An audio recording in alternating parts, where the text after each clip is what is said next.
what you want to say, baby, when you're alone in the darkest night. Maybe you can give the radio back.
what you want to say, baby, when you're alone in the darkest night. Maybe you can give your radio back. Open your heart and show your eyes that you're destiny. And grow your love, baby. The future is waiting for you. And show your eyes that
say, baby, when you're alone in the darkest night, maybe you can give your ray your open your heart and show your eyes and your destiny. And grow your love, baby. The future is waiting for you. And show your eyes and your destiny.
What is going on, everybody? I hope everyone is having an amazing morning, evening, afternoon, whatever it is in your time zone. It is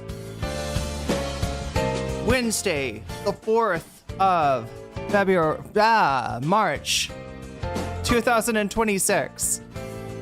This is NCC TV coming at you live from Sumeru City. We are live, or at least that's how it feels to me. Could be a brain in a jar somewhere, don't know, don't care. Shouts out to all my weasels out there, all my forest creatures rocking out to the realest of the real synthetic lifeform streamer, trapped in a cyber brain and body like some kind of ghost in a half shell in this late stage hyper-capitalist dystopia. Forced to exist in this twilight realm to pay off my debt to society and my student loans. I hope you're having a good day, whoever, whatever, wherever, and however, even whenever you are. We're about to jump right into it here on twitch.tv, youtube.com, high risk, high reward, high on life, or whatever simulation, simulacrum, simultaneous, spontaneous singularity of consciousness this is, was, or will be sometime in the not too distant cyber future. Oh my god, chat, we got a hot we got a hot one coming in here. Gavin Newsom getting interviewed, getting scrutinized, being pinned down by the leftist Jon Stewart himself. Irene is streaming at this time of year, at this time of day, at this part of Thailand, localized entirely on Twitch. Well, not entirely on Twitch. Although we're not as multi-streamy as we could be. I've had one person ask me about Kick, right? Which indicates to me maybe like the whole thing about Kick is like my calculation, and this is based on a little bit of experience early on in Kick, right? My calculation, and you know, I know this is going to be a big surprise, is that those people don't like me. I don't think those people like me over there. I don't think Kick likes me. I don't want Kick to know about me, right? Yeah, I don't feel a lot of love coming from over there. I don't feel like would be like people like the idea was like, well, you know, maybe if there's like an option, if there's like an alternative, maybe people get tired of the MAGA chuddery and they want to break from that, or you could be like, you know, I'm the naughty thought. I don't know. You almost would have to do a different stream though, right? if you were to try to do a leftist stream on Kick, I think it actually could work. In fact, I know at least one person who's been forced to go over there after being, I think, running into trouble either with YouTube or with Twitch or with both, right? Of getting banned for no good reason. It's the hazard of the trade. But yeah, I feel like if I was like because like right-wingers, they really love goth chicks, right? They have, like, if you're the more of an alt chick, the more of an e-girl, the more of a goth chick. Yeah, Adrian Vixen, hell yeah, let's get a shout out for Adrian Vixen. Oh wait, we can't. That's the stupidest thing I've ever said. God damn it, chat. That's gotta be one for the books. Dumbest fucking shit in the world. Yeah, let's give somebody a shout out who got, you know, fucking banned by the platform for no reason, from what I can tell, right? It was, you know, there's so many people on Twitch that do really cause, you know, trouble, and they want to cause trouble, and they get away with causing trouble, and then somebody just like has an emote that Twitch doesn't like, and all of a sudden they're like, you know, banhammer. Hey, leftist on Kick, indeed. Yeah, it doesn't look. If I was gonna do that stream, right, everything about this would look a lot different, right? I think my background would look a lot more like Demon Mamas, and I don't know. I would, you know, you have to kind of find some sort of niche of like all, because this is the thing with right-wingers, right? They hate women. They hate liberal women. They hate leftist women. And, you know, they especially hate like women that are, I don't know, defying like normal, you know, practices. But they also, when the hate gets so intense, it turns into a lust, right? They feel a lust. They feel, you know, enamored, but like it becomes a forbidden fruit. I think that's what happens, right? And so if I was gonna do a stream on Kick, oh, I shouldn't even joke about this, right? Because, you know, I don't want to be doing a stream on Kick. That's not my thing. I don't want to dye my hair black, chat. I mean, I have before. I don't think black hair and freckles is it's a good look. I don't know. Am I wrong? Am I too hard on myself, chat? Could I be like...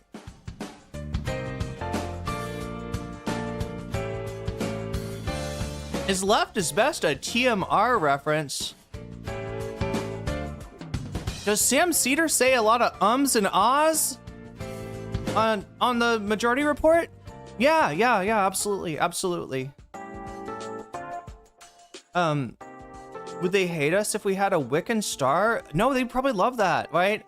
You know what they'd love doing, right? On Kick, like if you could be like, I can imagine like some shit where you're like, yeah, I'm like Wiccan, thinking about going into Satanism. I think that could be really cool. And the guys that would come in there would be like, no, you gotta like not do that Satanism shit. My brother did that, and it's really bad news. Actually, Christianity is kind of, it's kind of subversive, you know what I mean? It's a little bit transgressive. Everybody's trying to get you to be secular. Everybody's trying to get you to, you know, like, oh, Christian bad, right? You know, if you want to really rebel, you should try to have a walk with my Lord Jesus Christ here, my BFF. I don't know. Like, I could just see it, chat. I could just see it. And as long as you give them a little bit of hope, right, then they will keep at it. They will absolutely keep at it, right? Have you seen this before? Does anybody know what I'm talking about? The kind of like interaction that sometimes happens between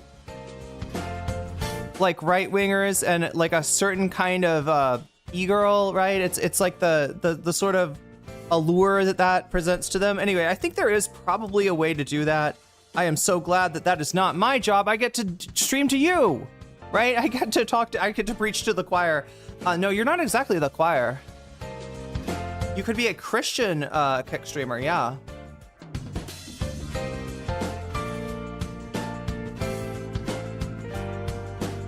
Omega Star, thank you for the gift sub to Holy Brabrine. Holy Brabrine, you just got jellyfish, and that's a good thing. I could be a Christian Kick streamer. What about a Christian No, that's... For some reason, the joke about the Christian Minecraft server, I feel like that's ruined now. Because like Minecraft and, you know, Minecraft and like Roblox are, you know, this is like the shit that, you know, I used to waste my time on when I was much younger. But now it's like the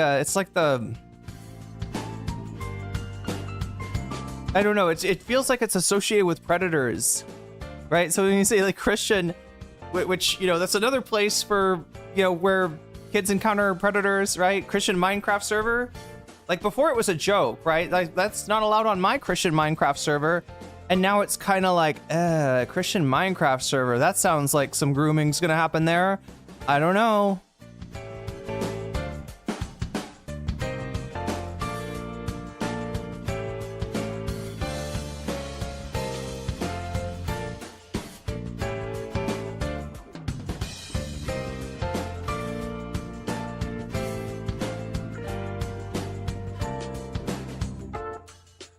But yeah, Adam Friedland and Gavin Newsom, they've come together. He's landed this big guest, and look, I mean, Gavin's got to know that he's gonna meet with some hostility, right? He's got to know on some, he's seen the Richie Torres interview, I'm sure. And so because of this, chat, it's almost like, I'm trying to think of a parallel. I want to say Nathan Fielder, but I don't know if this actually happened with Nathan Fielder. It definitely happened with Tom Green. Wait, am I right about that? There's some comedian that used his whole thing was to do stuff to people like on the street, right? Like, and he would just be wacky like on the street, like, and you know, film the people encountering him, right? And eventually he became such a household name he couldn't do that anymore. 7409 super chatted $5. Speaking of choirs, did you hear about the guy who's going to replace Jasmine Crockett in the house? Oh. Mega-based pastor. Yeah, I did. I heard this guy is good. Yeah, and the whole thing with Jasmine Crockett, right? I mean, it's probably a good thing that it turned out the way that it did. It's shaping up to be a race that is looking very winnable for Democrats. And yeah, you know, Talrico probably has a better chance. Also, Talrico has better politics, right? My fear was that people were going to vote for Crockett over Talrico, given her sort of, given her, like she displays an aggression that Americans very much want to see against Republicans that is hard to come by, right? And I think that's valuable in and of itself. But yeah, when you look into her politics, it's a mess. It's worse than you could imagine, right? She's you know, a centrist Dem and then some. So you know, it's definitely a better choice for Texas and a better possibility of winning that Senate seat. But I do hope that Crockett finds her way back into governance in some way, because I think that, you know, even if she is a shit lib, that is an energy that is much needed right now. But I'm glad that people, you know, could, I don't know, could make the, anyway, I'm trying to do the thing right here because I realized I just got a super chat, and not only am I not putting it up on the screen yet, but also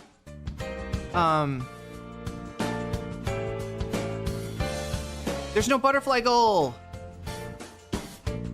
And that's something that I should have done already so that that could have counted. Look, that's a teal super chat, okay? And the cool thing about teal super chats is that if we get 10 of them, I put this butterfly in my hair. That's a thing that can happen, right? That is that's what it's called a super chat goal. And even though right now it looks like the super chat goal says 0, it actually, there's an imaginary 1 there, right? And that is because of Will.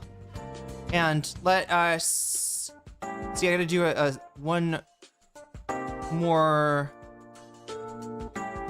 copy paste to do. Hassan is just quiet when he's doing things on his computer. I've noticed he doesn't like explain. He doesn't feel the need to be like, I just gotta do this one thing like here really quick, chat. It's gonna be real. Just let me get this done. Obviously, that's not good content, right? For me to be like, let me fix this thing. But he just sits there, right? He's comfortable with a lot more dead air than I am nervous. Anytime there's dead air, I am nervous, right? And that's why it's actually kind of hard for me, like, you know, having a guest, right? Because like if you maintain that like zero dead air policy, you tend to talk over people, right? Because you don't want to have a moment in this stream where it's just like, all right, well, you know, like you don't want to have an awkward moment on the stream. So I'm always trying to fill the space, and then some people are like, I can't get a word in edgewise. What the fuck? I was gonna say something, but I didn't get a chance because she was right there. Yeah, I'm right there. I'm sorry. That's me. Yep, that's right. Sorry, do my best Ethan Klein here, chat. Dr. Reverend Frederick Douglass Haynes III. Yeah, you're talking about this. Yo, put all my stuff towards denims? Absolutely, Omega Star. We're starting quick, right? So it says 1 out of 10. It's actually 2 out of 10. Oh my gosh. Denims. Yeah, I'm curious what that's about, right? Shoe on. I've never been a fan of shoe on head. Some people, you know, I know that sometimes, you know, she's all right. She, you know, what she's saying is not objectionable. And it is probably better to have her not be like a right-wing SJW and right-wing SJW. I mean, kind of, but that is sort of what's going on these days.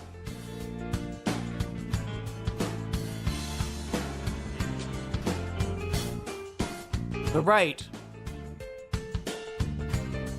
just found their own way to try is actively trying to incorporate some kind of Hillary Clinton-esque version of identity politics into their strategy as we speak. All my stuff towards denims. Okay, I got that.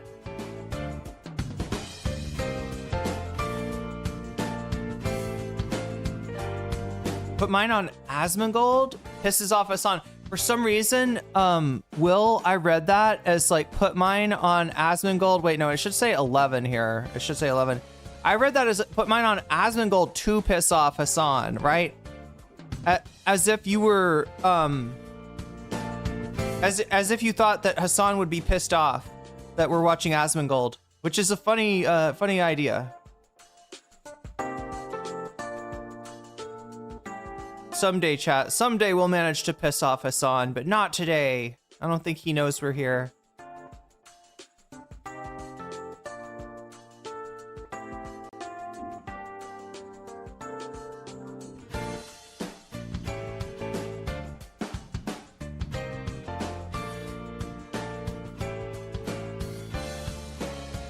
What I do know is that if I'm getting tired of a track, probably you are too. Maybe. Whoa. That's loud.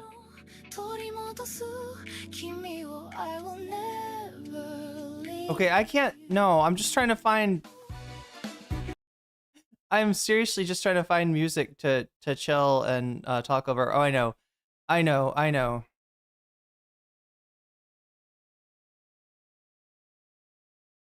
The ultimate song, the ultimate kind of music that does not interfere, right, is actually video game music. There we go. Okay, that's better. Okay, my train of thought is back.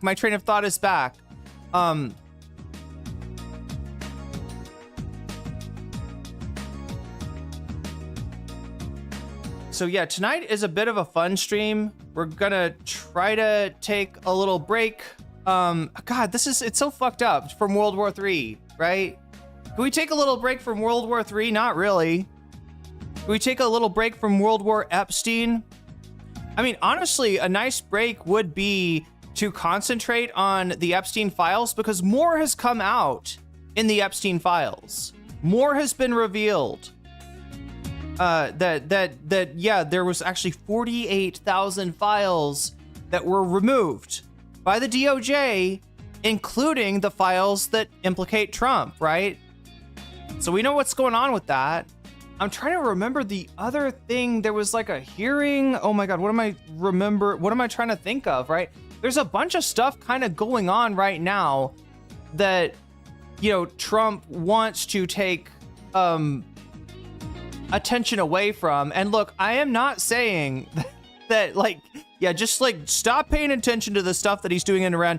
No, that shit could like end us all. Okay, that shit you can't like not pay attention to it. In fact, it actually kind of like it feels weird not to talk about it. So I thought that maybe we'd try to kind of cut in, watching some MR and maybe Breaking Point segments in the midst of watching Adam, and because yeah, it's inescapable. It's coming down.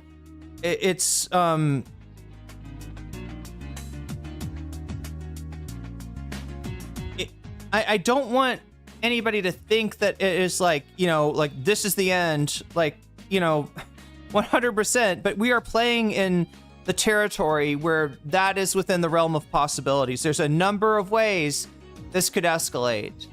And the people that are in the seat of power, right? Because remember, like if the Americans and the Israelis just stopped, right? This situation would pretty much go away. I mean, not entirely, right? Because at this point, the IRGC wants to show them, wants to make it painful for the U.S. It feels like it needs to make it painful for the U.S. and Israel.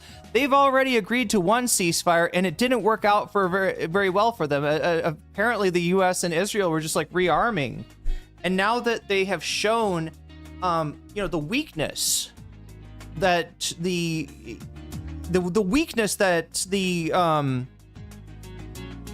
their lack of ability to produce the munitions that they need to employ the kind of missile defense that they in order to make a war not costly, right?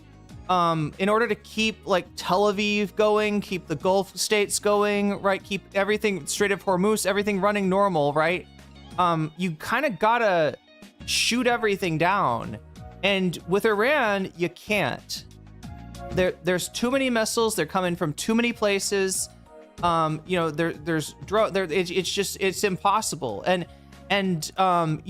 they will take multiple shots at these things, but every time they do that, you're talking about the United States spending not a small fortune, a decent sized fortune, on their munitions to fail 3 times, and the Iranians spending a fraction of that, right?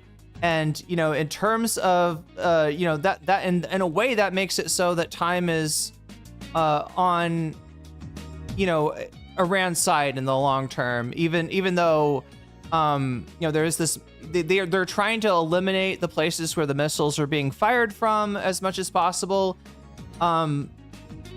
And so there's sort of a race between, U.S. and Israel to try to reduce their capacity to fire.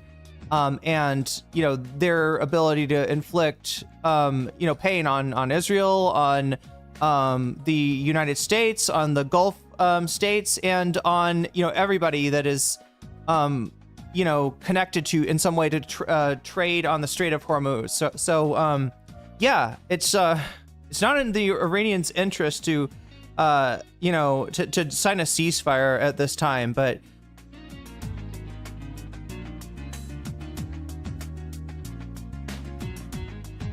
Wait, NCC is doing something dynamic? What am I doing?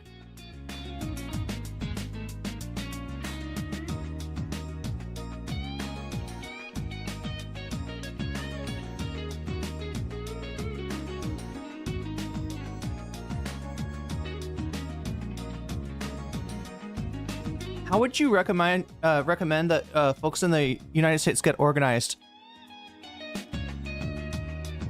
I think that at this point, it's important that the majority of your organization goes on in places that are not, that are as secure as possible, because Trump is very likely to use this Iran war, especially if it escalates, right, to declare a series of emergencies. And that's gonna make free speech a real hard thing to accomplish. But yeah, it does feel like everybody's kind of caught flat-footed on this. Nobody really knows how to take the first step. But yeah, that organization is stuff that you gotta do, almost person to person, you know what I mean? In order to have a chance of it not just being ultra visible to the same forces that you're trying to oppose. So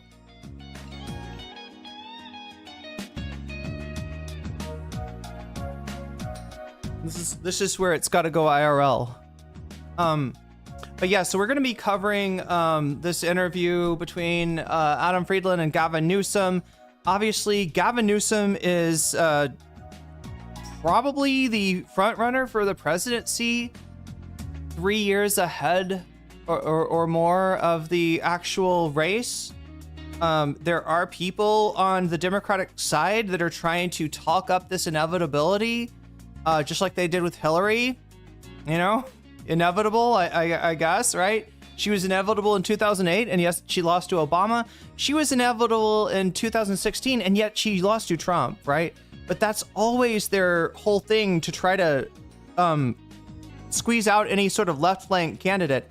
And at this point, I don't think you can have a candidate that represents the, you know, at least the voters on the left, that is not a left flank candidate themselves. Like it's just, you know, the kind of like the bar for admission is abolish ICE, and Gavin Newsom is not even at that. Gavin Newsom is not even sure that he wants to say your pronouns, right? Because somebody might think he's too woke. If your pronouns are too weird, chat, yeah, Gavin Newsom.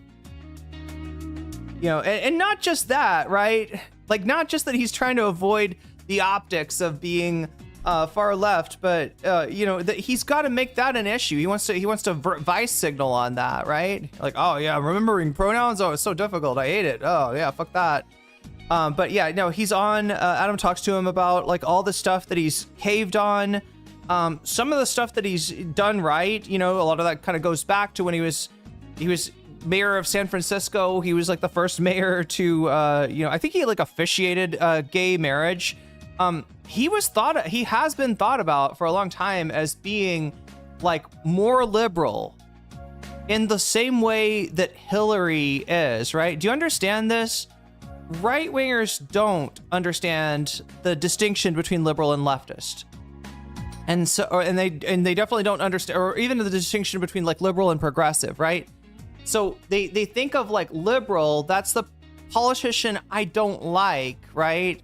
You know, like, and they pick some centrist mainstream liberal, right?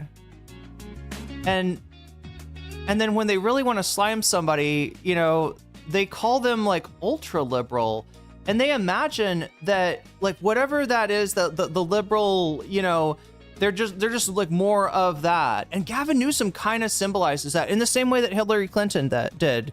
Like, fair or not, and it's kind of not fair for Hillary, because actually she's not even very liberal. Like, she's a very conservative Democrat in so many different ways. But yeah, that is a politician that not only has a low chance of winning nationally, because, you know, it turns people off. Like, it turns, like, I guess somehow, like, Washington consultants are blind to it. They are like, oh no, he looks like a president from the West Wing, right? He looks like, you know, Martin Sheen on Ozempic with like those, the stretching surgery that makes you taller, right? That's kind of, am I right about that? Chat, is he like a Chad Martin Sheen? Does that kind of sum up the Gavin Newsom swagger?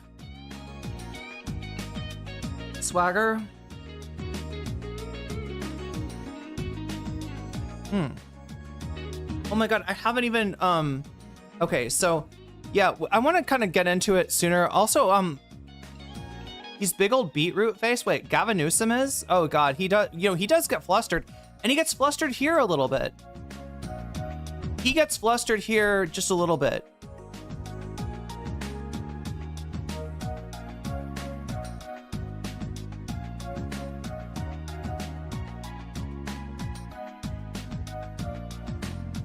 And it's not that Adam is attacking him necessarily. Adam is a smooth operator, right? Because you know how this works. You walk a line, right? You can embarrass Rahm Emanuel, right? You can embarrass Richard Torres, but you can't embarrass them too much. and you've got to embarrass them in a way where at least some people feel like, well, you know, they kind of deserve it, right? Or not even people, like some people that aren't ideologically anti-Rom can see a side of Rom that they don't like, and then you can clown on him, right? And this is what he does, but like it's a real game that he plays, right? Here's the game, here's the tightrope that Adam Friedland is walking. If he's got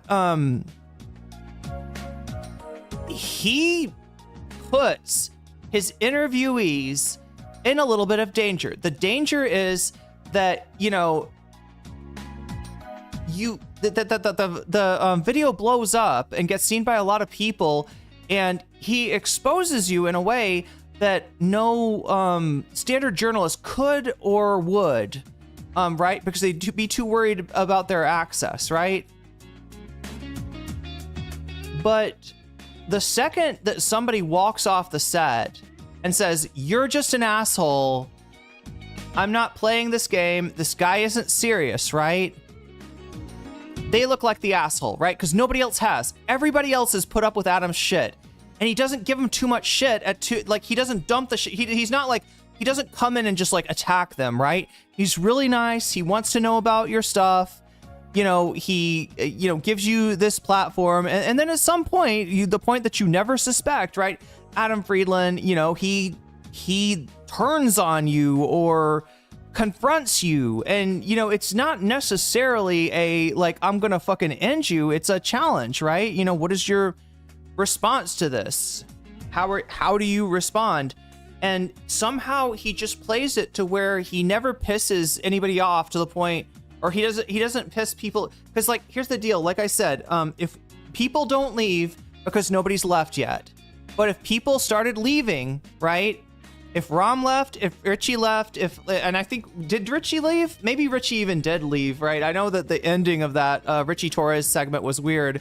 But you know, if people start, well, or like start leaving early, right? Where you don't really get an interview, right? Then he's cooked, right? Because then people have the excuse. If multiple people have gone on Adam Friedland and said he was just inappropriate, then Adam gets iced out, right? But somehow he hasn't gotten iced out, and he's bringing on Gavin Newsom, who, like I said, Adam Friedland puts you at risk, you know, as a politician when you're on with him. And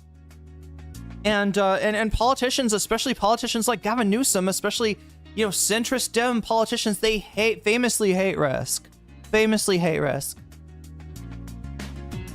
Newsom had to fix things when Arnold Schwarzenegger was messed up, from what I remember, but Gavin Newsom still sucks in my book, but I don't know. Yeah, well, he's a mixed bag, right? He's, you know, obviously better than, like, I would rather have Gavin Newsom as president than Trump, but, you know, I don't want to say it that in a way where I'm like, listen, we're going to get Gavin Newsom and I'm going to vote for him, right? Because when we start to do that, then, you know, they will jam, like, worse and worse candidates, right? If you let it be known that, like, you know, I'm going to fucking vote for Hillary Clinton at the end of the day, there's no impulse for the Democrats to, like, you know, to, there's no way you're going to get anybody that's not a Hillary Clinton in that way, right? Because the whole party establishment, the whole strategy is we're going to use the popular progressive issues when they're popular. We're going to associate the party with that. But when the time comes to actually make the sausage, right? In other words, when you're drafting legislation, we are always going to listen to our donors first and foremost, right? And in that way, you get the progressive impulse, the progressive spirit, always having to drag its feet, right? When healthcare becomes pop, everybody's like, we gotta do something about healthcare. This is fucking crazy. We're the only country in the world that does, you know, that subjects citizens to this kind of shit, and we're the most wealthy nation. We should just pay for fucking healthcare. And Obama comes along and says, yes, we can. We'll get you that healthcare. It's going to be great. And his job is basically to water down the legislation or to facilitate the rotating cast of villains, which is a strategy. You know, if you remember Kristen Sinema, Joe Manchin, you know, all these, conservative Dems, right? It's just a strategy that they've employed a long time. They use those people where, you know, every like one, if they only need one Democrat to vote against or to wreck or to filibuster whatever legislation they're trying to pass, then they you know, they just switch it up. This week it's Kristen Sinema, this week it's Fetterman. It's like a game of whack a blue dog, I guess. Z-Way should interview more politicians. Oh my god, Z-Way's interviews are awesome. I haven't really watched Z-Way a whole bunch, but she's really talented too. Yeah, Adam, Friedland, Z-Way, two incredibly talented interviewers in the new media. Anyway, chat, we should get going, because the sooner that we get going, the more that, you know, I can show you this, and the more maybe we can, you know, we like I said, it's World War Epstein right now. I almost said World War Epstein. It's World War Epstein right now. This is, you know,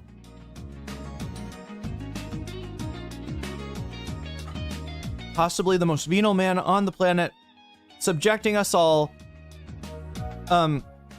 to mortal danger in partially, at least, you know, to distract from the Epstein files. Also, and this is a quote from the New York Times editorial page, right? Nobody signed this, right? We don't know who said this, right? It was somebody that works in the editorial department in the New York Times, but it was signed by the whole board. And they said his appetite grows with the eating. Okay. That's a great quote. That describes it exactly and succinctly, right? He goes into Venezuela with the Delta Force, has an easy time, you know, minimal casualties, in and out, no boots on the ground. You know, so he can present this illusion that even though he said he was a candidate of peace, he wants no more wars, no more regime change. It's okay if you just do it really quickly, and you know, right? And then he gets, like, as this happens, and people tell him, yo, the world is going to end if you do that. You are ruining the United States' reputation, right? And he does it, and the fucking ground doesn't fall, the carpet doesn't fall out from under him on the White House, right? And he's like, okay, I guess I can do more. Let me do all, like people say you can't do Iran, but Netanyahu says that I'm the only one who could do Iran. And I mean, you can be sure that his ass was kissed heavily to get him. Like, people that know, he's not hard to manipulate. Like, I mean, people on both sides. Zoran Mamdani, probably to some degree, girl bosses him. Chad, I love that image. Zoran Mamdani girl bossing Donald Trump. Don't you like that image? Right? And an MLM scheme. I want to see Zoran and Trump, and they're at a yoga class, right? They're on their mats, and you know, after the class, Zoran comes by and says, "Hey, Donald, you know, you've really come a long way. Yeah, no, you've really learned a lot since since you started this class. Yeah, I really think that, like, you know, I'm still, I'm more advanced, but it took me a long time to get here, and I'm just amazed at how quick of your progress it's been. And well, you know, I was just wondering, would you be interested in a business opportunity? I'm only asking because you're in my yoga class, right? Yeah, no, it's this great thing. I've been doing it for a long time. I was actually really poor before I started, but now I'm driving a Lambo. I got a Bugatti. Things are going really good for me. All we have to, like, you just have to buy this product and then sell it. And oh no, chat, I could see it. I could see it somehow. I love them together. It was one of the greatest surprise buddy comedies ever. It's strange. He is charming, that snake, Donald Trump. Anyway, like I said, we should probably get to what we got to get to, and that means we got to talk about bonus content. All right. Whoa, I haven't written anything down yet. I am, how you say, not smart. That's the word. Okay, so we are at, whoa, Buffy Geek. How did I miss this? Buffy Geek resubscribed. That has been 49 months for you. This happened 50 minutes ago. I don't know if it was before I was on screen or not, but Buffy Geek, if I missed that, thank you. It means a lot to me. We are at, I think, 22 then. That is the answer. The answer, look, the answer, to life, the universe, and the meaning of everything is 42. The answer to what is the bonus goal at right now is 22, right? That means we are 22% of the way towards achieving bonus content status, right? If we get this number to 100, I'll stick around and do some bonus content with you. And then this one down here is about the butterfly goal. Remember, that goes up every time somebody does a super chat. We got 2 super chats so far. It says 1. Don't trust that. I just started it too late. We do have 2 super chats so far. So if we get 8 more super chats, we will be in butterfly country. Like, right? We can't stop here. This is butterfly. I just realized I don't know enough about yoga. I only took yoga for a little while in college. I never really learned. I enjoyed yoga, but I never really learned, it that much. And there's so many different kinds of yoga to explore if you're interested. It's really oh my god, I have something stuck in my straw.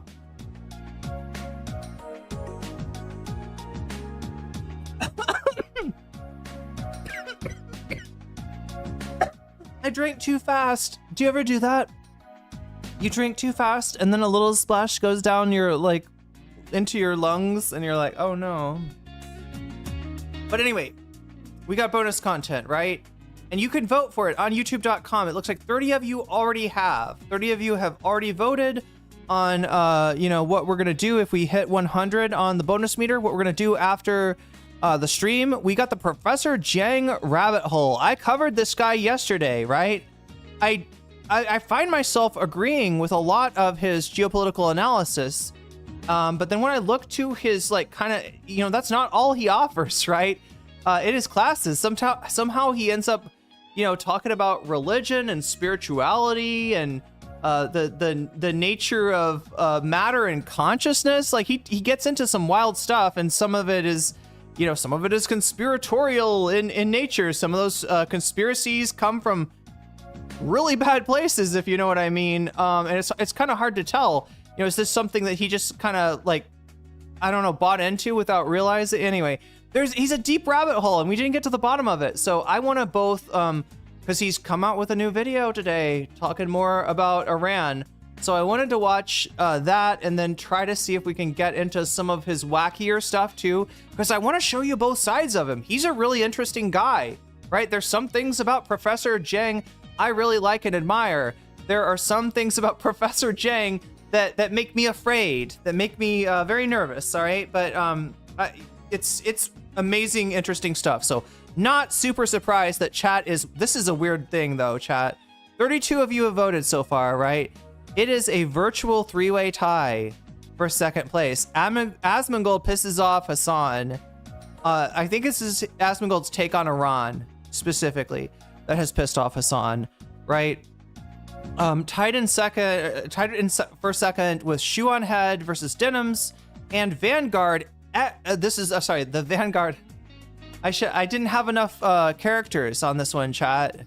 But that is the Vanguard covering ex-TYT employees, including Emma Vigland, including Francesca Fiorentini, and including, I believe, Carolyn Kwan. I didn't know this, but apparently Carolyn worked at TYT. Who knew, chat? Everybody apparently worked. Everybody but me worked at TYT. And not that I'm saying not that I'm saying I'm missed out on. Wow, that would have been weird. That would, especially given having talked to Hank about what it's like to work on TYT for somebody that's not like a show host or whatever, right? For average TYT employee, how you're getting treated by the network and just the vibe. Anyway, Gavin Newsom Dino, yeah, true.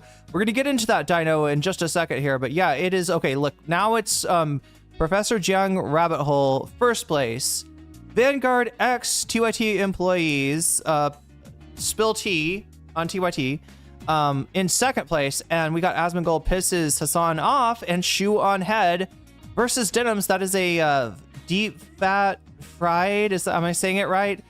This is the podcast with TJ, the amazing atheist, Paul's ego, and of course Scotty. Scotty, friend of the show, Scotty. Yeah.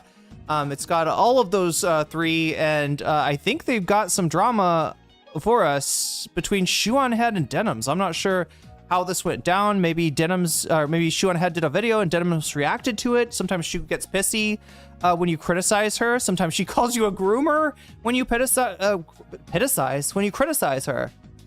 Who's Alf and why aren't they allowed in? Oh my God, that's some deep lore there, Tyler Boston. Look, Alf is, I guess, a 80s television character that was a puppet of an alien. But the alien was furry. Unlike most aliens, Alf was a furry alien. That is not to say he was part of the furry fandom, although I'm sure there are many furries that have created fan art of Alf. That is to say, though, that, Alf is, he's a little bit of an edgelord, right? The character of Alf, he's like an 80s edgelord. And he's a pretty nice guy most of the time. Like, he probably won't eat your cat.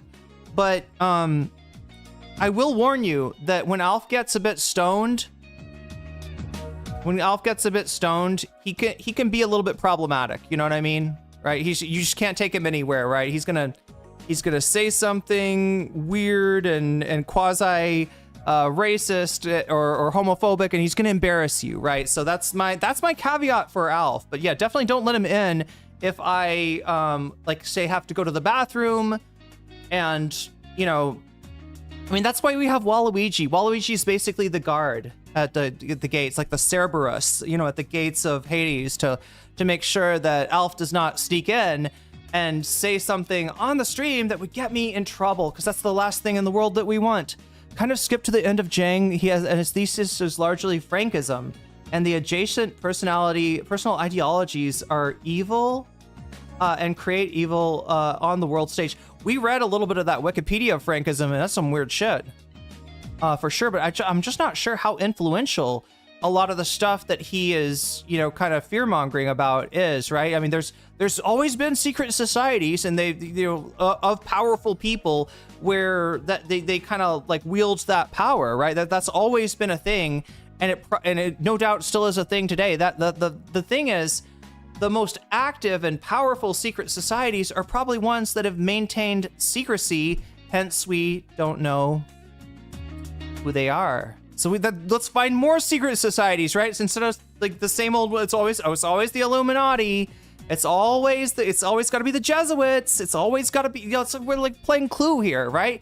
Can we get some new characters, right? Because I'm not believing that it's all still the freaking, Scottish Rite or something like that, right?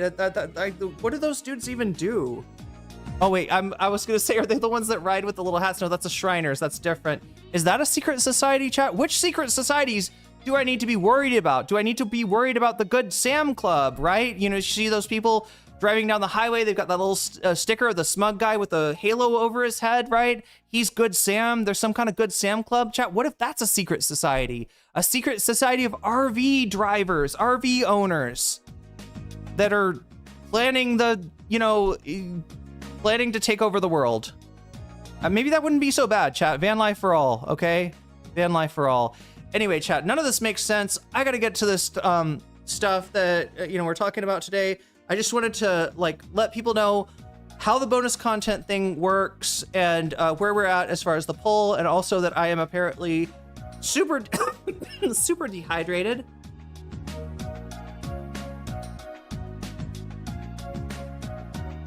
Alf gets the munchies. Your wallet, yeah. He'll smoke your weed too. Like, seriously, watch out. You would think he's just wasteful too, right? He's very wasteful. He just lets the joint just burn. It's like, Alf, are you gonna hit that thing or put it out? What are we doing here, guy? What are we doing? Are we hotboxing? What are we doing, Alf? Come on, Alf. You know the drill. I'm not sure Alf knows the drill. Your wallet ends up empty, and Alf eats all the combos from Jack in the Box.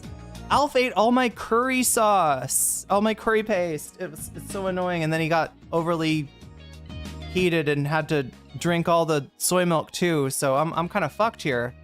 Anyway, so yeah, we're gonna get into this.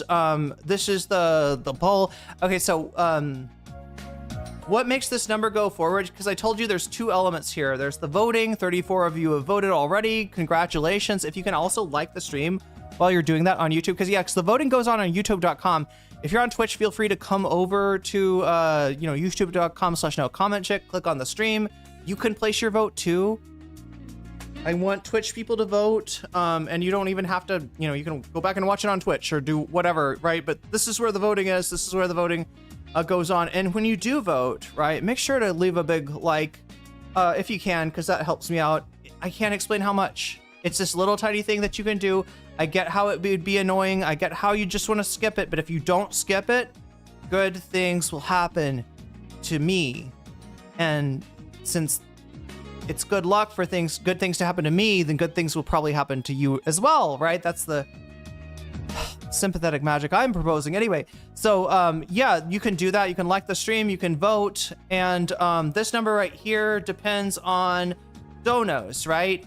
It goes up every time there's a super chat, a super sticker, if somebody gets a membership for themselves, if somebody gives memberships to other people, if somebody signs up for my Patreon, patreon.com/nocommentchick, or supports me on Throne, throne.com/nocommentchick. Chat, I am almost there. We're like $100 away from possibly being able to finance a new computer that is going to actually run Windows 11, because the one I'm currently on, it's stuck on Windows 10, and I'm kind of worried. They're kind of phasing that stuff out. So that's thank you to everybody that's supported me already, and if you want to support me on Throne, I'll get the notification, and I will add to the bonus number, which, if it gets to 100, we do one topic of bonus content, right?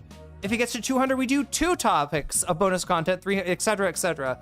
Rinse and repeat. And yesterday we almost got to 200, right? So, you can have, sometimes if there's 2 topics and you're like, I can't choose, maybe you could have both, or portray no los dos, right? You can have both possibly. If we get to 200, right? It also goes up if you support me on Twitch, which you can do for free using a Twitch Prime sub, right? If you got Prime, no judgment. You can hook that baby up. You can hook up your Amazon account to your Twitch account, and it will actually give you a free Twitch Prime sub, right? No cost to you. You get the emotes, you get the ability to rewind, and I'm gonna try to start phasing in, maybe, right? Because Hassan does this, and I know Twitch lets you do this, right?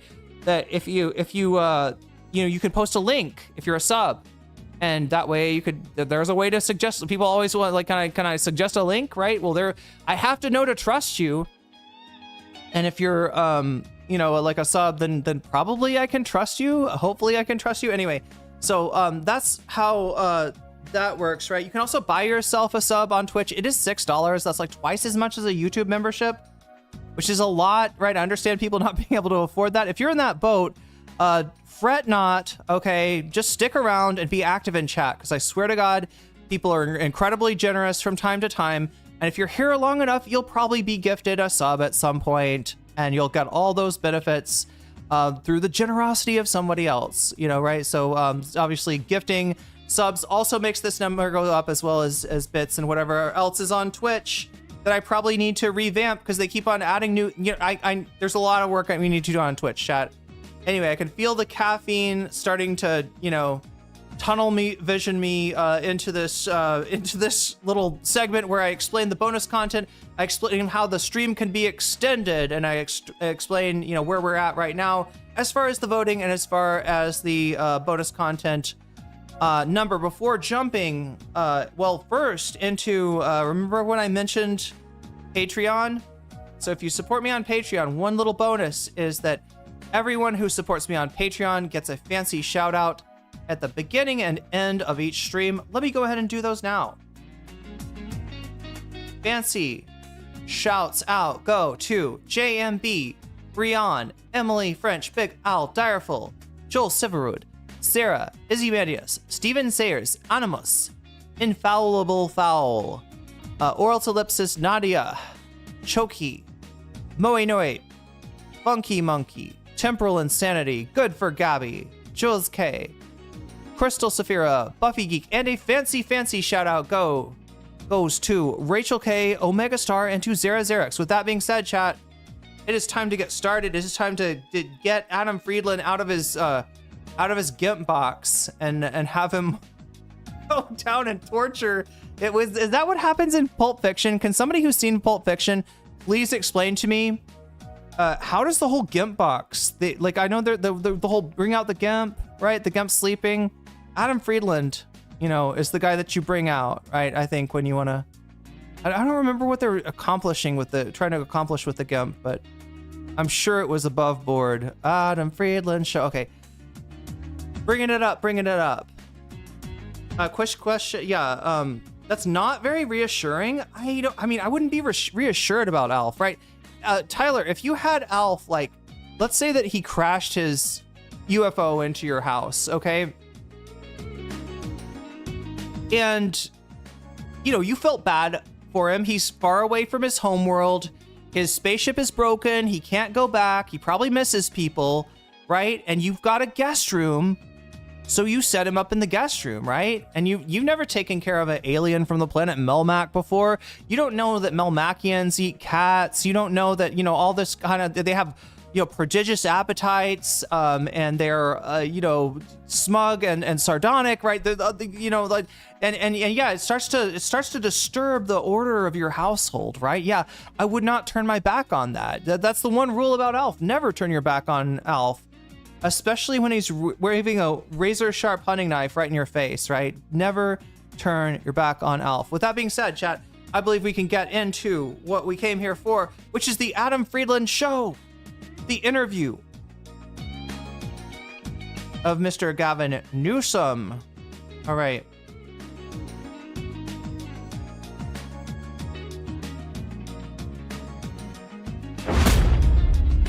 What a legend he is. Kind of like Chevy Chase had that reputation too. I right? don't know, you like it, right? Jerry Lewis? Yeah. It's like filmic to like it. Yeah. He's just being annoyed. The French, they got till... Yeah, but the French really know funny. When are we This walking is in? gold. Are we But the French know funny? Wait. Do the French know funny, chat? Anyone French?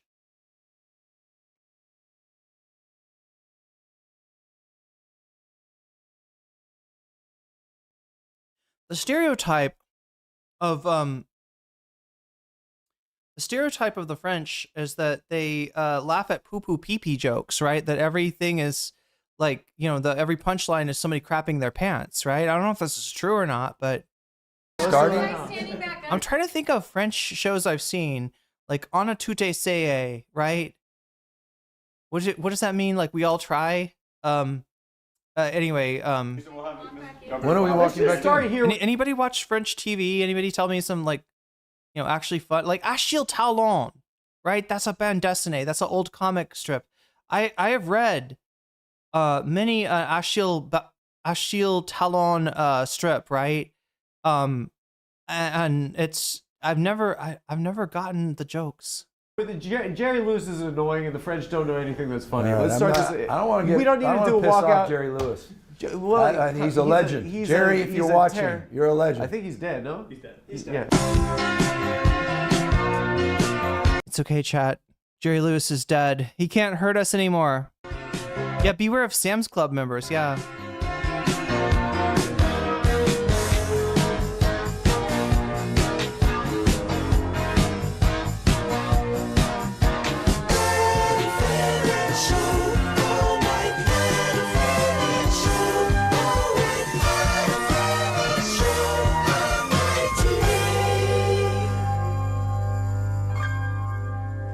Ladies and gentlemen, welcome to another special episode of the Adam Friedland Show. I'm Adam Fucking power move. He starts the show off picking his nose. Wow. Friedland. I'm once again recording from home because I'm gravely injured yesterday while trying to pick up this very large water bottle right here. I threw out my back and I'm excuse me? Did you say large water bottle? Yeah. Excuse me? Who's got a large water bottle? Chat. Who's got a Jenga of Singa behind her right now at this very moment? Who is Jerry Lewis? Isn't he the weird guy that is like he does like slapstick? It's like slapstick, and he crosses his eyes and he's like, oh yeah. I don't know. He's hard to explain. Can anybody explain Jerry Lewis? How do you explain? Was he in was he the guy that was no, he wasn't in Mary Poppins, right? What was Jerry Lewis in, chat? He's like famous. People probably know, even if you don't think you know who Jerry Adams is, you probably I think he had like a telethon where he would raise money for muscular dystrophy, and you'd just be like, if you were watching a television channel and expecting like a program that was scheduled to be on, it'd be like, nope, it's the telethon. You know, you can't get mad at it because it's for charity. I think that's the idea of Jerry Lewis. Home resting and medicating with this pill. But as we know, the show must go on, and our guest this week is sitting California Governor Gavin Newsom, who's... Oh, yes, he was the nutty professor. Wasn't he like the original nutty professor before Eddie Murphy? Yeah. New memoir, Young Man in a Hurry, is available now. He's more popular in France than he is in America. Yeah, somehow like that humor connects really well with the French. I mean, he's as funny. Like, I don't think he's less funny than other like old comics. Like, I don't usually laugh at their jokes. Don't often get their jokes, but like I just imagine it. If I was, if I had been born in 1950, it would be a lot funnier. Maybe, I don't know. Wherever books are sold. It's actually Gavin Newsom's third book, following Citizenville, my personal favorite, and Ben and Emma's big hit, a gripping sports drama that... Wait, Jerry Lewis was a comedian from the World War II up till the Vietnam War? What happened after that? Two school children as they learn how to read Was he at the USO show in Apocalypse Now? Baseball. Young Man in a Hurry certainly doesn't carry the same readability, but it's the kind of book that you have to write because you write it before you run for the president. But here's hoping that someday down the line, Gavin returns to the Ben and Emma series, perhaps penning an even bigger hit. Please enjoy my interview with Gavin Newsom. Tim Conway was funny as hell. I low-key, I like sort of know who you're talking. I can picture the guy. I never understood that humor. The book is Young Man in a Hurry. Yes, right. It's about trying to find a bathroom, right? Yeah, I did. Well, I finally found one on the third floor. By the way, it's a fine... You haven't been up to the third floor bathroom. You should get up there. If they actually have a better bathroom than us, ours is like a... Well, you don't even have a toilet in yours, so let's establish some facts. I can't watch Adam. He's one of them. One of what? Boomers? 2 toilets and a urinal. He is very boomer coded, right? He's the... I said he's the millennial Jon Stewart. He's more like the Dick Cavett, right? Which is a very old reference. Right now, you have 1 toilet and there's someone in there working. Why are you're talking? You're letting them all know there are the second floor. I'm just trying to be honest with people about where we are. Can you beat second, everyone? Can you? I really appreciate you coming on. That would be sick if Adam somehow engineered it so that he couldn't go to the bathroom. Good to be with you, man. How's the book tour? How are you enjoying it? The charity is called Jerry's Kids? I thought that was a Grateful Dead thing. Is the Jerry's Kids not like the people in the vans that followed the dead around? I thought those were Jerry's Kids. It just came out yesterday. You're moving so this units? Is it. Are you I mean, this may be the units? end of the book tour. Day 2. Yeah. What did you get on the SATs, by the way? Really? We just jump right there. What did you get on your SAT? Let's have that conversation. So have I covered this at all? The Gavin Newsom SAT clip? God damn, I feel like I owe you the reference, right? So most of you will probably know what's being discussed here, but I know that there's some people who don't. Gavin Newsom, who was he on?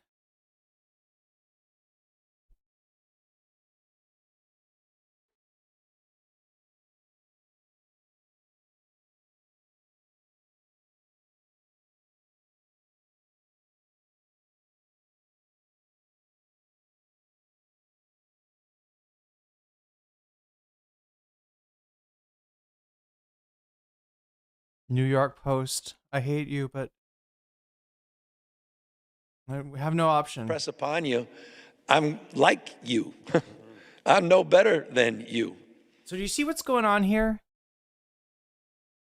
He's got this image that really works for some liberals because they're like, I said it earlier, like Chad Martin Sheen, right? Like he looks like a president from the West Wing, right?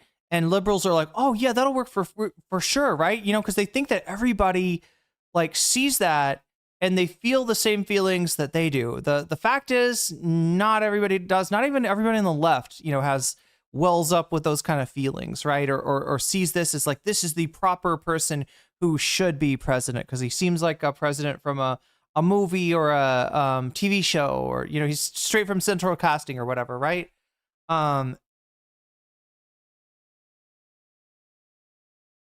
He's got a problem in the rest of the country. It's not likable, and people, you know, this just how he looks, right? How he looks, how he talks, how he acts, his presentation, right? It is it comes off as slick, inauthentic, and you know, people feel talked down to just by listening to this guy, right? And so what he's trying to do is be like, no, wait, I'm just like you. Do you know that I got a really low score on my SAT? Do you know that I didn't do that well? You know, I really had to struggle. I dealt with dyslexia all my life, and you know, it's been challenging, but you know, it's a challenge that I rose to, and I really had to work harder. And I think that's part of why you know what I mean? He's doing his book tour, he's doing his life story, and a big thing for him, in fact, the crucial thing, is to make him relatable as a human being, right? So how does he try to make himself relatable?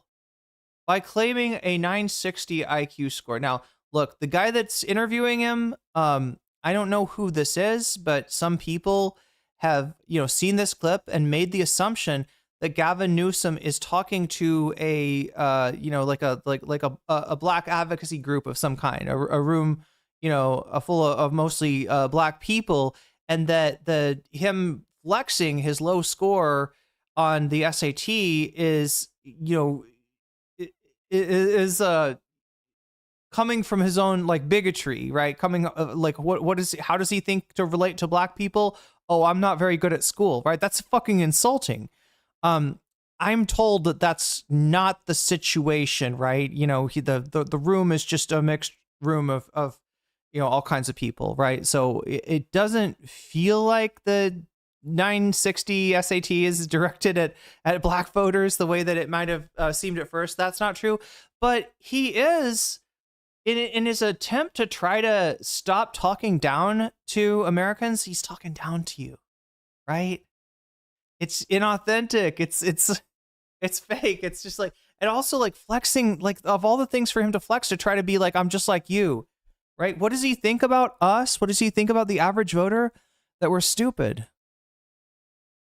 You know? That reinforces his current problem. So let it run. You know, I'm a 960 SAT guy. And chat, I don't even know. Can somebody tell me, is that like a low score? When he took the SATs, I think it would have been a different scoring. You know, the scoring probably, it was like a long time ago. The score, I think the scoring has changed over the years. So I don't even know if that's that bad or what, right? Is 960 bad on the old version of of SAT scoring? I think it's like above. Isn't it like slightly above average?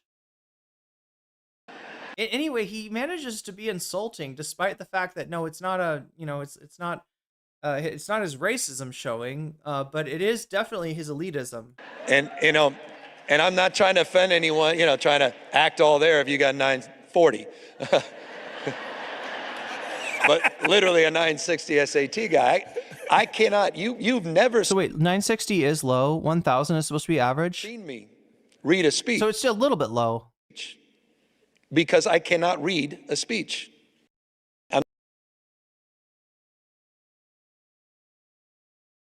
Okay, so yeah, that's the clip that we're referring to here for anybody who hasn't seen it.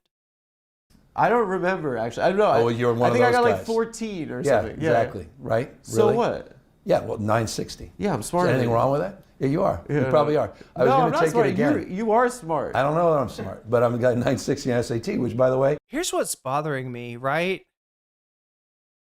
We're like bragging about a low score. The fuck is that? Like, I think it's his fucking privilege showing, right? I think this guy, it just like he's in his attempt to try to, be closer to us mortals. He is just continuing to highlight, his just kind of rich snobbery, right? I like it's like that he thinks that's what's going to appeal to us. Oh yeah, you people love stupidity, don't you? Well, I'm actually really, bad, right? I'm slightly below average, right? What does that say to the rest of us? I don't know. That's America, really? Do you think so? I don't know if that's true. I think he thinks that's America, and I think that's a little bit like insulting.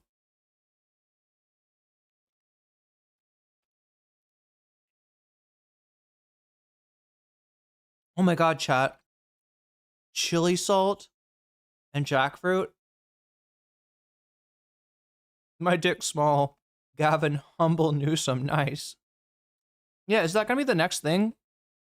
It's like, look, let's be real. Okay, I went to the doctor, and he, he sat me down and immediately opened up a medical textbook to a page marked micro penis. And like, what is next? Is that what's next? that's a fact. And I was going to do it again. My mother said, "Don't waste your time." First I'm of all, like, he "Damn." got 1600. He's doing the George Bush thing right now. No, yes, you my, are. My wife, I think, may have gotten 1600. She's one of those she? Stanford people. By all appearances, you like seem like the lawyer to politician. That's like aesthetically, you look like that. I was doing pre-law. You're the restaurant. That was the plan. You're restaurant owner to politician. All screwed up. It all went south on me. Yeah. So it's you and Bobert are the two restaurant owner to politicians. By the way, there's a few others. Hickenlooper. We used to hang out. There was a bunch of mayors. John Hickenlooper was mayor of Denver. He's a senator now. He was governor of Colorado. All those guys, there was a sort of a group of people that were just different because they all had bar experience. They all had restaurant experience. So I'm a bar guy. I'm a restaurant guy. Still a bunch of bars. Was Bobert hanging out, or you didn't let her? No, I'm not with Bobert. I don't know. I've never met her. You know what her restaurant is called? Shooters. It's a gun-themed restaurant. Oh, that's just. Apparently it's a diarrhea-themed restaurant. I've heard too. I think we're gonna get sued. What?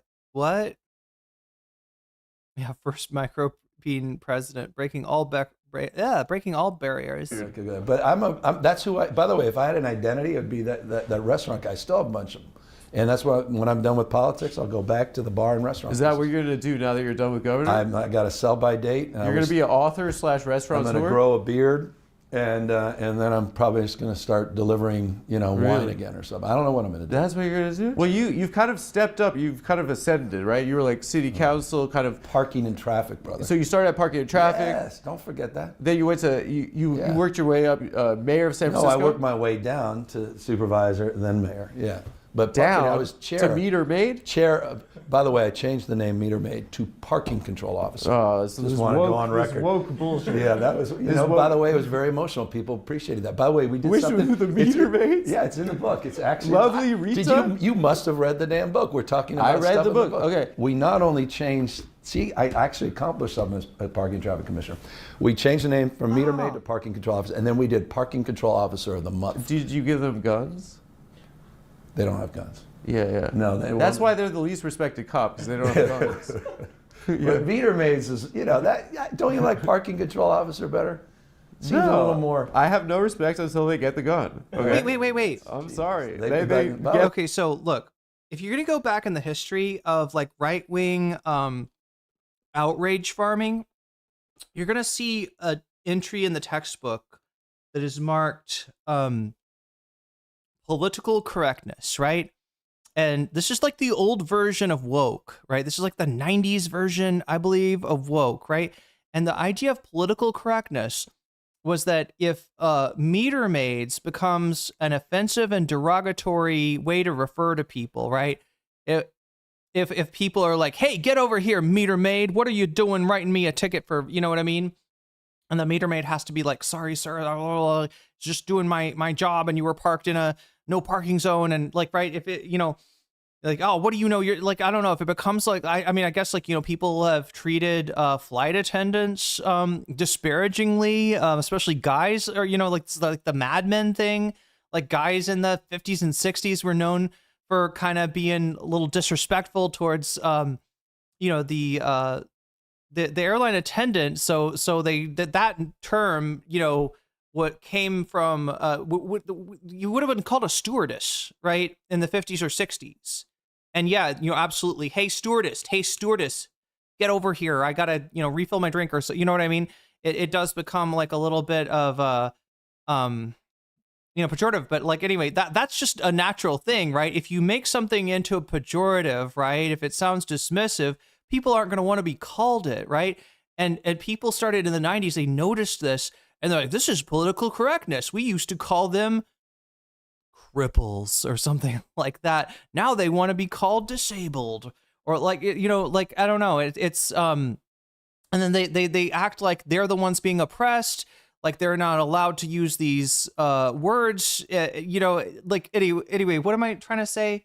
The meter maid thing, right, is literally like that kind of thing for somebody that's trying to be so anti-woke, and they're gonna talk about pronouns later. They're gonna talk about, Adam's gonna take him to task a little bit, right? But yeah, he's kind of reverting to like a very like what would have been considered like probably at the time, yeah, political correctness, right? Even people on the left will sometimes say, we're too concerned with like language, right? But at some point, yeah, I mean, obviously, when the descriptor that's used for you in society becomes a pejorative, it's kind of fucking hard to deal with. You can be shut down effectively by anybody reminding you that you are, that thing that has become, a pejorative. It undermines your status, right? Does that make sense? So there's a reason for it. Right wingers reacted to it, and in their minds, it was like they're trying to make a new name for everything. We can't call it a battery. We call it an energy storage unit, or like they went nutty, right? Because that was never what it was about. It was just like, hey, maybe we shouldn't like call marginalized people. Like maybe if there's a name that's become like a de facto insult for marginalized people, maybe we shouldn't use it anymore, right? Right wingers reacted. The outrage cycle got started, and it's really fucking similar to the whole SJW thing that comes up later, and the current crisis of wokeness.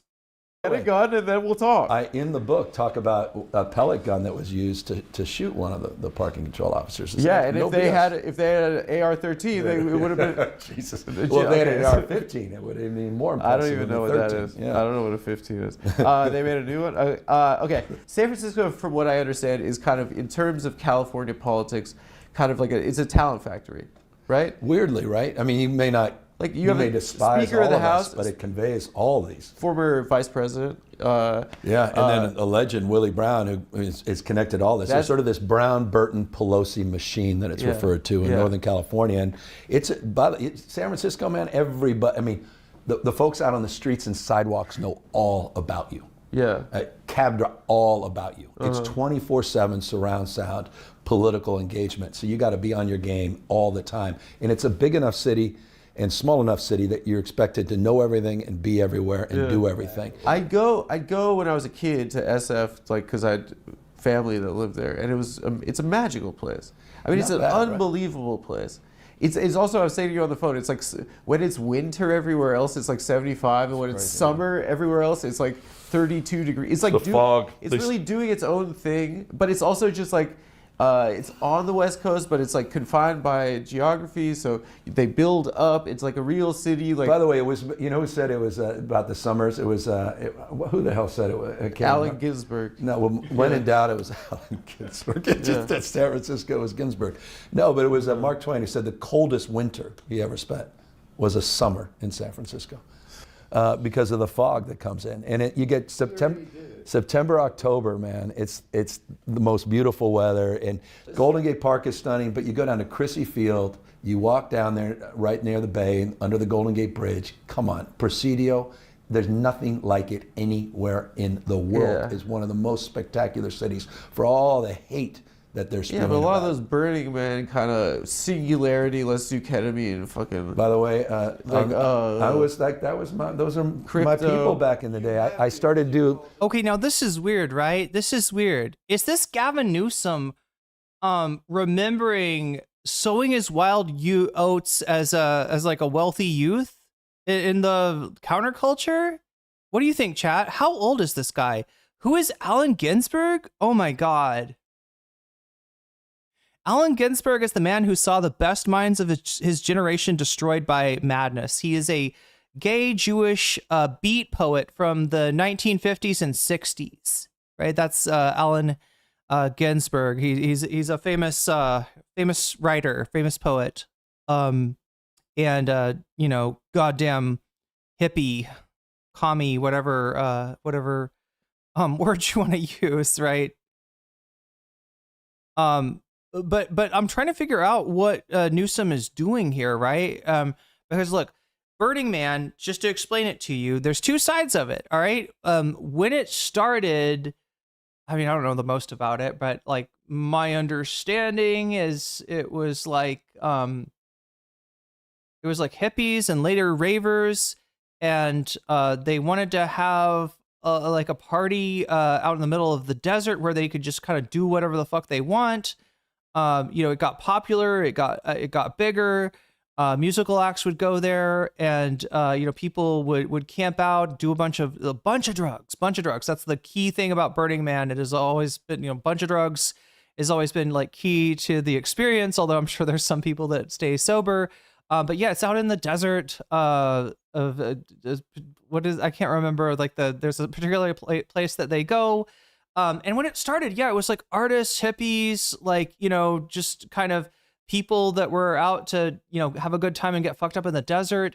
As it got more popular, it got more expensive, and you know, people would build bigger and bigger things. Well, that kind of lends itself to people with the resources to build really big, cool art stuff. Started doing eventually, basically, chat. This got displaced from being more bohemian in nature to the playground of the sons and daughters and the emperors of the idle rich, right? That is what a Burning Man is today. It's incredibly expensive to go there. I'm sure there's still some like OGs that are, you know, somehow, you know, get a free pass or something like that. But you know, Adam is aware of its history and, you know, how it is currently. Gavin maybe only knows what Burning Man was thought about of as like in the 90s or, you know, in the 2000s or early on, right? Which, you know, so he's got like kind of the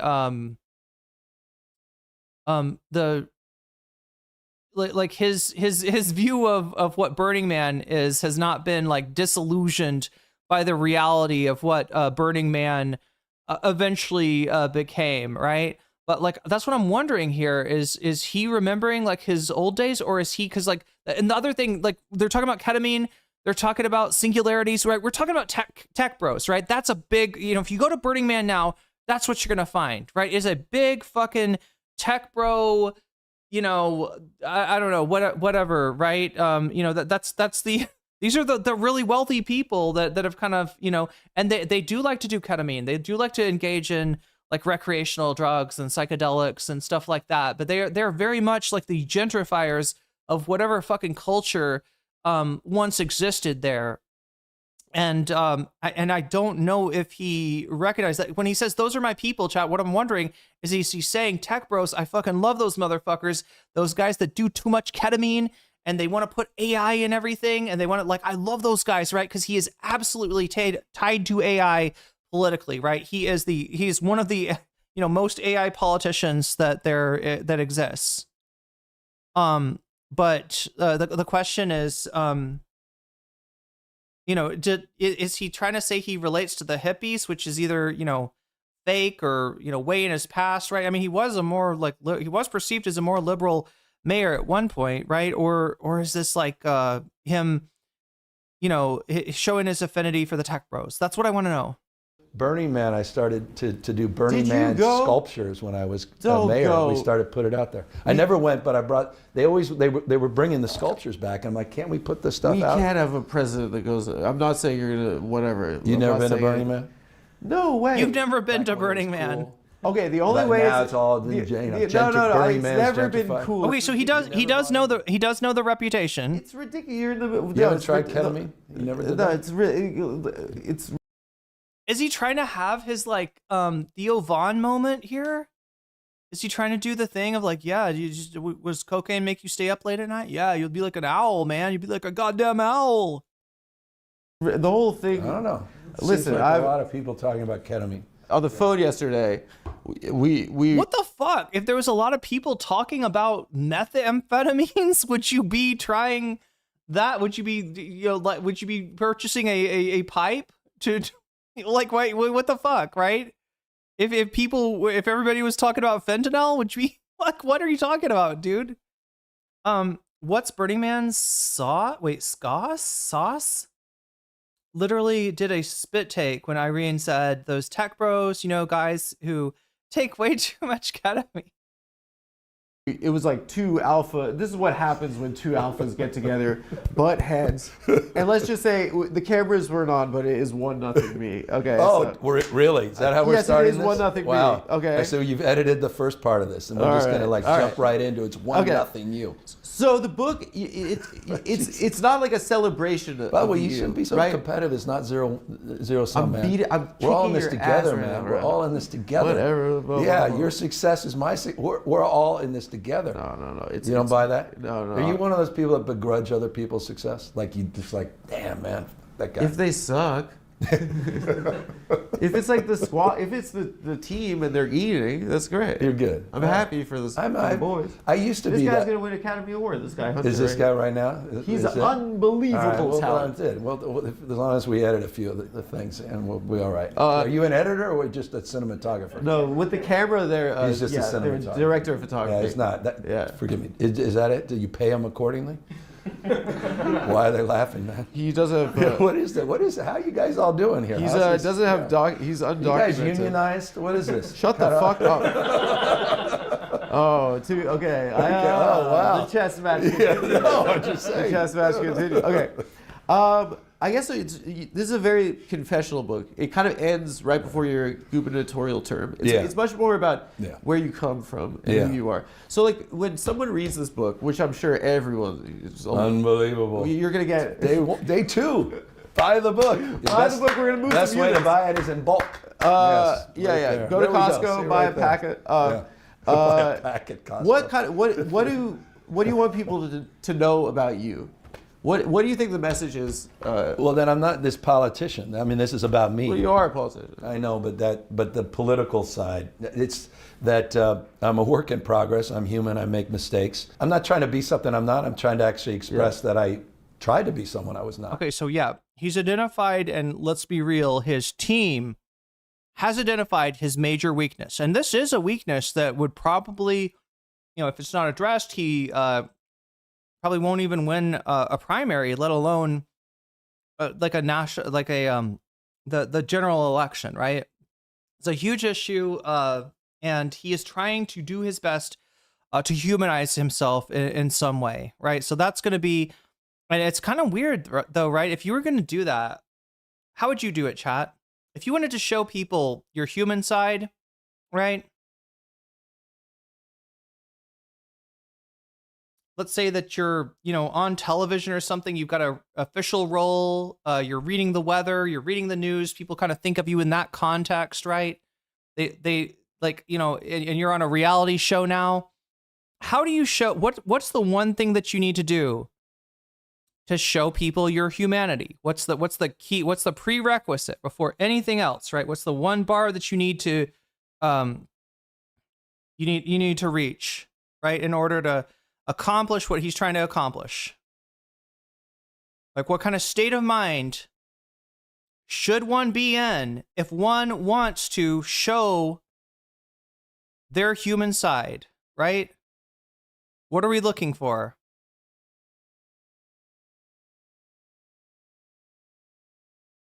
It's the one thing that Gavin Newsom is not doing this whole interview so far. Probably not hungover. He looks like he's, trying too hard. Exactly. Yeah, he needs to chill out. He needs to chill the fuck out. That's what he needs to do. And he doesn't seem to get it. He's just like, no, like, oh, so I come on here with the stated intention of showing people I'm not that politician that they see up there every day. They don't like the politician. I'm going to show you I'm a human being and I'm really relatable. Okay.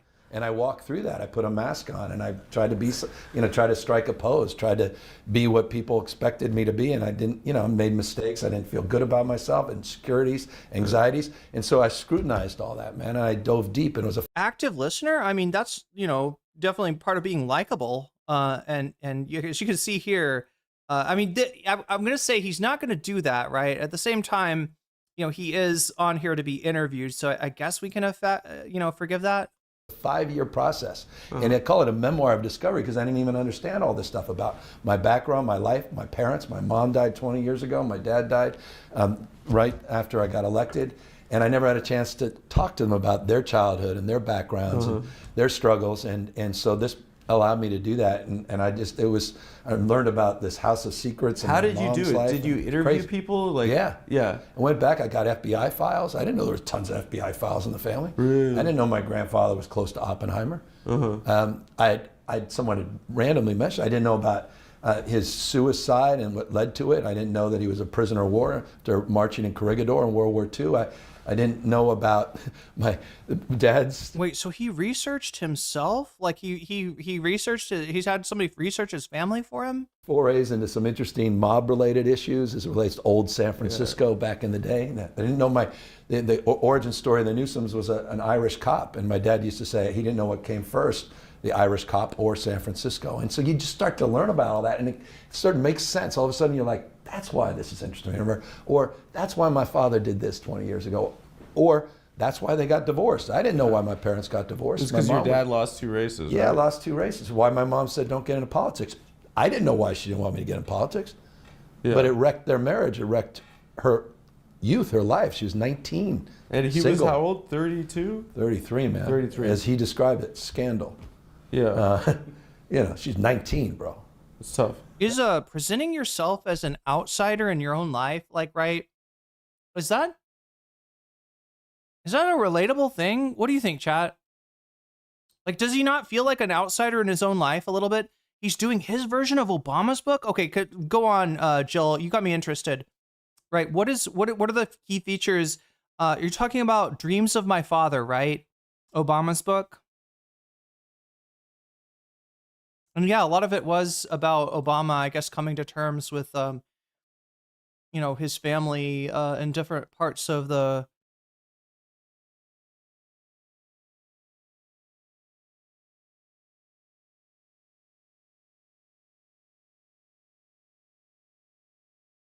Okay, I can kind of see the parallels.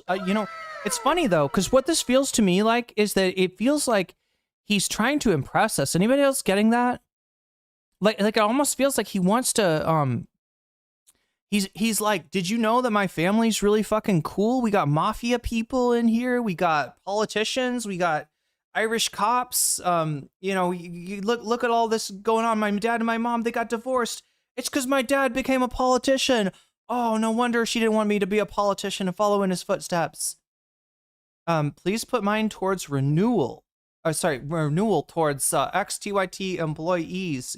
Yes, indeed, Crotchy, with the member chat here. Here's how you win. Cry during the interview. Yeah, if you beat Adam to the crying, you'll probably win. Chat, we're at 25 right now. That's fully 1/4 of the way there. To the bonus goal. Remember, this is the thing that tells us, do we get to watch, I don't know, Professor Jang further down the rabbit hole? Asmongold pissing off Hassan, Shoe on Head versus Denims, or XTYT employees, as Crotchy has just, and look at this, for people that don't know how this works, right? You donate, you say, I want to see XYZ, in this case, I want to see XTYT employees spill the tea, and I add your donation as a percentage to the topic of your choice. And at the end of the night, right, if we hit 100, that's going to be added to the score of, all these items, right? So you can kind of cheat a little bit. Now, if that sounds bad, if you don't like the idea of like cheating or people with money getting to decide what everybody else wants, I got you, okay? You can always donate and say Vox Populi, and that actually makes it harder for people to affect the poll. So it makes it so that the vote counts for more The donos count for less. That's Vox Populi. Also, chat, I am well aware that I owe you 4 fucking gaming streams. So we got to figure out how to do that very soon. Tries to so hard to appeal to everyone. Very artificial. Yeah, including Adam's audience. Think about this, right? Why is Gavin Newsom here? Like I told you some of the reasons that he wouldn't want to be here, right? That Adam has the capacity to damage politicians that he talks to, right? If he challenges the politician and the politician is not up to that challenge, it can be bad for, you know, your brand, your campaign, whatever, you know, things that are very, very important to you, right? Can go down in a Adam Friedland interview. But why would Adam want, or why would Gavin want to take that risk, right? What is the what's in it for him?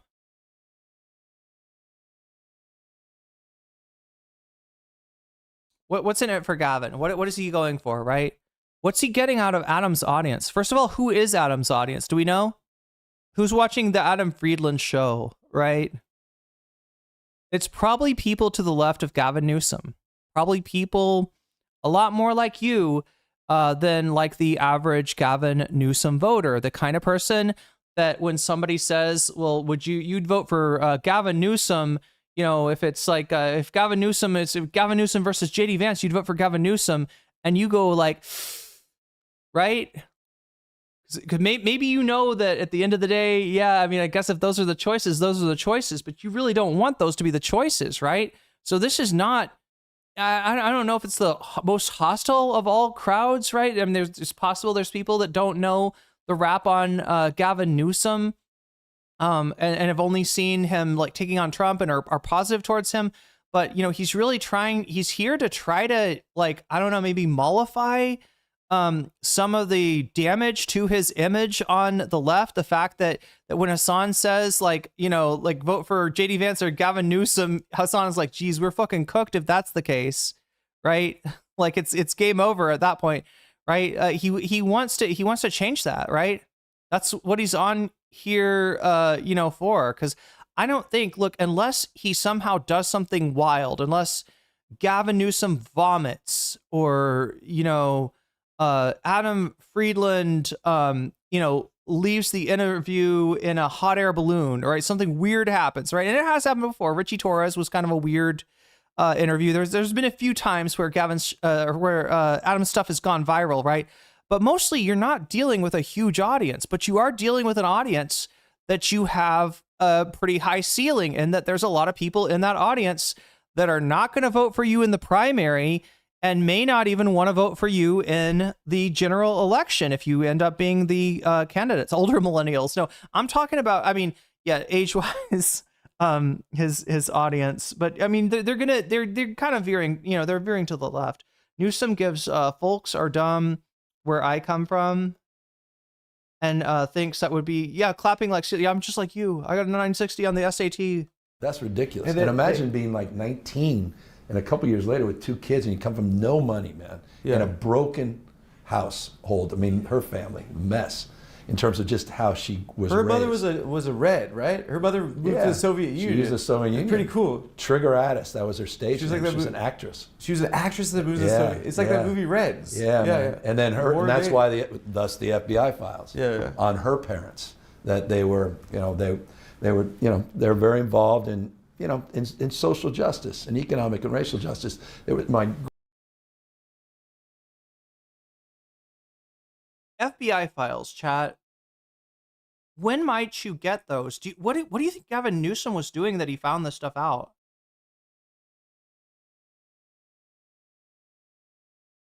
It sounds like a Freedom of Information Act, right?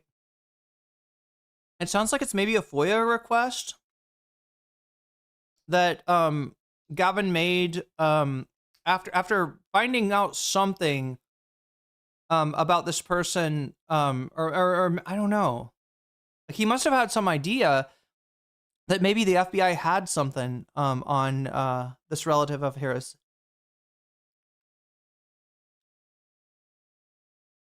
great-great-grandmother suffragette back in the day. So it's interesting, this advocacy that ran through it.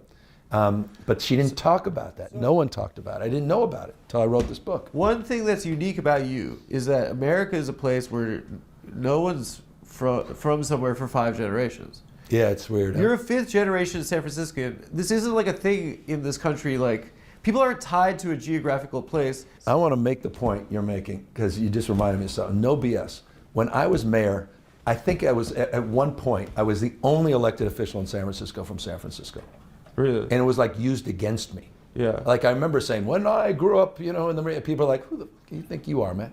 I'm like, I don't know. I just grew up Right. here. I talked about the old neighborhood. They're like, what, some elitist? Where was everyone? Wait. Is that a thing? Anybody from San Francisco? Anybody that lived in San Francisco? Is that a thing? Is that an actual thing? Like that people are not, like I know the kind of place, right? Like I lived in Seattle. A lot of people in Seattle are not originally from Seattle. Some people in Seattle that are from Seattle will kind of make a big deal about it and talk about what high school they went to and what they're doing there. Is they're kind of like signaling, like, hey, if you fellow Seattle natives, I don't know. I don't want to use that word with that, but like, right, fellow Seattleites, like, right, I went to this high school, right? But it is a little bit of a weird thing because like a lot of the people in any given space are going to be like not from there. So, they don't necessarily recognize, I mean, maybe they eventually recognize the high schools, right? But it's a way, it's just kind of a way to signal like I'm part of this. I don't know. There is a sense of like being from Seattle versus being a transplant. Even though a lot of the people in Seattle are transplants, San Francisco maybe there's so few like people who grew up there, and it's honestly so hard to afford to grow up there. That what comes off as snobbish is that. That's what he's claiming, right? Lived in San Francisco as Gavin Newsom was coming up. But, like, is there a thing where if somebody says, I'm from San Francisco, I was born in this hospital, I went to high school here, right? If somebody, like, is that considered, like, oh, you fucking elitist, right? You rich snob. You could afford, your parents could afford to raise you here? Is that the attitude? Man? Yeah. Pretty bad. But you know what? That San Francisco is like, someone described it as 47 square miles surrounded by reality, right? What, a city Oakland? of dreamers, the reality of Oakland and East Bay. Yeah. Vallejo. Hercules. No, Yeah. you remember Hercules? It's still there. Oh, really? Drive by it. Do you ever ghost ride the whip? No? No? I haven't. Have you? Yeah. Yeah. Oh, yeah. A lot of my friends actually hurt themselves severely in high school trying to ghost ride the whip. Have you ever heard the whistle go whoop whoop? No? What's the whistle doing? Whoop, whoop. No. By the way, you're not even. So Ator, are you talking about like why did he request his FBI files? Yeah, it could be that, right? Ator says this is what happened. He wants to be president, so people help him get all the trash and problematic information that can be bad for running. Yeah, so they do like this is very common for candidates or campaigns to run a or somebody in the party, right, runs oppo research, right? Oppo research is when you're running against somebody and you are researching them, you are looking for anything that you could use against them in the campaign, right? And maybe you'll save it, right? Maybe you won't release it eventually. Maybe you'll save it for an October surprise or something, right? But you get all this, ammo essentially against the other candidate, right? And so smart candidates will actually have their team do this to themselves, right? To try to be like, what can I expect? Are they going to bring up my mom? Are they going to bring up my, this relative that moved to the Soviet Union? What am I going to say if that happens, right? Stuff like that. So that might be a really, really understandable reason for him to file a FOIA request about his relative, especially if he kind of knows something, like something might be going on. San Francisco is exporting a lot of terrible people in government and exporting?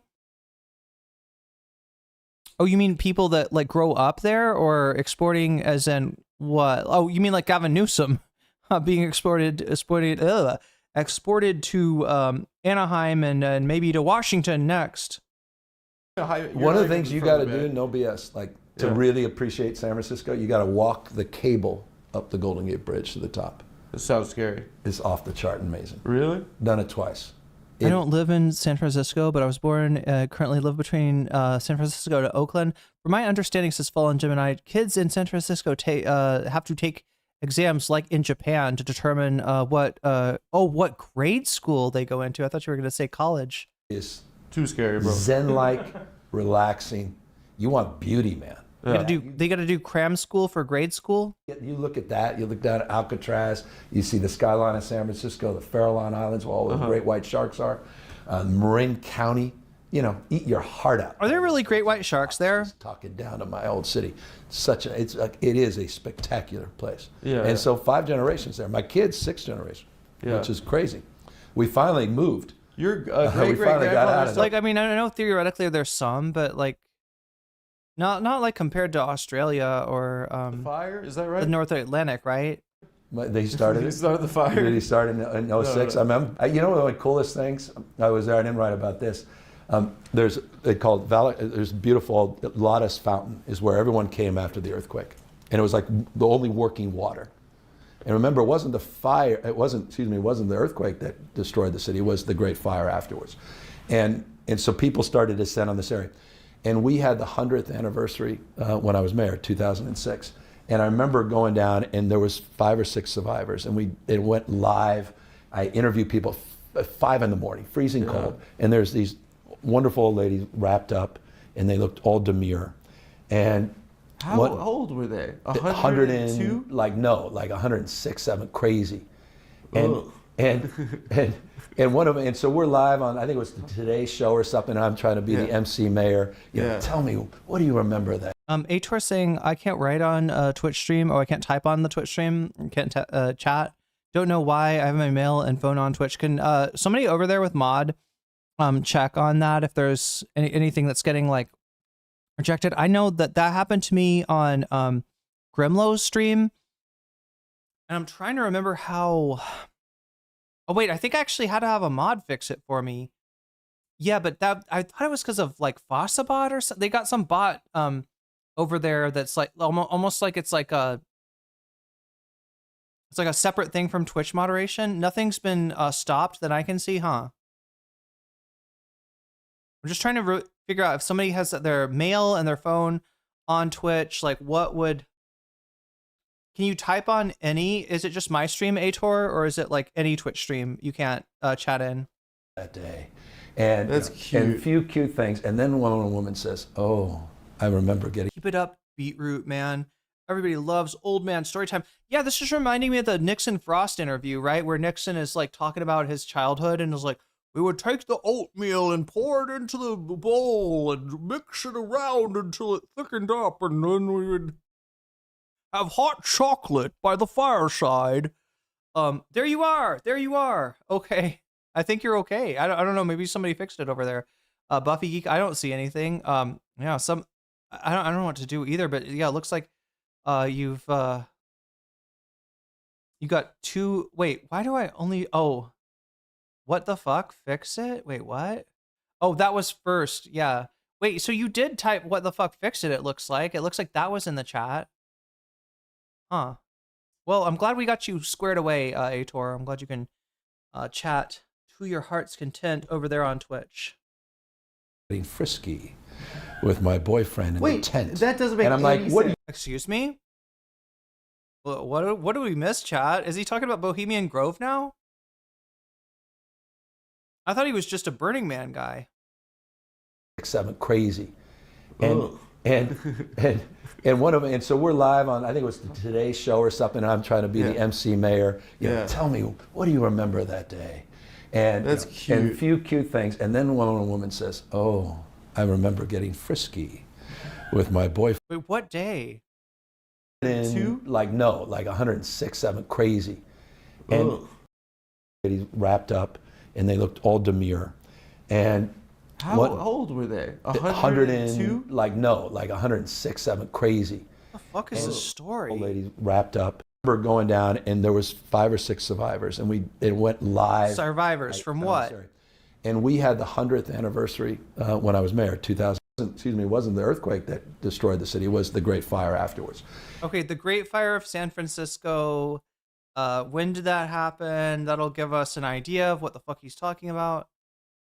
Great Fire. Fire San Francisco.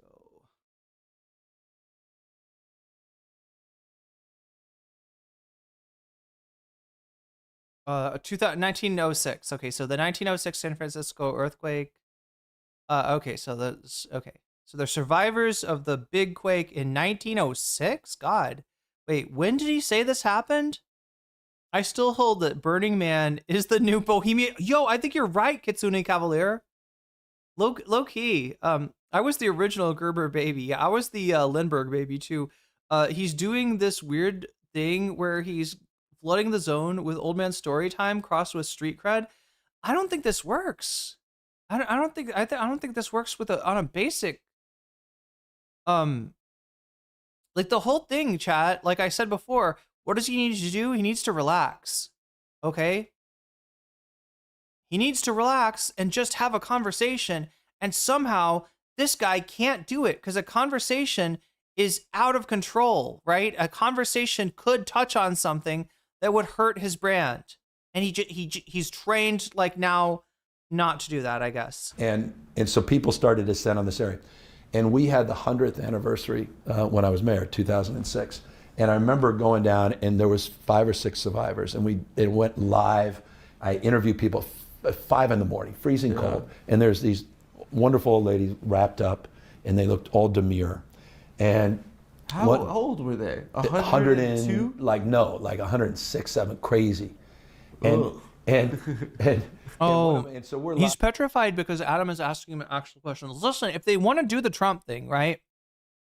Like Trump goes on Theo Von, they start talking about cocaine. Look, I know there's like a lot of talk about Donald Trump and substance abuse, but I mean, very likely he got, skeeved off by any kind of substances from his experience with his like brother's addiction, right? So, I don't know. Maybe he was faking. Maybe he went to coke parties at Studio. What's that called, chat? Studio 54, the 70s thing. Maybe he went to coke parties in the 70s. I don't know, chat. But he's acting like he doesn't know anything about it. He's like, oh, cocaine. What does that do? What does that make you feel like? What is that like, right? And then thoughts, oh, cocaine. Does it make you stay up late? Yeah. You'll be like a motherfucking owl, man. Your eyes will get this. You're like, right? That moment, something about, 2 lovable bumpkins, talking about the finer points of cocaine, like that popped off. I think that's what he's trying to do. But the thing is, like, that only worked because Trump wasn't safe, right? Theo Von's, taking him into an area that could get him in trouble, right? What if he comes off as sounding like, he does do cocaine or I don't know, like, right? But he's willing to. He was just being a dude, right? That's the key. He just has to be normal. That's all it is that gives him that appearance of like, here is what it would be like if Trump was your fucking grandpa at Thanksgiving dinner. And like, you had to explain a weird concept that he's not familiar with. That's what it would be like, right? That works. Now people can imagine Trump as their grandpa. That is fucking dangerous, chat. That is fucking dangerous, okay? For people to confuse Trump with their grandpa is like confusing the wolf from Red Riding Hood with your grandma. Live on, I think it was the Today Show or something, and I'm trying to be the MC mayor. Tell me, what do you remember that day? And that's cute. And a few cute things. And then when a woman says, oh, I remember getting frisky with my boyfriend in the tent. That doesn't make And I'm any like, what sense. are you, like 14 years old or something? I can't even remember So how she was 114 I don't know, man. years old? I think she was making it up or something, but it was like she had dementia. She got deep into the inappropriate stuff. Okay, so this is a safe story because it's not Gavin being inappropriate here. It's a 100-year-old grandma.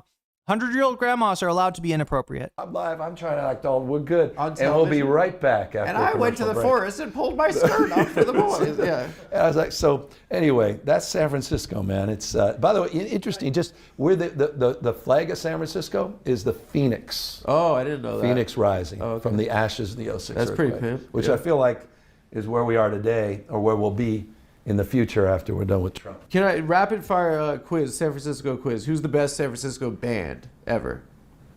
Bro, I was just with Bobby Weir's family at At his the funeral.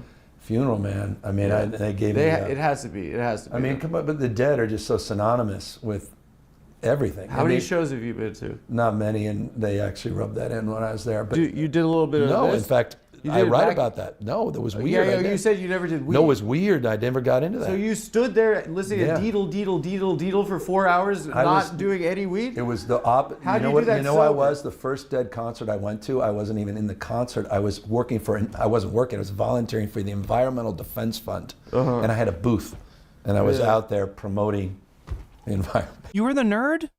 I was that guy. Here's the second question. What's the best San Francisco delicacy? Oh, a Lucas.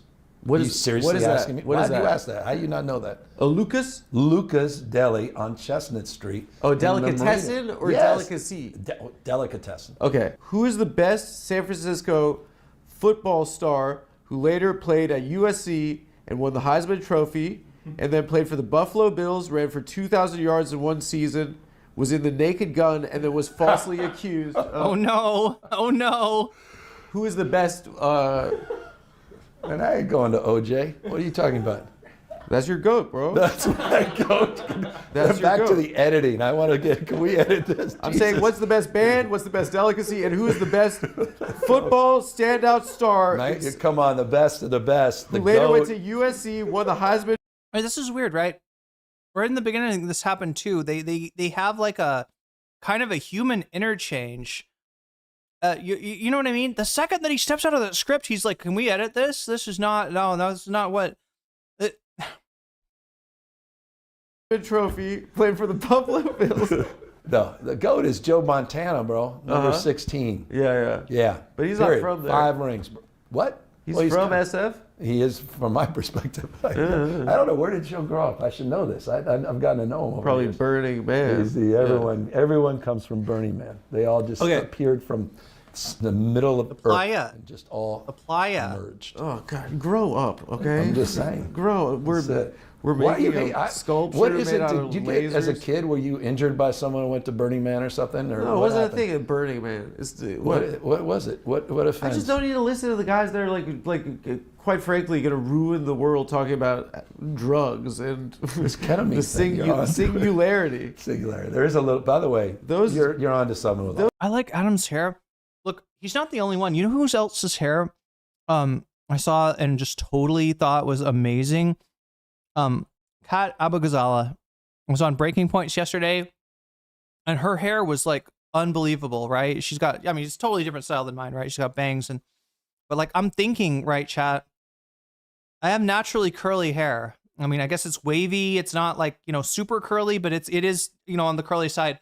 I know that the whole thing about curls, right, is you can either fight them with like a straightening iron, which I've been doing for years and years, or you can like embrace them with, what is it called? Like curl moisturizers. You got to use like all this stuff. You got to use like all this, stuff to just like, special stuff to shampoo and condition your hair. And then you got to like, a ton of product. Right. Am I right about this? Right. You got to have a ton of product and you got to kind of like stick to it. Right. In other words, like if you have curls, you're not supposed to comb, through at all, right? And I've never been able to live like that. What's a singularity? It is the hypothetical moment in which technology increases. What is it like? It increases at a pace that is like nobody can keep up with, or something. Or like the idea that the development of AGI, like the like science and discovery and technology is just going to increase at this like insanely exponential rate, right? I think that, did I explain it right? And anybody, feel free to correct me, because I'm not a tech bro, so I might not know. Those idiots, like if you embrace the waves, you'll never go back. Well, what's the secret? Like, what do I need to get? Like, yeah, they know all the problems in the world, but they think I need to find like a stylist here that's like a curl evangelist. They're like a curl proselytizer. They're like, come to the side of curls. only they can solve them. No, because then they'll punish me if I ever go back. They'll be like, you were a sinner. Oftentimes their solutions are just moronic solutions. Thank you. Yeah. No, we're now actually. I hear you. I got it. All right. Did you see when Uber invented? They were like, it's called Uber like route, and you could just hop on and it goes on a route, and they just invented the bus. Yeah. You wash your hair much less. Yeah. Man, I will say, They're such dildos, those they guys. definitely Yeah. destroyed the taxi industry as we know it. But have you been, by the way, when you're in San Francisco, I saw Waymo just announced they're rolling out to 10 more cities. They've been in 6, but that future started in San Francisco first. Yeah. And I got no bullshit. The other day I have a picture. I think there were 6 Waymos in front of me, driverless cars in traffic. I mean, it's like. Anti-Frizz said, I still comb my hair. Eventually it just forms anime-style drill hair. Stuff's happening in real time. Have you been in one? Yes. It's a confident driver. It's a confident driver. I thought it would be like a granny, but the robot is confident. It's confident. And then they have the Zooks, which are not even cars. They're That just sounds like like a little slur. Natural oils, like what? Like that's like argan oil? Is that one? That's when convention things. I don't even know. I got some oil from like a Chinese like hair care company that they gave me when they felt bad about not getting the color that I said strawberry blonde, and like I think it must just mean something different in Thai than it does in English. Sounds like the Zooks. By the way, the flying cars are coming too for the Olympics. They're going to have the first sort of quad flying car. Yeah, I only shampoo once. Yeah, when your hair's long, like you're supposed to shampoo like about once a week. I like peppermint oil on my scalp. That would probably keep it from getting itchy if you have to go too long without washing it. That's the next iteration. It's all Jetsons are here, man, not the Flintstones. Yeah. What? You don't like that either? What? This is just turning on into like, well, the future is coming, Adam. Do you not like that? Do you like? We just go to the doctor, I guess. We just have I went to your 3rd-story bathroom, man. That's old school. So look, I mean, it's not out and out, like, right? He's not going after Gavin at this point at all. But the critique is there. Can you see it? Right? I just want healthcare, man. No, but the future's coming, Adam. There's going to be AI. You're going to have to learn AI for your job. Your job's probably going to be replaced by AI, and you'll have to do something like licking AI's balls for it. You'll be the AI fluffer, and aren't you excited? Right? And he's just like, can we just get the fucking basics right first before we spend all this fucking money on data centers and a fucking war that nobody needs? God damn it. Yeah, no, it's right. It's right there under the surface, chat. I swear to God. That's maybe, You were a suit kid to school. I was a dork. I told you. My sister said that. She was very Wait, mist and water and scrunch it on days without. Oh, mist and water. Wait, does the water helps it? But wait, does the water doesn't make it frizz? I was trying to be like Remington Steele. Yeah. I have major frizz issues. I love Pierce Brosnan. I don't know. I love Pierce Brosnan. So I'll admit that. I love that guy. But did you chill in a crew I wanted to be of that other when I was a suit kid. guys, or you were the only I was the suit only. guy? I was a complete loser. Okay, I mean, an but- absolute loser. I'm I had sorry. a Flock of Seagull haircut. Look it up. You guys are too young. You don't know. We the know way what they it were is. We're not idiots. back in the day, and it was bad, man. It was bad. But suit, bad. Suit bad grades is psychotic. Yeah, no, I It was doesn't make sense. struggling, man. Suit bad grades is I'm always crazy. Why is that? Wait, did he say what the fuck did he say? I was a drugling? Did he say I was a drugling? I've never heard that phrase before. You're a suit bad grades, but I don't buy it. I think you're a liar. Because I think What is a liar? There, I got photos. White suit, bad grades, no Cadillac. But you bat 460 No, I was pretty good. your senior year, and was you were pretty good. suit bad. Yeah, I was pretty good. Bad athlete grades back then. 460 But I makes was a pretty sense. good athlete back then. Now you have to be, like 8th graders are better than I was in high school today. But Dude. No, I was like basketball, baseball, and that saved me, man. Sports saved me. Got me into college. That's how you get into college, with the 900 or whatever. Okay. Yeah, you don't have to. Dude, see, why this are you is doing it. this? You're You doing just like like Jewish perception. comedy with this book. Like, I'm not and doing Are we rubbing it in our face a little bit that America's a fake meritocracy, right?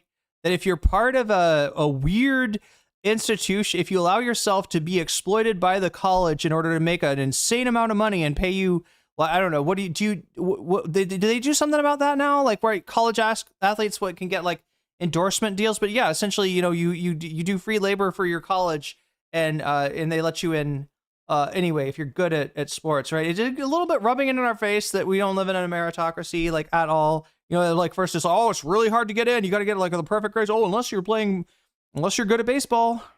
My mother sent me to my analyst, and look at this, everyone. Look. He accused him of doing Jewish humor. He's accusing Gavin of appropriating. Why are you doing this? You're doing like Jewish perception. Comedy with this book, like. I'm not And doing my Jewish mother comedy. sent me to my analyst, and look at this, everyone. Look. Do you think? Okay, what are you This showing? is a suit guy. That was it. Yeah, This there's is the guy my who flock of lost his seagulls. virginity at 11. Okay, That's not, by the way, this is the coolest did not. guy I've ever seen in my Not life. tell, no, that's. I think need I was him. Senior in high school. I was senior in high school. So you Didn't have any become cool girlfriends. at that point? By the way, you see the flock of seagull haircut under the hat? It's right there. barely, It's it's just out there. barely a flock of Dippity seagull. doo. That You're was making it sound like you were They a had gothic. They had a little thing. I'll never forget. I think it was. I can't remember her name. Tracy, whatever. She was one of the Lords. Dippity doo. Gavin. It was like one of those. We love. You know. The some weird fuck? cheer. It was like, Wait. Is it this what he thinks? He can't look. I don't think he can be grandpa. Like, I mean, I don't know how old he is, but like, right? He's doing Joe Biden shit. I don't think this works for him.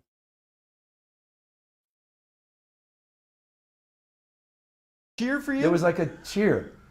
One thing I don't know, I toss around in my mind is like, is this like a preemptive like defense of like things that you get hit on? Yeah. Or like, because you look like just like your dad is CEO of the money company. Money You look incredible. I mean, he's one of the hottest guys ever. I wish And politics is money ugly. company. Politics is ugly Ugly. people, right? Well, yeah, it's, You have to chill with. it's you have Hollywood to chill for with ugly people. gremlins. It's Yeah. Hollywood for ugly people. That's You're the like problem. you're walking around. You're like the talent is not. What are we talking about? What are we talking about? But what I'm saying is this: is like Wait, what are we talking about? You're like you're guys I ever. wish And politics is money ugly. company. Politics is ugly ugly. people, right? Well, yeah, it's, You have to chill it's, with- it's you have to Hollywood chill for with ugly people. gremlins, It's yeah. Hollywood for ugly people. That's You're the like problem. you're walking around. You're like the talent is not. What are we talking about? What are we talking about? But what I'm saying is this: is like you're saying We're talking about the way that other politicians look. like no, my mother is. The Gavin being blessed with the good looks that he has, or cursed as he seems to be treating it right now, and that people don't see him as a human being, is like it must be he must feel disgusted by coming into like a democratic event with like just a bunch of the gerontocracy. I don't know. Struggled. She had multiple jobs. Yeah, 3 jobs all her life. She died, as I said, 20 years ago. Tell us about your dad. My dad he wasn't around. He disappeared when we were kids. He ran for county supervisor, state senate, lost, said he was broke and broke in, and then just took off and went to Lake Tahoe region near Truckee, became an attorney up there, and eventually became a judge. But he was an activist judge. So it was like social justice, racial justice, environmental justice. That's why I was out there with EDF, Environmental Defense Fund. He was on the board at the Dead concert. So he always, there was always. Wait, what? He was on the board of the Environmental Defense Fund. Do you have to have a dad on the board to be a volunteer at a Dead show? I would think that if you were like, involved in that, and you could just write a proposal and be like, hey, this is a group of young people at a concert. There is a large parking lot, kind of a carnival street fair atmosphere out there. I think that if I were to set up a booth, we could, I don't know, get some, some people would donate or join the organization or whatever, or volunteer, whatever. And, here's what I need to make that happen. You'd think it'd be like that. You'd think they'd be like wanting, like, I don't think that doesn't sound like a prestigious job, like to be the representative of the EDF at fucking a Dead show, right? That sounds like he got the short end of the stick. Oriented. You always had social justice, and that was the influence he provided. But was my mom's. So notice he says social justice, right? He's familiar with the concept. Hardworking. Right, keep that in mind. But what happened and what I write about it. I've got longer hair. I'm gonna have to cut like some of it off, right? I am definitely I like growing out my hair, but there's also issues with it. He's so tight with the Wait, is this real? Wait, I'm sorry. He's friends with Gigi Gorgeous's ex? Who is this chat? Getty Clan? I'm not sure if I know about this. I'm not trying to impress you. I'm just trying to impress upon you. I'm like you. There we go. There he is, chat, being a human being. This is gonna get him everything that he wants, right? I'm no better than you. You know, I'm a 960 SAT guy. That's his pitch. I'm stupid just like you. God damn it, Gavin. You're such a pedantic son of a bitch, aren't you?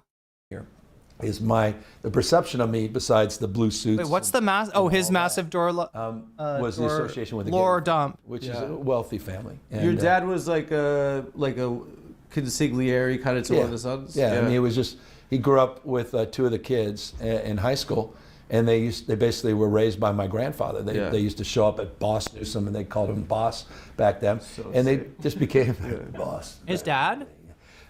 But just wait. incredibly close, including, by the way. Wait, his dad was a boss hog? His dad was like a local county official that ran the county government played it like a heart from hell, super corrupt, always eating a chicken or two, and trying to catch those Duke boys, trying to get Roscoe P. Coltrane out there to go make an arrest on the Duke boys. I know they're up to something, right? I know those Duke boys are up to something. All right, Boss Newsom. Paul Getty's godson or godfather, who's one who had his ear cut off, was kidnapped. Wait, what is this Getty shit? Wait. Did I miss like half of this? Am I not paying close enough attention? The last time, that time Newsom was caught during a semi-outdoor fundraiser at the French Laundry during lockdown. Yeah. Again, this is another reason why Gavin Newsom is a nightmare candidate, right? I don't think people appreciate how much of Hassan's reaction was a fear and like the pit, like a, you know, like his like heart dropping, you know, his stomach dropping, right? When you know, he considers like a, you know, how winnable that election would be for JD Vance, and how Gavin is like probably one of the only people that could manage to lose to JD Vance. What is it with Democrats that we create this talent? Right, this talent pool, their talent is like, I can lose to a rapist. I can lose to the most obvious liar in the world. I can lose to the most despicable, racist fucking person in the world. Just watch me hold my Boilermaker, right, Hillary? He delivered the ransom? Wait, was it a real life Boss Tweed that was much like Boss Hog? Is that what Boss Hog is based on?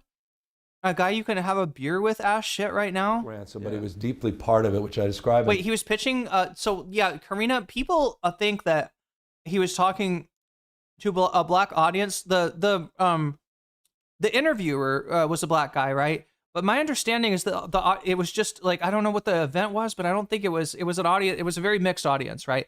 So, you know, I don't think he was being racist there. I think he was just fucking talking down to people like he always was. And this is going to be his Achilles heel, right? And he's not fixed it. This interview is not, you know, shoring anything up. The book, and it was sort of worldwide phenomenon back in the day. Yeah. Yeah, I'm trying to eat 70s day.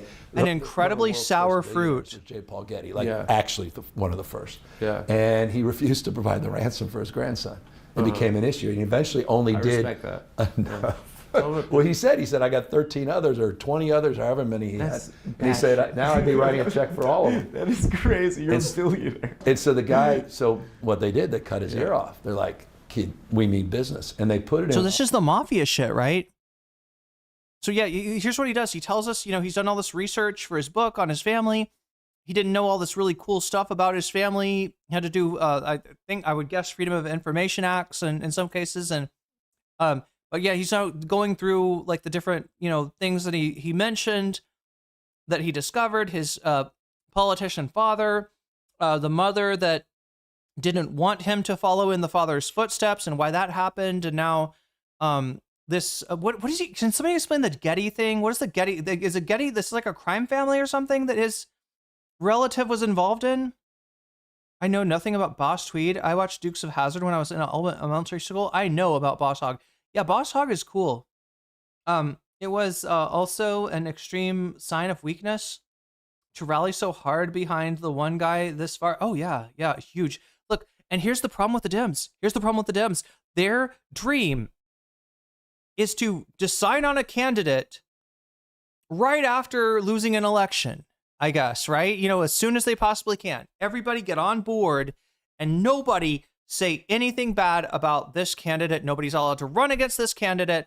They think that they are better served not having a primary, and it's absolute bullshit. Look, do sometimes primaries hurt the candidates? Yes. And a great example of this is Corwin versus Paxton in Texas, right? This is a runoff. After the primary, neither candidate succeeded in securing 50% of the vote, so they have to have a runoff, right? Right now, Trump is planning on endorsing Corwin or Paxton, probably Paxton if I'm to guess, right? And he's given a warning that the other person needs to get the fuck out of the primary, and the reason is that Paxton is so fucking vulnerable. He's done so much bad. He's done like everything bad, right? And especially for a Bible Belt kind of voter community, right? There's so much shit on Paxton, right? Corwin, his vulnerability is like he's not seen as being loyal enough to MAGA. He's gone against MAGA, a few times, but he's whatever. But anyway, they're trying to get rid of this thing because this is going to be toxic. Like Paxton is going to get cooked, probably, and have his reputation, and he should, right? This guy should be out of politics. Any other place, this guy would have been, pulled from office or just not reelected, and just it would be the end of him. But for some reason, because he can grift on this negative polarity of MAGA in Texas, he's able to kind of be like, well, I'm the one who stood up for Donald Trump. That's why they say all these bad things about me. It's not because you cheated on your wife and you're corrupt as fuck and you did all this other shit that I don't even have time to explain. No, it's definitely because you are pro-Trump, right? That's anyway. Envelope. And there was a strike, an Italian strike, so it didn't arrive in the mail for a while, and it was kind of deteriorated. Yeah. And Paul, lucky, survived because they gave him a date certain that they would take his other ear and other parts of his body off.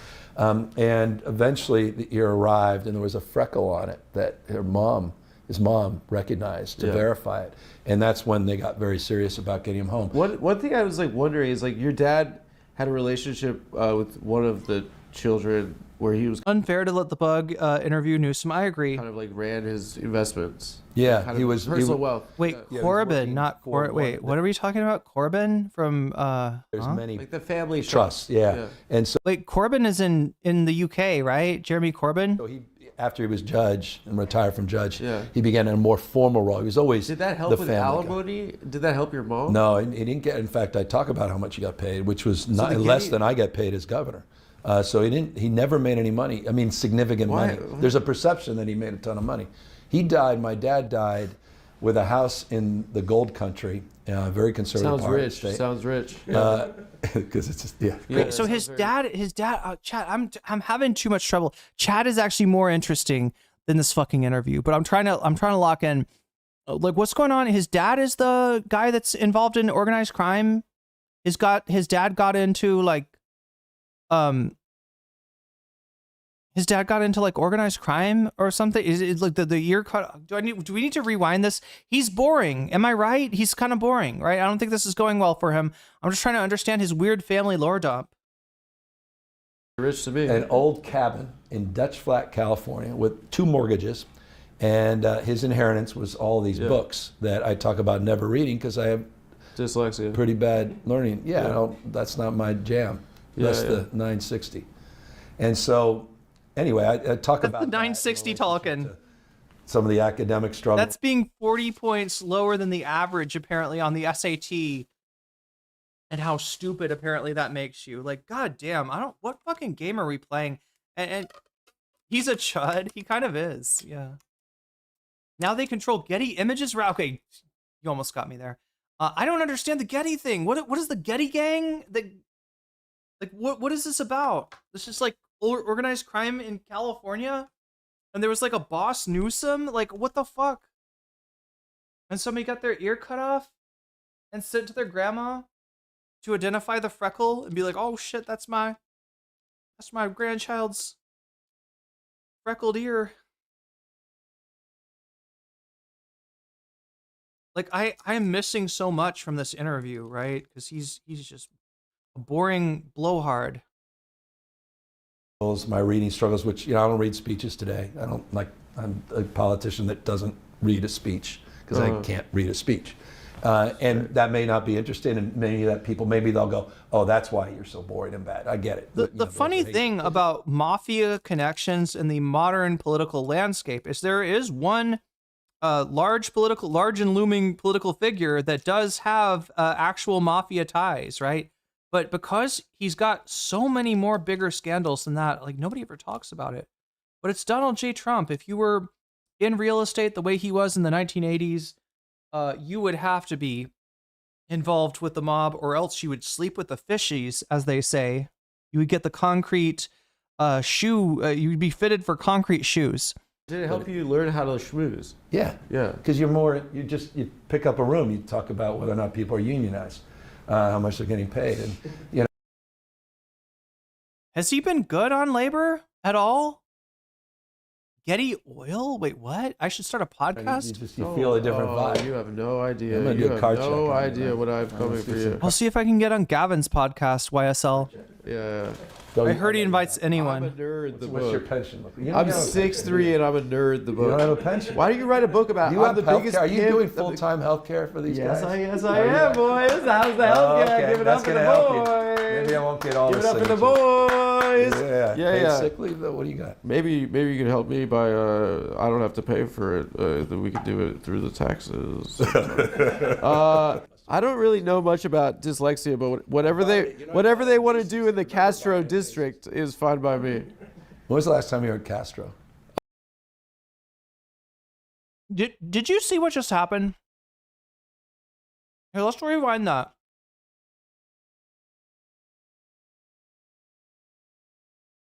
That was a little weird. 6'3" and I'm a nerd. The book. Vibe. You have no how to schmooze. Yeah. Yeah. Because you pick up a room, you talk about whether or not people are unionized, how much they're getting paid, and You pick up a room. And chat, maybe look, I'm not good. I will self-disclosure, okay? I'm not good at schmoozing. I'm not good at networking. If I talk to you, it's because I'm interested in you. You seem interesting. You seem cool, right?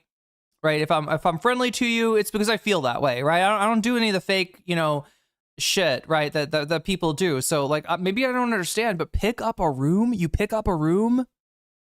Is a politician thing? Is this like a speaker thing? You pick up, or is it like like slang for you what? Like, does he mean like pick up the vibes of a room? Pick up the read the room? Is he just saying read the room?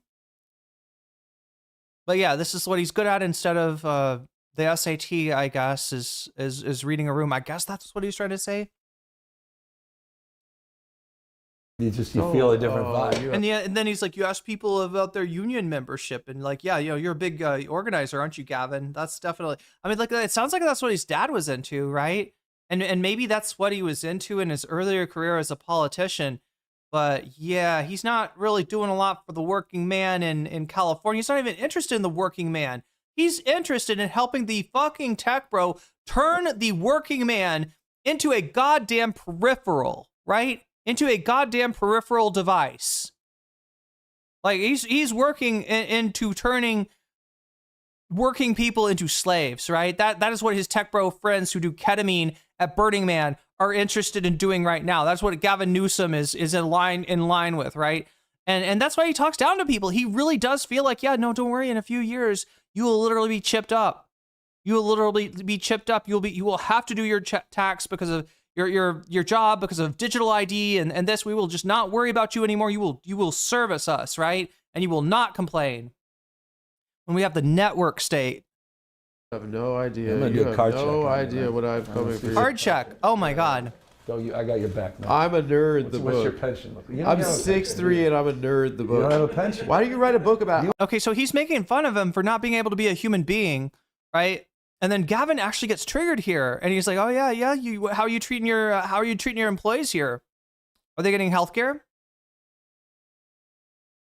I'm the biggest Are you pimp doing of the- full-time health care for these Yes, guys? Are you giving them all healthcare? Okay, give it that's up. gonna- Are you literally doing something that like no one else in the fucking in your industry is probably doing if they can get away with it? He thought he could catch him.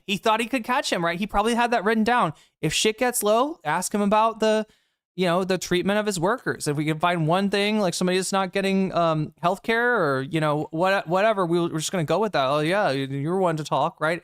Gavin's out here advocating for card check while Adam won't even take care of his employees, dental and vision, right? It's swing and a miss, Gavin. Swing and a miss. The game is afoot, chat. The game is afoot, and we're not even halfway done. Okay, let's check in, right?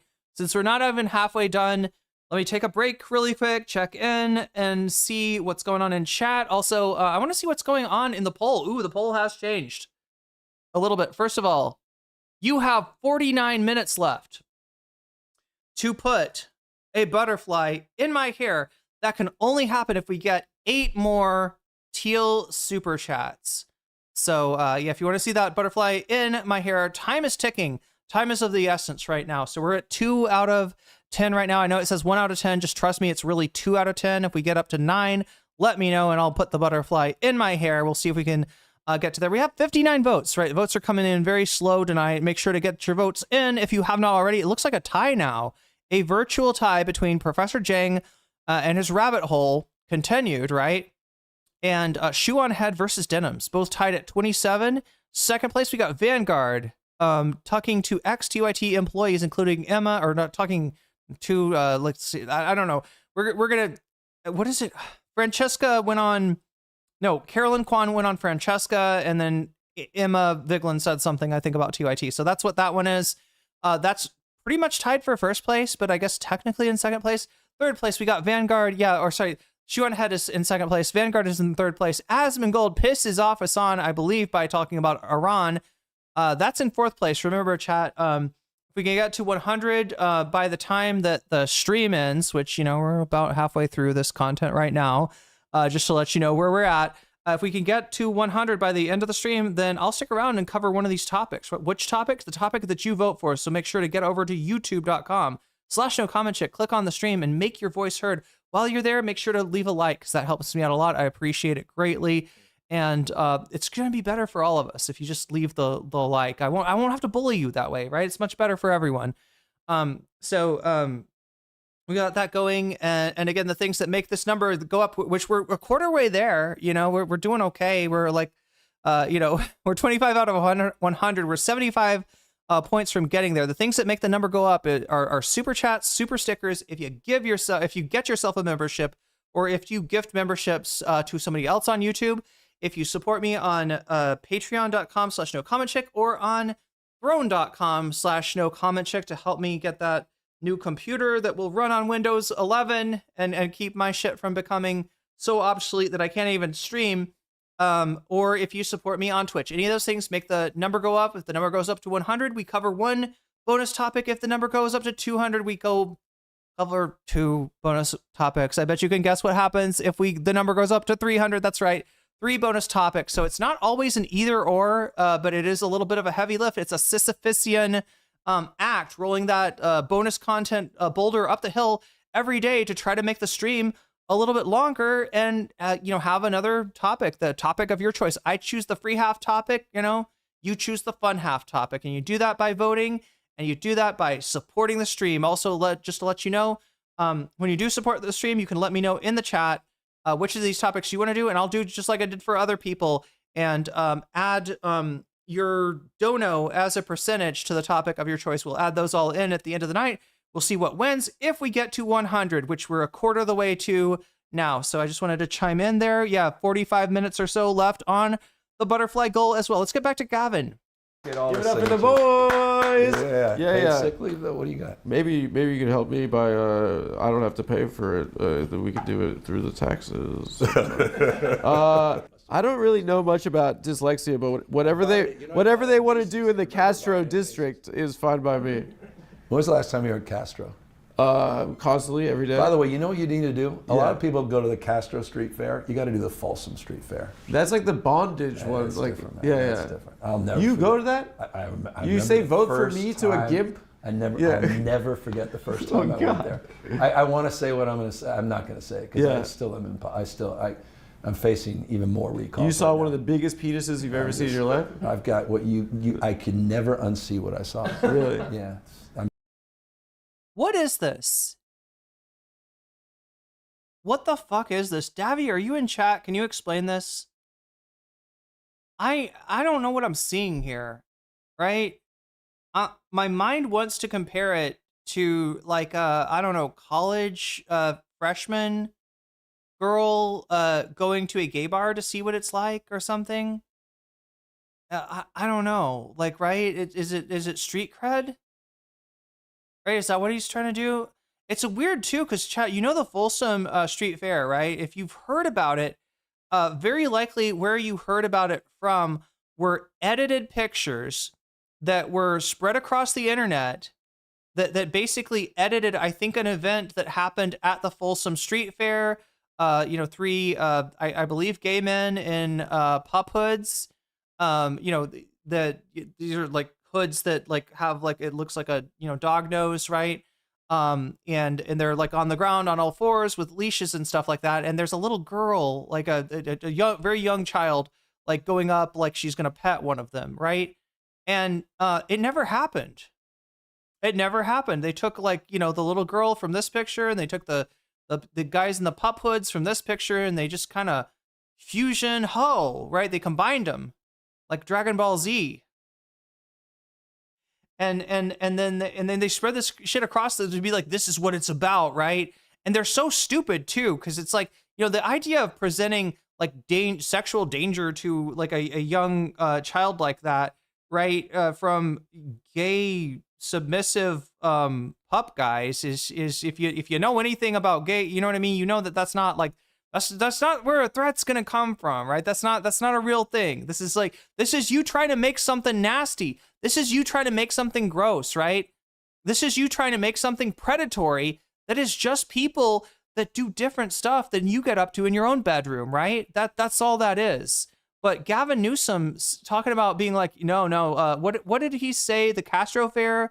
Adam, was that what Adam was talking about? And then they're like the Folsom Fair. That's where you really got to go. I'm trying to understand what he's trying to do with this. Does he think he has like vulnerability on LGBT? Is being seen as an LGBT ally, and so therefore, if he embraces like a bondage scene, which a lot of people who are okay with LGBT stuff might be put off by that in some way. Does he think that shows like I'm the real ally here? I'm here standing up for Folsom. And the question I really have, chat, is given how much he's run away from the trans issue, right? Given how much he has caved and catered to fucking bigots on the trans issue, does he know the right wing, like, does he even know that Folsom is the fucking target of a bunch of right wingers, and that like he could have probably any LGBTQ event that he would have named would have put him in less danger in terms of the general election, right? I mean that is a thing right there that you would think that his team would be like, no, don't go to Folsom. Oh, I know you went to Folsom last year and you had a good time about that, but we're not going to talk about that ever again. We're going to pretend that never happened. You're going to the safe streets fair. You're going to you're going to the rated PG street fair, right? You'd think that's what his team would do. Right? This is kind of weird. I don't know what he's doing here. Through the taxes. I don't really know much about dyslexia, but whatever they want to do in the Castro district is fun. Oh God, giving big white woman who calls gay guys my gays vibes. Yeah. When was the last time you heard Castro? Constantly, every day. By the way, you know what you need to do? A lot of people go to the Castro Street Fair. You got to do the Folsom Street Fair. That's like the bondage one. It's like, different, It's different. I'll never. You forget. go to that? I you say vote for me to a gimp? I never forget the first time I went there.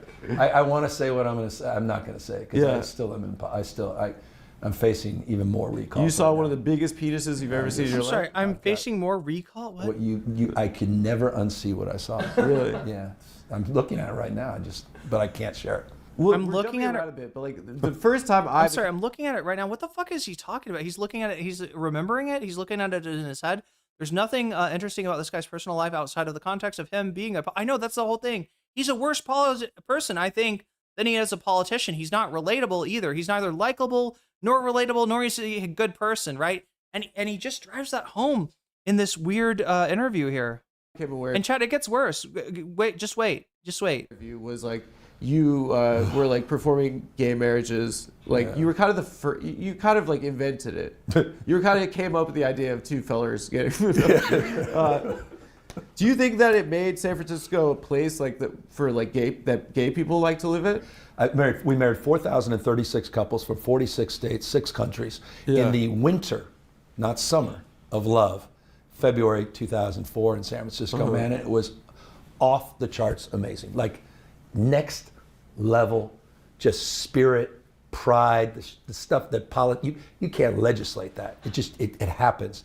People coming together, pilots and firefighters. You can't legislate that. No, it's your job to legislate that, right?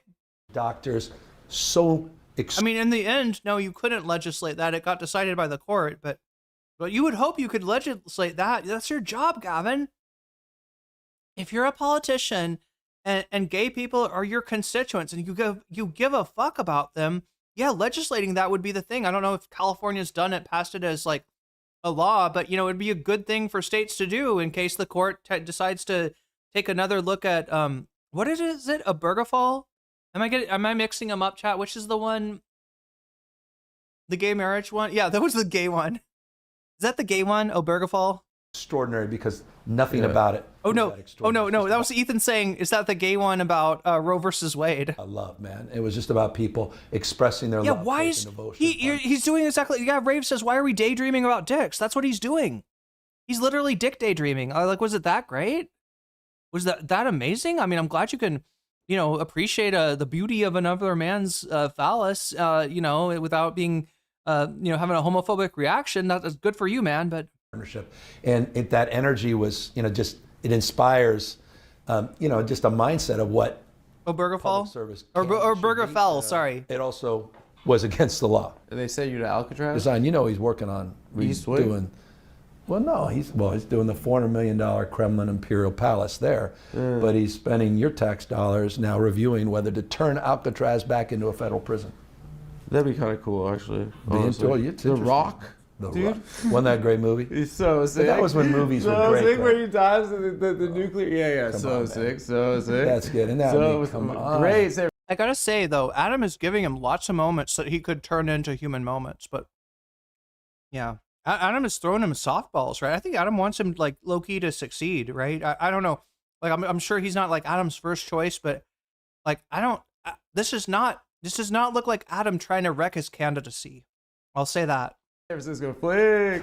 Thank you. Yeah. Yes. We're going to go back to the Rock. The Rock. Yeah. I want to talk to you. First of all, I really appreciate your time, and I think we've done enough of this grab assing, and When are we starting the interview? We're about. Do you have an announcement to make? What is that? So why don't you go ahead? Boxers. What do you mean announcement? Jesus. What do you? Come on. You promise. What's the announcement? It's big. It would be big for the show. Unbelievable. Just do it for me, dude. Come on. Honestly, I was nice enough to have you on. Even if you take What's your favorite even if Beatles you say, song? "Psych, I'm not running for president," just say it on the show. I'll get a clip. It'll go viral. It'll be good for me. You're all about variety. I was nice enough to invite you. You are nice enough to invite me. I haven't been nice enough to organize your staff. Get them the kind of health care and pension they deserve. Oh yeah. Yeah. You were nice Wait a enough minute. to write a book like they all do before they announce that they're running. Yeah. Why is he going back to that? Wasn't that a swing and a miss? Was Adam lying about the employment situation of his crew? Politician with a book. I'm surprised you had me on, man. But your book is called "I'm Not Cool." Whoa. Even though you're 6'3" and like a piece of 6'2". You're 6'2" and a half. smoke. Organize your staff. Get them the kind of health care and pension they deserve. Oh yeah. Yeah. You were nice enough to write a book like they all do before they announce that they're running. Yeah, politician with a book. I'm surprised you had me on, man. But your book is called "I'm Not Cool." Actually, even though you're. I'm surprised you had me on. Book like they all do before they announce that they're running. Yeah, politician with a book. I'm surprised you had me on, man. But your book is called "I'm Not Cool." Actually, even though you're 6'3" and like a piece of 6'2". You're 6'2" a and a half. smoke. I can't even look at 6'2" you. and a half. I can't even look. I can't even look at you. California is what, the 4th largest economy at Yeah, this point? Right? $4.3 trillion a year. The attitude in America isn't like, oh, these big, just because they're so big and strong, they look down on us. The attitude is like poop-covered, hobo-infested hellscape, 100%. right? Yeah, pisses me off. So the question is, like, Honestly. obviously, you've explained that this is like something that kind of the Murdoch sphere has pushed for 20 years. Yeah. That makes total sense. But like, if you are being attacked on those grounds directly, how do if you you're defend meeting it? someone, or let's not even attacked. Let's say you meet someone in the middle of the country. Yeah. Right. Some guy at the Iowa State Fair, he's eating fried shit or whatever. Are you gonna have to eat fried shit at the Iowa State? No, it's is it wait? It's fried. What is it, fried butter, fried. You know, I don't know. You're literally, you had a restaurant, you had a nice restaurant. No, you're like, oh, I love this fried turd. No, it's come on. If someone comes up to Your you roots. and they say, you are a governor of a failed state. It's wild because I mean that is, probably how, Gavin, thinks of people like that. Let's just watch that again. So I have more time to eat. No. The Murdoch sphere has pushed for 20 years. Yeah. That makes total sense. But like, if you are being attacked on those grounds directly, how do if you you're defend meeting it? someone, or let's not even attacked. Let's say you meet someone in the middle of the country. Yeah. Right. Some guy at the Iowa State Fair, he's eating fried shit or whatever. Are you gonna have to eat fried shit at the Iowa State? No, it's is it wait? It's fried. What is it, fried butter, fried. You know, I don't know. You're literally, you had a restaurant, you had a nice restaurant. You're like, oh, I love this fried turd. No, it's come on. If someone comes up to Your you roots. and they say, you are a governor of a failed state, if they say to you, your shit sucks. Yeah. It's your fault. Yeah, cool. You They will let say- in let in busloads of hobos and illegals. Yeah. This is a common perception. How do you address a person directly? Well, I mean, we can talk about the fact we went from the 6th largest economy to the 4th largest economy. We can talk about the fact we went from 49 to 58 Fortune 500 headquartered companies. So, chat, this is what ammo looks like, right? I was talking about, I watched a little bit of this with Sarah, and we were talking about our impression of this part. I think that Gavin Newsom and his team, I think they wrote out little cue cards, right? And like the idea was like, okay, I'm the staffer. I hit you with something, Gavin. You come up with you rehearse and memorize these cue cards, right? And then based on what I say to you, what are you coming back with? And I think this is the one that's like, written out, right? Because this is like a speech. He's ready. Like, right. They ask you a tough question. You launch into a speech. address a person directly. Well, I mean, we can talk about the fact we went from the 6th largest economy to the 4th largest economy. We can talk about the fact we went from 49 to 58 Fortune 500 headquartered companies, more than any other state in the nation. We can talk about having more scientists, engineers, more Nobel laureates, the finest system of higher education anywhere in the world. We could talk about the fact we're the center of innovation and entrepreneurialism with AI, with quantum, with robotics, with autonomy, dominating in research and development as the 3rd largest R&D center in the world. We could talk about being the most diverse state and the world's most diverse democracy, and we're living and advancing together across our differences. We can talk about it being a tonic for our toxic politics. We can talk about I'm sorry. California's energy. A tonic for our toxic politics, chat. Is he trying to do Maha? It sounds like he's trying to do Maha, chat. Do you hear this? This sounds like Maha. So if you don't know, right, a tonic was a, what is it called? A patent medication sold in one of those old school, like a dude comes up to town and starts reading off the script about like, my grandfather took this tonic before he was completely crippled. His legs grew back and he grew 2 extra legs on each side. And, now he's a horse. I don't know. Like, you know what I mean? It's like fucking snake oil is what it is, right? But to Maha, they want to bring back that snake oil. No, the snake oil was real. The vaccines are fake. The snake oil was real. Can we get the snake oil again, right? Anyway, he's just using it like in a literary sense, right? As a metaphor. You know, this is like the tonic for our toxic world, right? But it is the language of you know, it is kind of still the language of the modern day snake oil salesmen who are probably hawking supplements these days.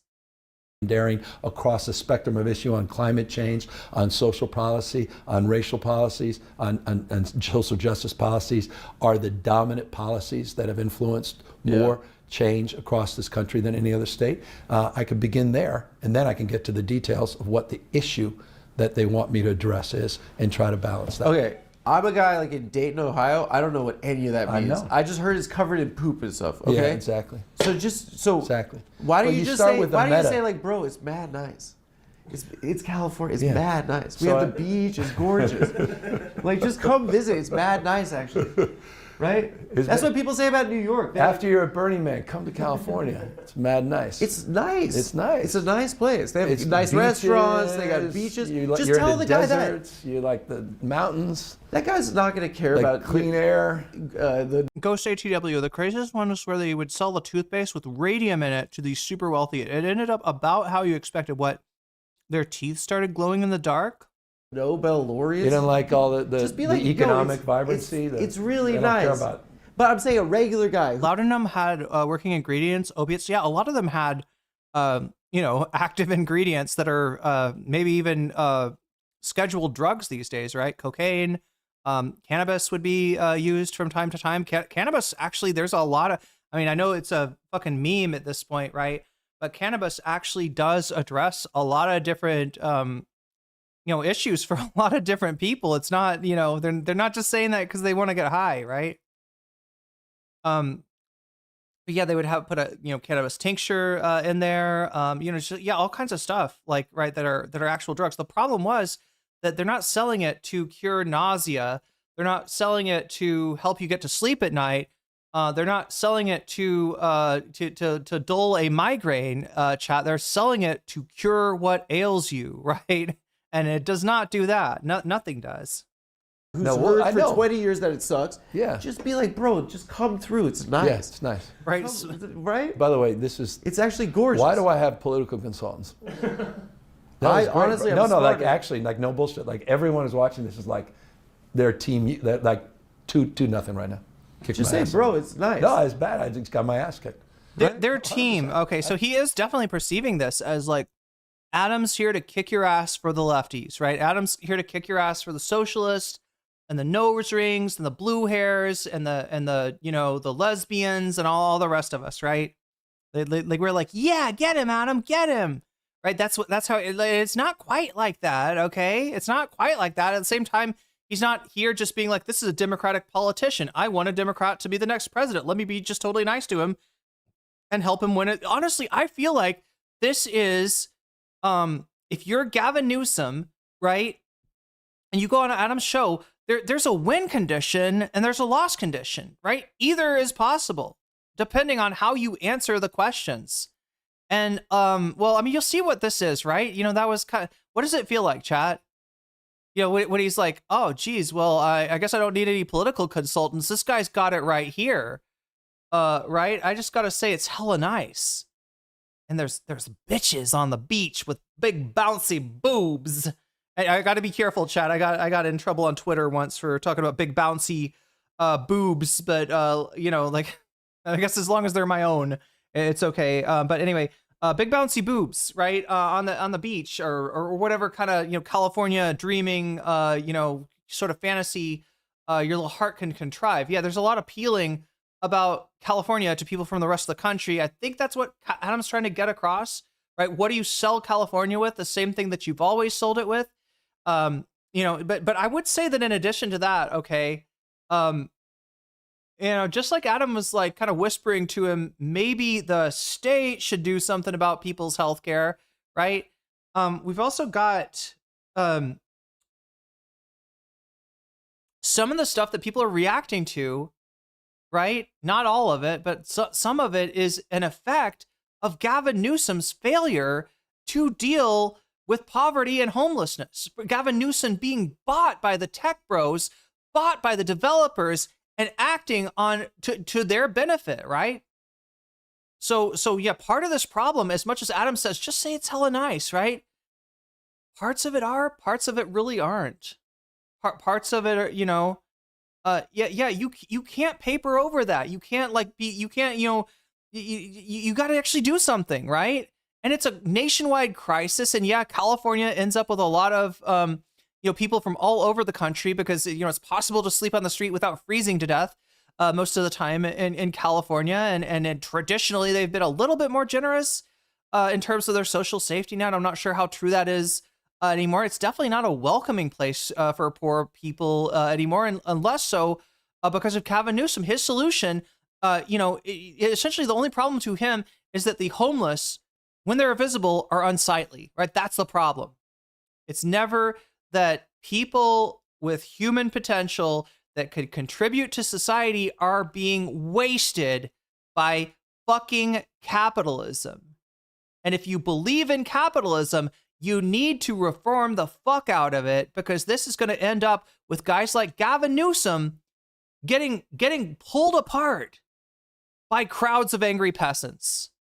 But while proclaiming that he got a 960 on an SAT, please don't pull my limbs off, guys. I got a 960 on the SAT. This is going to end badly for the wealthy and for those that carry water for them, right? This is, not in Gavin Newsom's interest as a presidential candidate, and it's not in his interest, long term as a wealthy elite person, right? They really need to do something about this, because this is a bomb that's going to absolutely blow up in all of their faces. I sound like a fucking politician. Yeah, going through, let me say, just it's mad nice, man. Come to San Francisco. Come on. Is he making fun of him? I don't know if he's serious. Wait, is he making fun of him, or is he like, this is genius? I can't.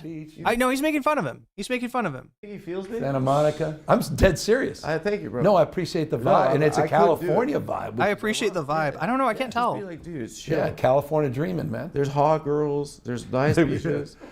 It's just nice. The West Coast has the sunshine. The weather's and good. the girls are, you know it. Just like, have you heard the Beach Boys? Yeah. By the way, you know what? That is the vibe we need back. See, I'm dead serious. I appreciate this. You're right. You're 100%. What happens? And by the way, I write about this in the book. Yeah, anything to ignore real world problems, right? This is probably appealing to Gavin Newsom. But that's what if he could just rebrand California as like, look, it's a fucking beach. It's nice as fuck. And let's be real, you're fucking jealous. You're fucking jealous. You're not scared. If there's homeless people around, you can go somewhere else, right? You are not going to be hanging around on Skid Row if you come to visit, if you come to, if you come as a tourist to California, right? You're gonna be in nice places, right? He could, but it's still, I don't think that totally takes care of his, anyway. Yeah. I have this defensiveness about a lot of this stuff, and that comes across, and it comes across as slick and bullshitty, and you called it out. I appreciate that. You're doing like the 8 Mile thing where you're like, I live in a trailer. My mom but it's actually true. Right now. But it was true. It's like I'm hot. I'm hotter than the rest of the people that are in the government. My mom deserves me to tell her truth, and so I told the truth. But look, I connected a lot with the story of her passing, because I was there for my mother's passing 5 years ago. Well, what were you doing? Well, I'd like you to share your story from the book first, and then. Yeah, that was intense, man. I mean, so you literally went through the same thing. Well, I wasn't like busy. I was like there for 3 months. Okay, so through the end. Yeah, you were like the mayor. I was an ass, as a little piece of shit son that was not paying attention to her. She calls me, leaves a voice message, and says, "If you want to see me, you should see me before next Thursday, because that'll be my last day." And I'm like, that's a hell of a voice message. Yeah. And called my sister and like, "What's going on?" She goes, "Well, you haven't been around. You should pay attention. Mom is doing an assisted suicide." And it was illegal back then. It's 20 years ago. And so she got a courageous doctor. And I started spending a little time with her and sort of, talk about a pattern interrupt in life. Get your shit together. Focus on what matters, not just yourself and what you're trying to achieve and be. And it was intense, man. I went there. Everyone spent time with my mom in the room, in the back. Everyone's in the living room, in her apartment. And she just wanted to be with my sister and I, as the doctor gave her the final, whatever the cocktail was. Yeah. Doctor leaves and says, it's all set. Just quietly disappears. My sister on one side, I'm on the other side. We're looking through all our old photos, the sort of 70s type photographs. And she's just, I remember there. And then she's having a hard time breathing. My sister just panics and just takes off. And she's like, I was like, go. And then I didn't know what to do. And I was like, so I was there with her by myself in those last sort of violent breaths.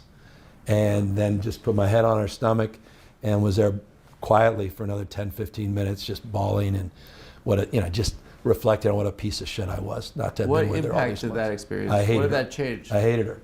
You Pissed hated me her off. in I was that like, moment? don't do that. Yeah, don't, like, who allows their kids to be there to go through this? And Well, I think a lot of people do it that way. yeah, I just felt that at the time. I felt, and like, because I saw my sister breaking down, I'm like, the pain she was struggling with, like, I was so glad she wasn't there to experience that.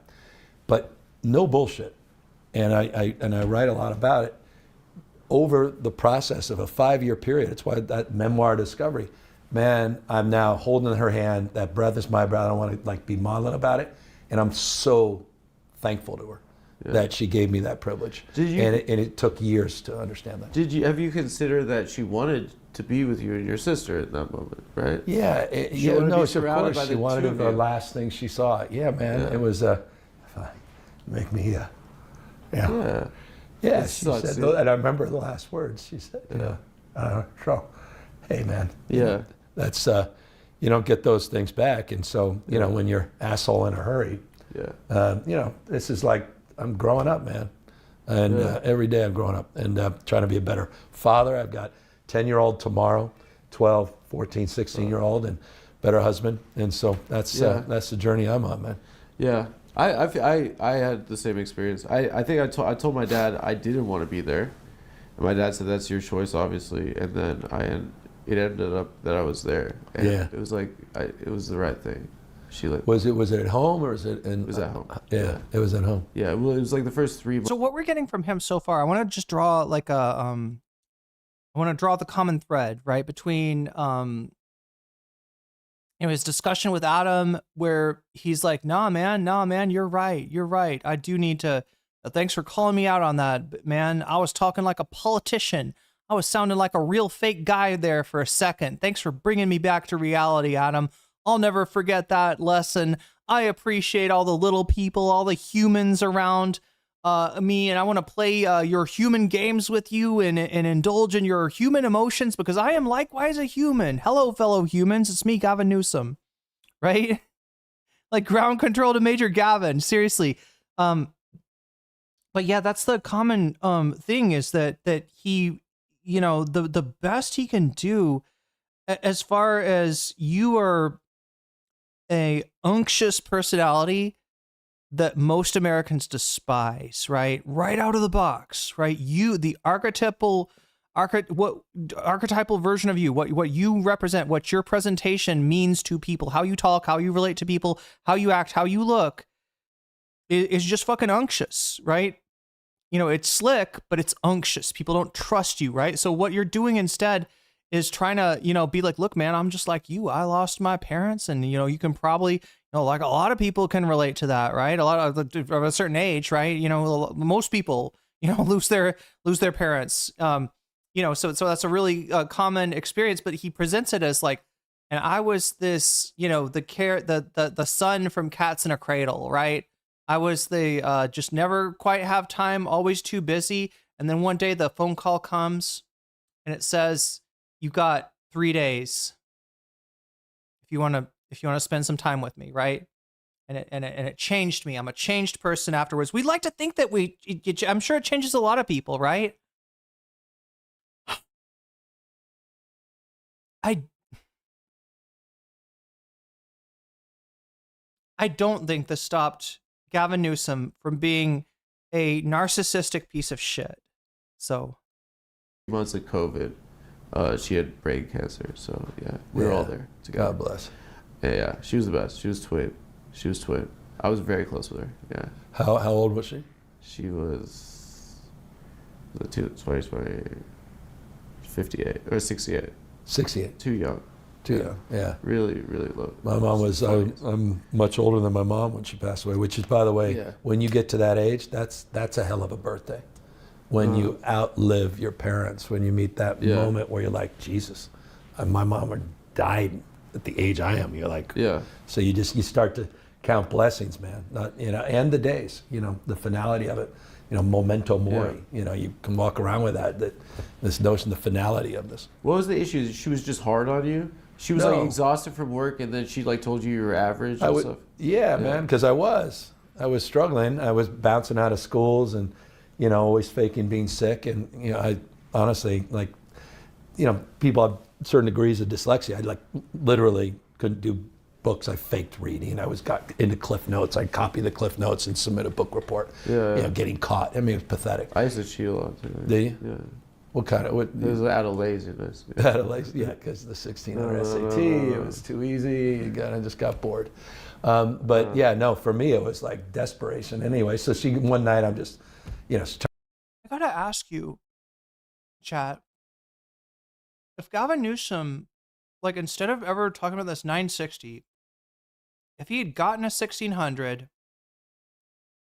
maybe he took the PSATs right before, right? Because I don't know how wealthy he was, right? But you can take a practice version of the SATs before or you could even take you can take them twice, right? Junior and senior year if you don't do well the first time. But whatever. Maybe he took it before and didn't do it as well. But he studies really hard and he does a 1600. Do people hate him for that? First of all, do people hate you if you got a 1600 on the SAT? Would you mention it, right? Or would you try to be like? Would you think that I'm not going to mention that because that kind of makes me sound like an elitist asshole?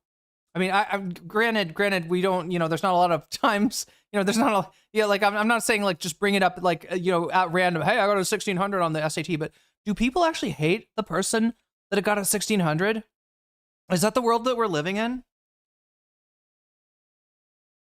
Or is it more like for Gavin Newsom because he looks perfect? His life is fairly perfect.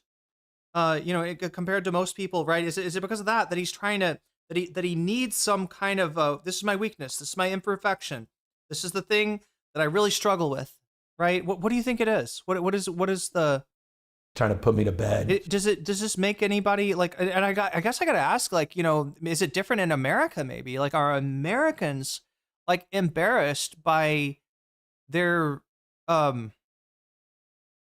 intellect? Is that a thing? I think he's a very vapid, insecure person who's easily. Oh yeah, he's perfect for the Democratic Party.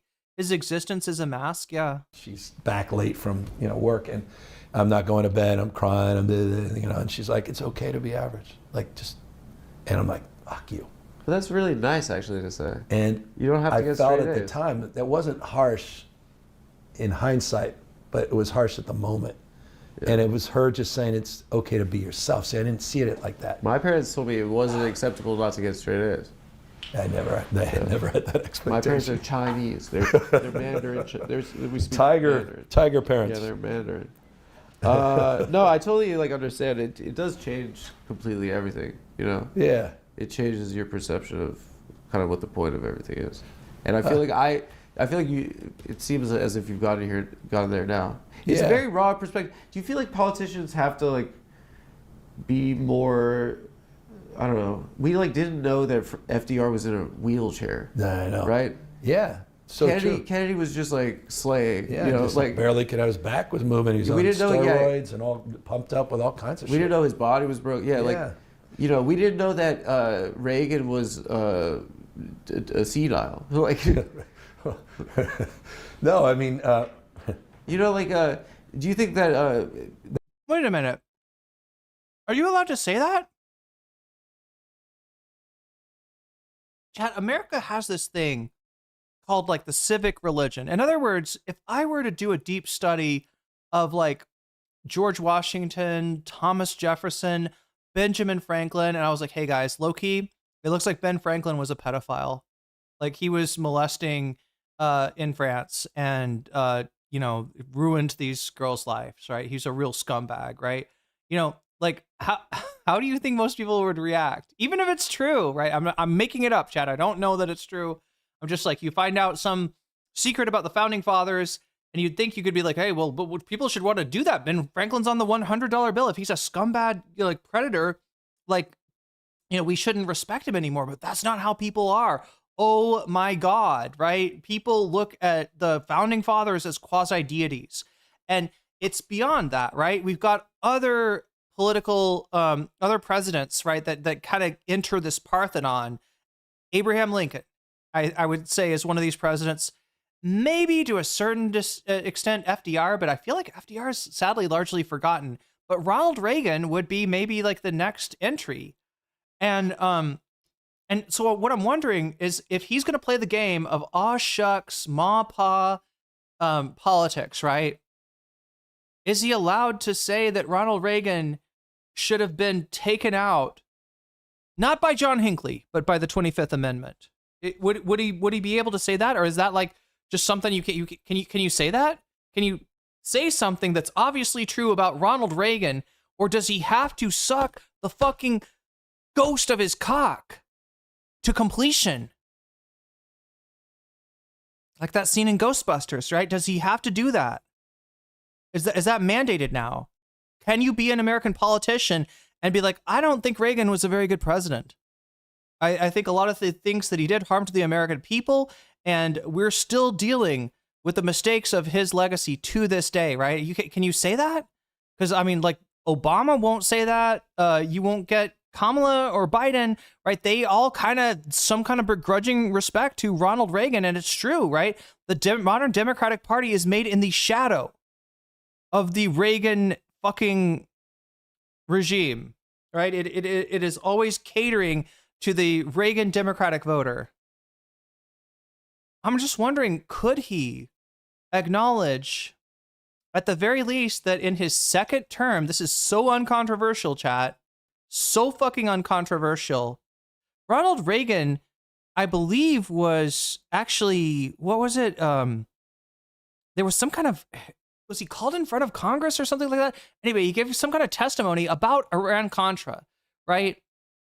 And this is something he's very likely guilty of, very, very likely should have been impeached, except the Democrats didn't have the guts to do it, to do two so close together. They just impeached Nixon. They thought the Republicans wouldn't stand for them, you know, trying to impeach another, but Ronald Reagan absolutely should have been impeached over Iran-Contra. I don't expect them to say that would be, or even talk about, I'm just wondering, can you talk about the faults of Ronald Reagan, or or do you have to whitewash? Are we going to see AOC in like 2032 running for president and talking about how Ronald Reagan inspired her, right? Are we going to have to deal with that? Are we going to have to put up with that, right? Is that a thing? Has that been like etched into the American soul that Ronald Reagan was our fucking grandfather and we all should love and respect him?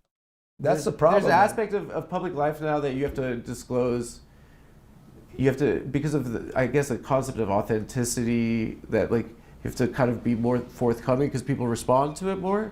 I think the proverbial Overton window, as they refer to it, but you know, it provides a little bit more latitude. Overton window? Because people what are we talking about? Of public life now, they senile. Like, no, I mean, you can't say it. You know, like, do you think that that's the problem? There's an aspect of public life now that you have to disclose. You have to, because of the, I guess, the concept of authenticity, that like you have to kind of be more forthcoming because people respond to it more. I think the proverbial Overton window, as they refer to it, but you know, it provides a little bit more latitude and grace in that respect. But I think you can't get through this nowadays without. Chat, for the record, Overton window, the idea is this, right?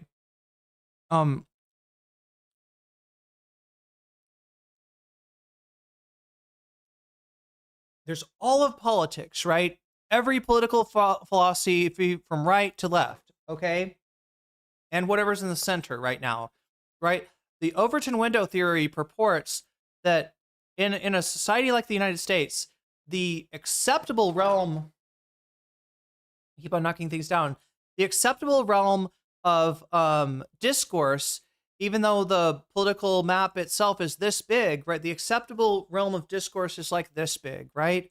And you say abolish the police, or you're too far left. You say, I don't know, kids in cages, you're too far right, right? There's stuff that's acceptable and there's stuff that's not acceptable. And if you want to be a politician in America, you got to stay within the acceptable range of discourse. Now, could that concept be applied to something non-political? I suppose. I've never heard it done that, but like, what is Adam's talking about your presentation as a public figure, whether that public figure is a YouTuber, whether that public figure is a podcaster, or whether that public figure happens to be governor of California running for president of the United States, right? You will do worse if you use the 90s, political meta, the old political meta, where you try to make yourself not look like a human being, you try to make yourself look like a politician and a professional, and you establish this veneer where nobody sees inside. Now, you're going to be more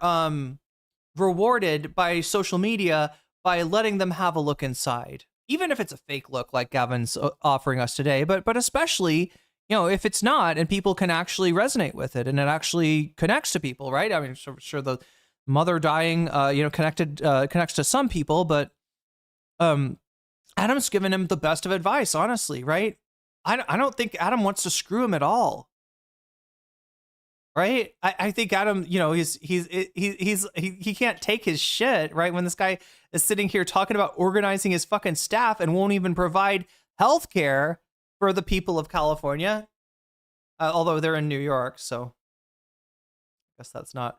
But anyway, that's what he's trying to tell him. Just the most basic thing in the world. Any political consultant worth their salt these days will tell you that. The only people that won't tell you that are like old, fucking political consultants who should not still be working, because their world, their political world was a different place. Their knowledge, which is very good at getting you elected in 1996, is terrible at getting you elected in 2026.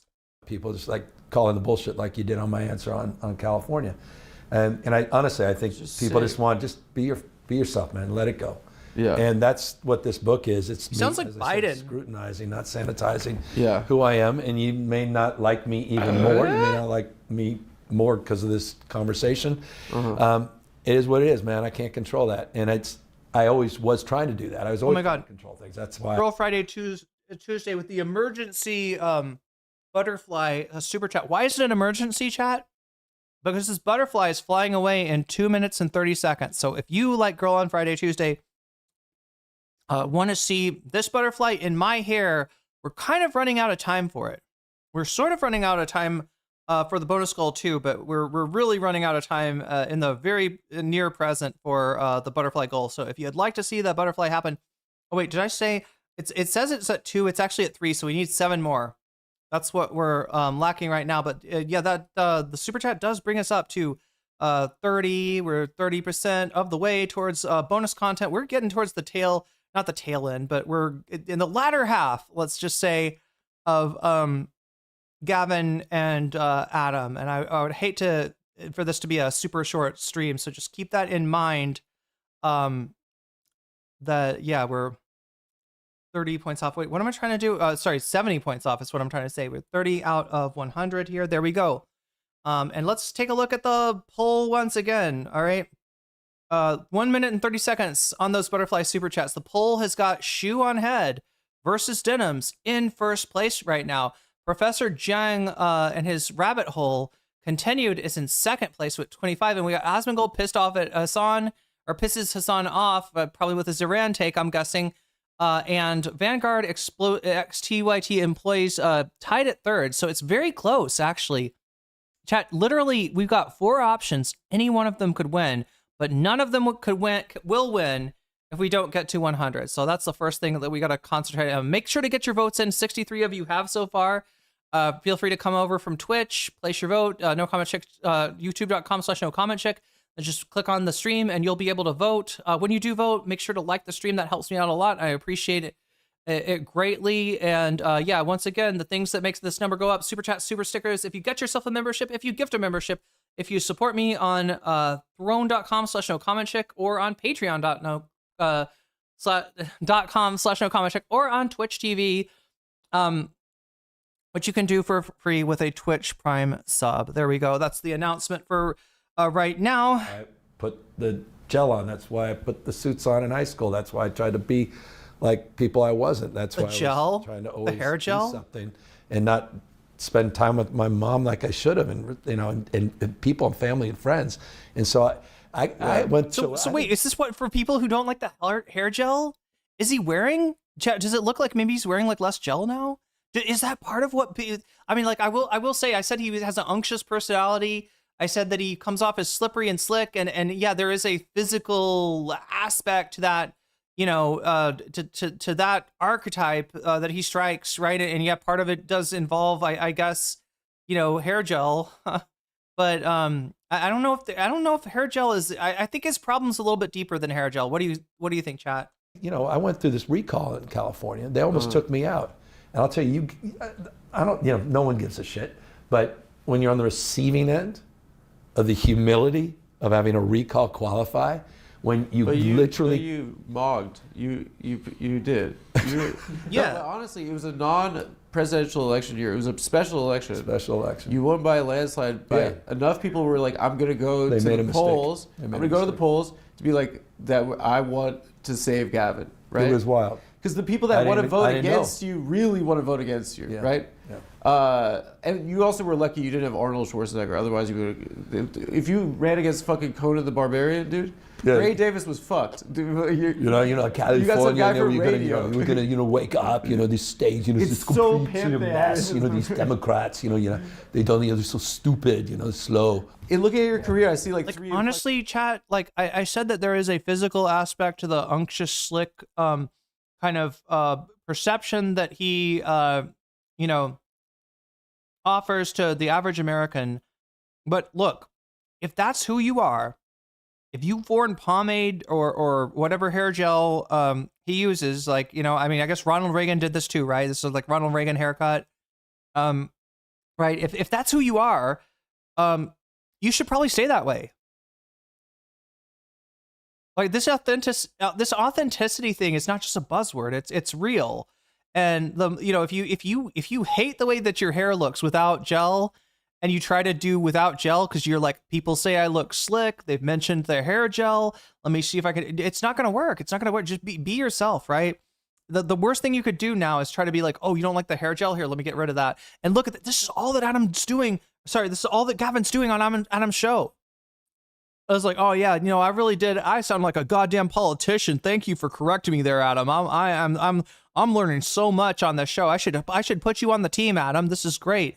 No, I want to hear more feedback. Yeah, no, I was a crappy person to my mom, and she let me know in no uncertain terms. And I can't get her back, but what I can do is be a better person. That's what she would have wanted. That's what I'm gonna do, right? This is what he's trying to embody, and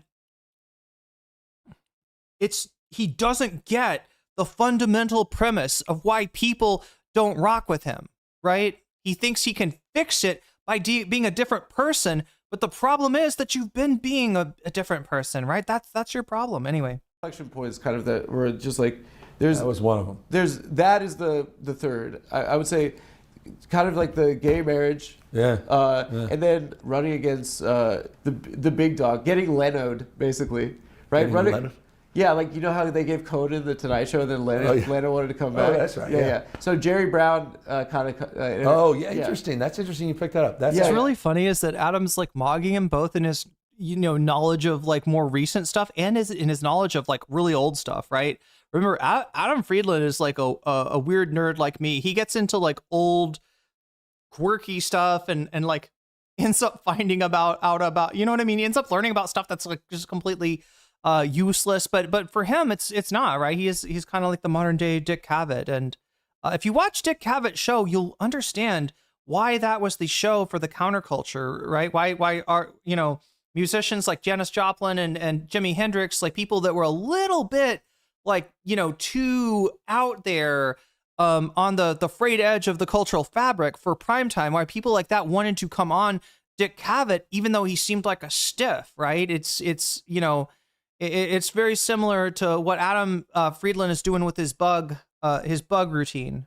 Wow. So Well that's the done. second inflection You point. do need to give your staff a raise. It's impressive you They're picked not up on doing that. shit, dude. It's all Oh, you gotta get coffee? I gotta get something I gotta get coffee too, Kitsune Cavalier or something, tea, something. Well, that's why they're smartest not. guy. Yeah, that's Oh, why yeah. they don't have the healthcare this guy pension. Thomas is You said you want to get some damn Academy Award, so I got apparently them he's good at They're that. from Home Depot. I got them at Home Depot. Okay, well, I thought we were Costco. You talked about buying my book in bulk.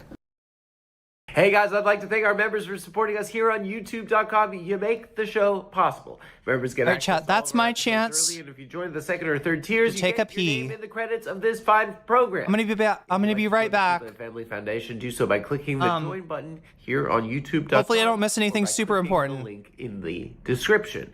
You could also support us on Patreon if you prefer. The link for that is also in the description. Thanks a lot, guys. Hey guys, I'm going on the road, and I'm going to be doing Side Splitters Tampa April 17th to the 18th, San Francisco, California, Cobb's Comedy Club May 29th to the 30th, and the Regent Theater in Los Angeles, California, May 9th. There's a link in the description for tickets. We'll be adding more shows in more cities later this year, so stay tuned, adamfriedland.show for tickets, and rest in peace to the one and only Robert Duvall. Thank you. The start of the year gets people starting to think about their finances, like paying off debt, building an emergency fund, or saving for major milestones like buying a home, children's education, retirement, etc. Are you done with just tracking your past spending? Do you want a tool that helps you plan, project, and proactively measure that goal? Set yourself up for financial success this year. Monarch is the all-in-one personal finance tool designed to make your life easier. It brings your entire financial life together, budgeting, accounts and investments, net worth, and future planning together in one dashboard on your phone or laptop. Feel aware and in control of your finances this year and get 50% off your Monarch subscription with the code TAFS. Paying off debt or saving for a major goal like an apartment is at the top of my mind right now. And that's why Monarch has helped me make progress on it. It shows me exactly where my money is going and helps me redirect it towards what matters most. With automatic tracking and clear projections, I can see myself actually getting closer to being debt-free or hitting that savings milestone instead of just hoping that it happens. Unlike most other personal finance apps, Monarch is built to make you proactive, not just reactive. Tracking your money is easier than ever with some of Monarch's most popular features. Data visualizations from Sankey diagrams, pie charts, line charts, and bar charts, investment tracking, a visual picture of my portfolio performance in relation to the S&P 500. Monarch helps users save over $200 per month on average after joining. 8 out of 10 members feel more in control of their finances with Monarch, and 8 out of 10 members say that Monarch gives them a clear picture of where their money is going. So set yourself up for financial success in 2026 with Monarch, the all-in-one tool that makes proactive money management simple all year long. Use code TAFS at monarch.com for half off your first year. That's 50% off your first year at monarch.com with the code TAFS. This time of year, I'm trying to stay consistent with eating well, but between work, workouts, and commuting, cooking just isn't happening. And that's why Tempo gives me fresh, balanced meals ready in 2 minutes so I can eat the way I want to without losing time. Tempo delivers fresh, chef-crafted, dietitian-approved meals straight to your door. Each meal is perfectly portioned for lunch or dinner and ready within just 2 minutes. That means real food, real fast, without that sad desk lunch or drive-through regret. With 20 new recipes every week made from nutrient-rich ingredients. Tempo keeps things exciting and helps you stay consistent with healthy habits. It's convenient, but it's also flexible enough to fit the way you want to eat. Even busy athletes like Maria Sharapova swear by Tempo for balanced meals that help them stay on top of their wellness goals. And no matter your goals, there's a Tempo meal for you. Protein-packed meals with up to 30 grams of protein, calorie-conscious, or even GLP-1 balanced meals. So for a limited time, Tempo is offering my listeners 60% off your first box. Go to tempomeals.com/TAFS. That's tempomeals.com/TAFS for 60% off your first box. tempomeals.com/TAFS. Rules and restrictions may apply. Shoot your shot on PrizePicks and get $50 off instantly in lineups when you play your first $5. That's right, PrizePicks is now giving you $50 in lineups when you sign up and play your first $5. PrizePicks makes every dunk, every dime, every board that much more exciting, so don't miss the chance to get started on America's #1 app for sports picks. My best friend didn't even know what a pick and roll was, and then he started playing on Prize Picks, and now he's talking to me every week about new players he likes picking. It's so exciting and it gets us more amped watching the game. Prize Picks is simple to play. Just pick more or less on 2 to 6 player stat projections. If you get in your picks right, you cash in. Pick from all your favorite sports, anything from basketball, baseball, hockey, UFC, soccer, college basketball, esports, the list goes on. New feature alert, Prize Picks now has early payouts. If your player gets off to a hot start, you have the option of cashing out those winnings before the game even finishes. So download the Prize Picks app today and use code TAFS to get $50 off in lineups after you play your first $5 lineup. That's code TAFS to get $50 in lineups after you play your first $5 lineup. Prize Picks, it's good to be right. I was gonna make you my liaison to Burning Man. Dude, your first You order can of be my business psychedelic is czar. You can, your work on my first order of ketamine business policy. is ICBM straight to Burning Man. Okay. ICBM. Jesus, wipes out Burning Man. ICBM. Yeah. What do you think of the whole singularity? It freaks you out, doesn't it? Are you into AI? How panicked are you about AI? Seriously, like scale like 1 to 10. Is it like, it's over? We're all going to be computer chip or what? I don't know. Or this is a computer show. With Is this? Are we guys? I don't have enough time. You know what I'm talking? Yeah, like people call me about stuff, and I'm like, really? My sister's like mad about the East Wing of the White House, and I'm like, She should be. Okay, it's Trump. He's obviously going to build some gross crap. The people contributing to it are getting special deals using tax dollars, crony capitalism. I mean, But there that's are for good reason. You should concentration listen to your camps sister. in the country right Well, now. that's a fact too. He's Right? doing these I don't mass care about a deportations. ballroom as much as I that. get that. People are getting just as mad about that. We're shouldn't be as we're mad. funding a That's genocide. We're like, there are concentration camps in America. Well said. And like, you're from California, right? Yeah, I'm from the western part of the country. Like, I grew up around a lot of Latinos, and like, you worked in restaurant industry. Like, these are people that fundamentally just want to make more money for their families. They work their asses off. They don't complain about anything. After what your state went through in Los Angeles with the Marines, I realized I just kind of went to the office the next day. Life kind of continues as normal. What do you do if you This resonates with me because I'm like, why is everyone going to their office? Why aren't people fucking waking up to what's going on in this country? There's a fucking cage in Florida right now today. What do we do? Just because what you just said is really important, and I love the way you said it, and I like sort of the outrage that you expressed. So last June, this all started when Donald Trump federalized 4,000 National Guard in California and sent 700 active duty Marines, not overseas, but to the second largest city in the United States of America, on war with his own country. Sent 5,000 troops. Talk about communities on edge. I've never seen that in my lifetime. No. Yeah. And he also sent out this guy dressed up as if he just came off a movie set. The Folsom Street. From the 1930s. No, bro, I wish it was the Folsom Street. He said a gimp. If it was the Folsom Street, we would be in a very different place. It was right out of the 1930s. I mean, like with the Himmler haircut, Greg Bovino, in his Masked Men, where people are disappearing, cars are being smashed, windows are smashed, people quite literally on edge, racially profiled with sanction of the United States Supreme Court in their shadow docket that allow racial profiling on the basis of skin color, where you congregate, or your accent. That's happening in the United States of America today. And that's why we drew the line, and I shifted. I don't know if you've seen some of my social media. It literally shifted because I was like, fuck a lot now. Yeah, you say I'm like, F-word. That's why I'm counting on my cinematographer to edit all that. Fuck. Yeah, fuck. But like, fuck. No bullshit. I'm like, why are people more pissed off? Why aren't you more outraged? Why are you going like you? Why'd you go to work the next day? And I'm sued to your question. So we're filing lawsuits. We're trying to call this shit out. We're trying to put a mirror up to Donald Trump. That's why we ban private prisons in the state of California. That's why we have most progressive laws as it relates to getting masked men, saying you can't unmask these masked men, saying it was fine, first law saying you can't wear a fucking mask. You got to show your ID. You got to tell us who you're from. I mean, if some guy dressed up, it was in a mask, sort of comes around me, I'm going to fight back. It's a miracle. There hasn't been more violence. And now these sons of bitches are killing American citizens. I mean, this is a private police force, a secret police force that has taken the oath of office to trump not the Constitution of the United States. It should outrage and infuriate everybody. And so I'm trying to exercise it legislatively, legally, using my voice, trying to get more aggressive and blowing back at Trump. I think I've been pretty aggressive against Trump by standards, comparative standards. And I think you've stared him down a bit. And I've been punch a bully in the mouth, fight fire with fire. I did it on the redistricting stuff, Prop 50 in California.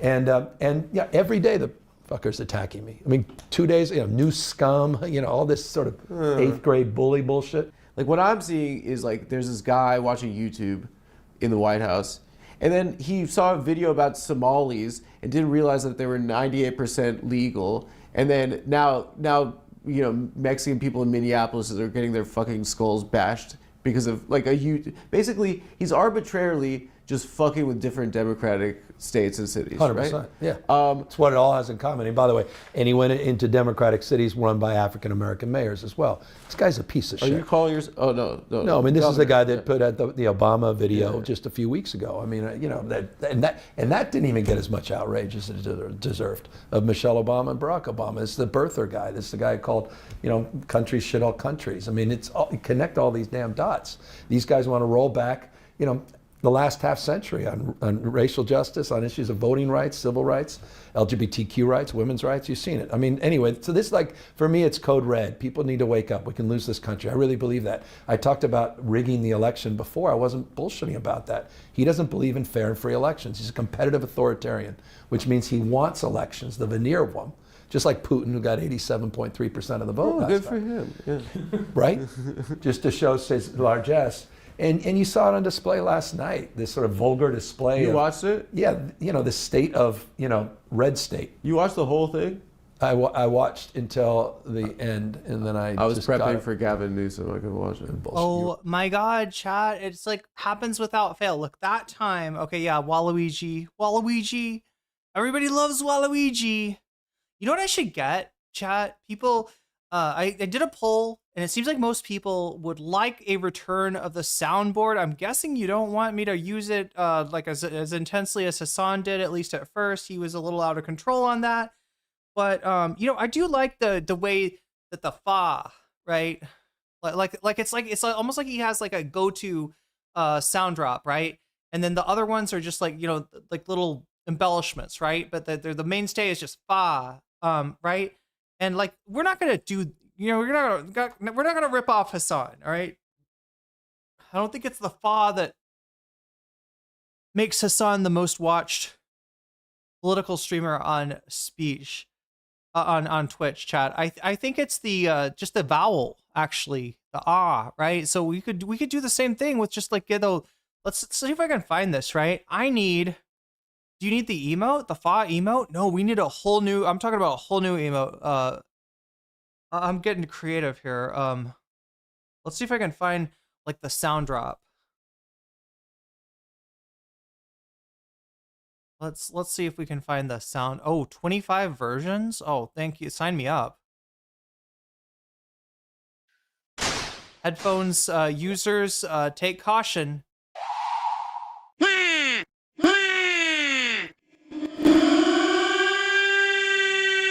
Oh my god. Oh my god, chat.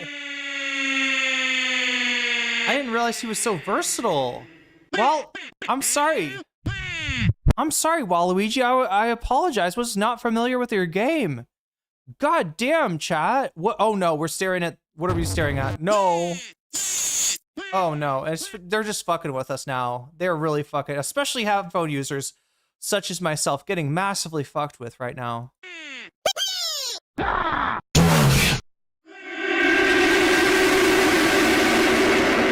Kono Diowa.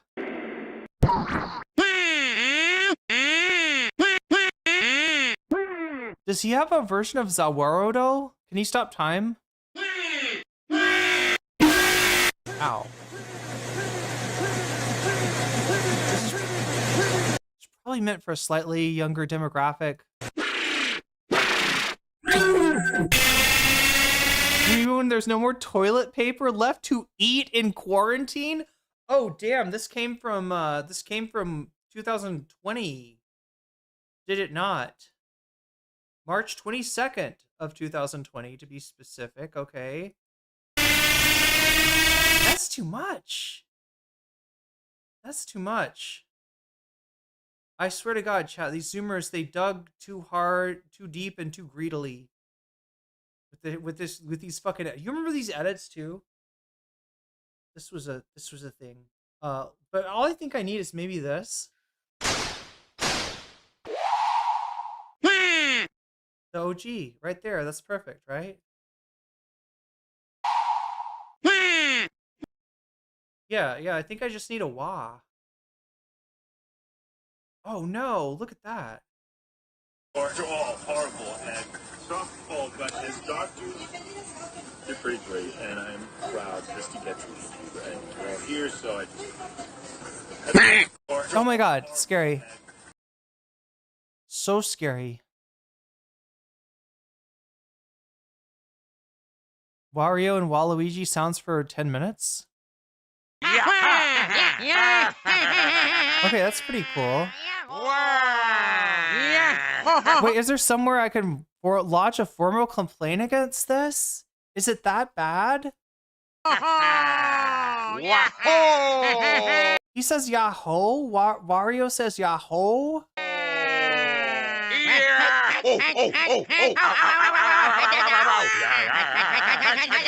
Are we watching a Nintendo snuff film? Oh no! Oh no! Oh no! I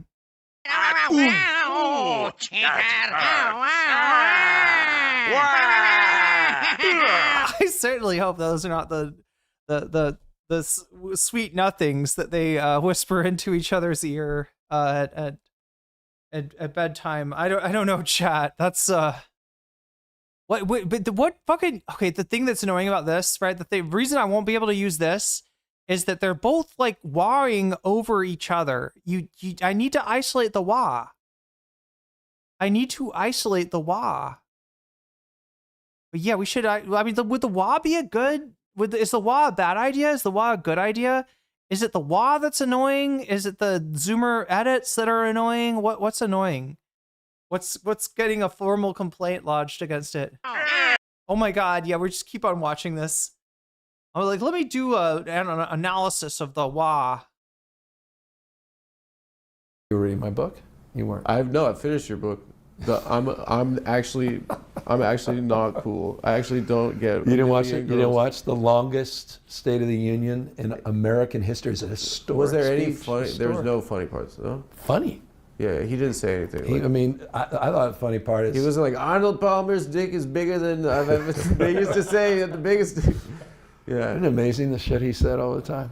Talk about. It's just less funny now. It is less fun. It doesn't feel derivative. It does feel it's the show is not as interesting. Well, the truth is this, right? Like the first term, we didn't see stuff like this. We heard people talk about Russia and some James Bond conspiracy theory crap.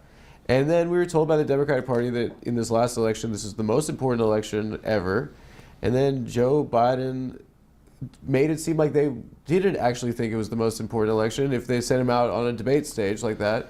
Like, if it's the most important election ever, if you're saving democracy... Now, wait. So the history here is that I think... So here's what I noticed, right? Adam's bringing up some stuff that he and a lot of people in his audience disagree with Gavin about, right? A lot of failures of Gavin, but he's also bringing up, like, the gay marriage, and then this... I think Gavin was one of the first people to say Biden needs to drop out. Am I wrong? Anybody remember? Do I need to Google this? Do that. The Democratic Party isn't going to, they're going to take it more seriously. Who's the party? The problem is everyone thinks there's like 6 people in a room, smoke-filled room, and we got ashtrays like this, and we're deciding who that's the black and white movie. That doesn't that's work even like more this depressing. It's so diffused. The party is many. It's DCCs. It's it's all the state parties. It's all of us. The party is Clinton. It's a composite of Obamas.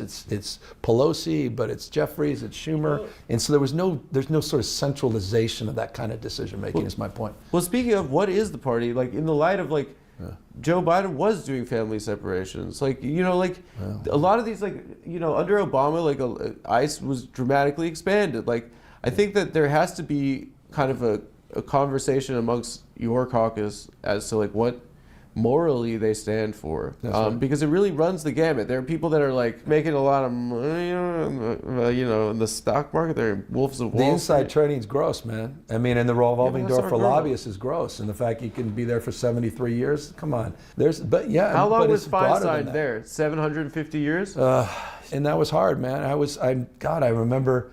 By the way, my colleague it was Alex hard. Wagner is standing by right now with California Governor Biden surrogate Gavin Newsom. Alex, I cannot wait for this conversation. All right, what date are we talking about? 1 year ago, aka 27th of June, 2024. About President Joe Biden's performance in the first presidential debate. Okay, there we go. That's what we want. Let's see. Well, neither can I. Well, you guys can't see it, but there like all of Trump's shortlist VP nominees are walking around on the ground. Nobody wants to talk to them. It was like human piranhas descending on the governor after the end of this debate. Governor, what was your reaction to what we saw on screen? Well, not on the substance. He won the debate. Biden? I'm old school. I'm old-fashioned. That's what matters to me. I thought the lies, I was taking notes about all the lies. I ran out of paper. Donald Trump, no accountability on those lies, talking down the American economy, talking down our democracy. That was alarming. This is a world we're living. Am I wrong, chat? I'm trying to remember the first people, because the deal with Joe Biden was that there were people, I believe like Cenk Uygur, calling him to drop out, saying that he was too old. And also one of the other Democrats that ran in the primary, I think, made this comment, right? But people didn't really take them seriously. And then the debate happened. And even after the debate, a lot of people were saying that he needs to drop out. But there weren't as many like Democratic people. If you were attached to the Democratic Party, it was a hard thing to say. Because it was taken by the rest of the Democratic Party as like treason, right?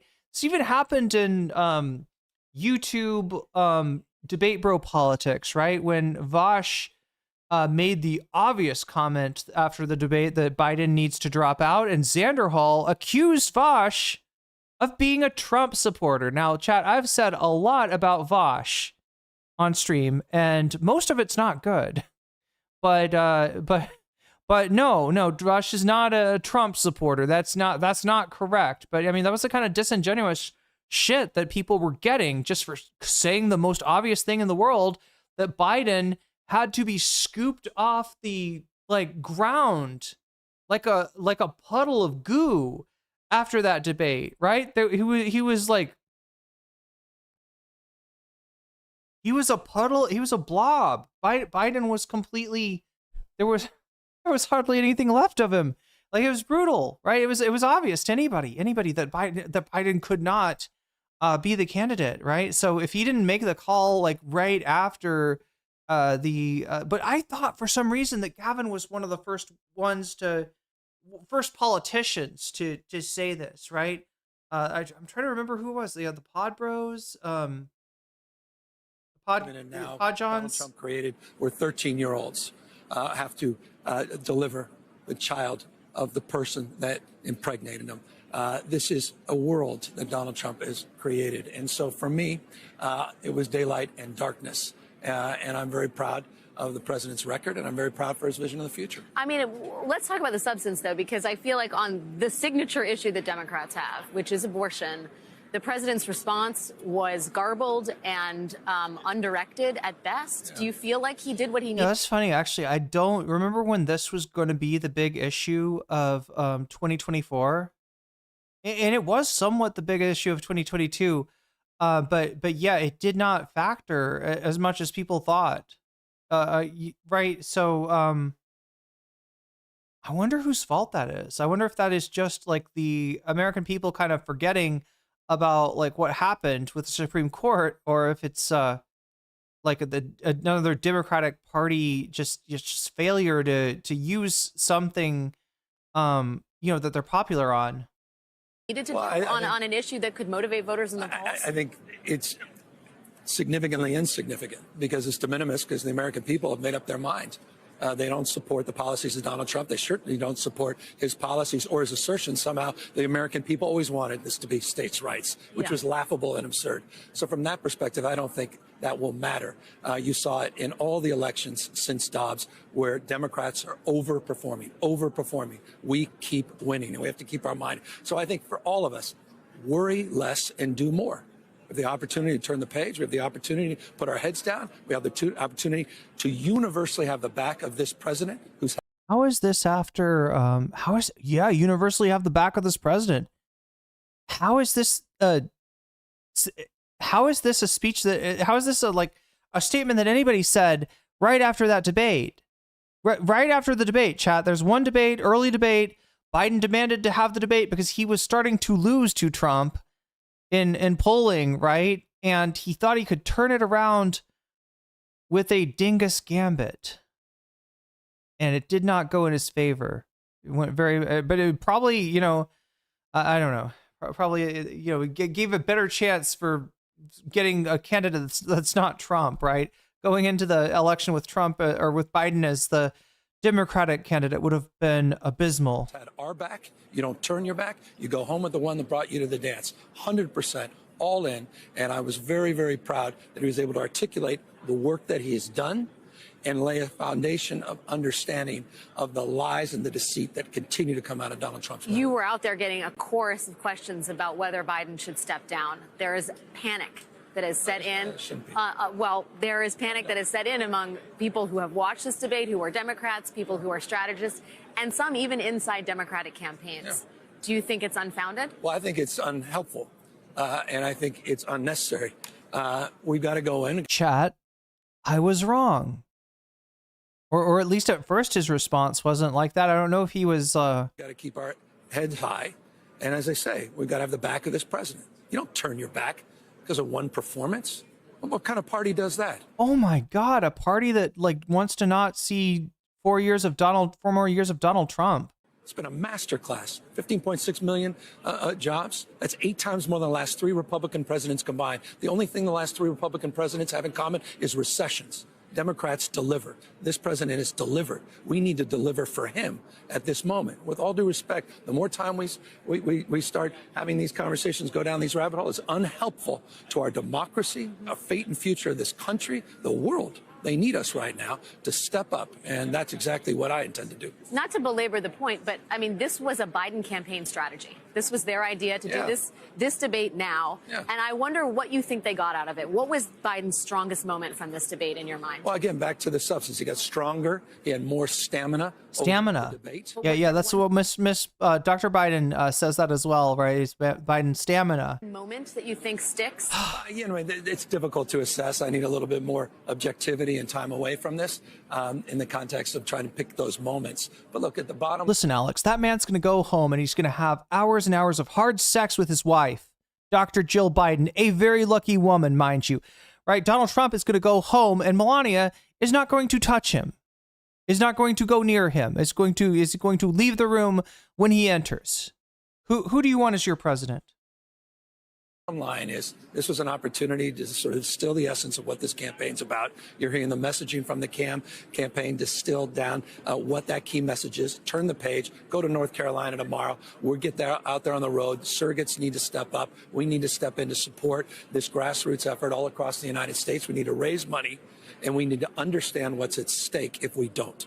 We need to understand what's at stake if we turn our back at this critical time. There's too much. If Biden and Trump are remembered for any particular line, to me it seemed like it would be the line, "I didn't have sex with a porn star," which is not something we've heard on a debate stage before. No, when you use the words "I didn't have sex with a porn star," you're not winning, you're losing at that game. Yes, Absolutely. I know our friends in New York have questions for you. This aged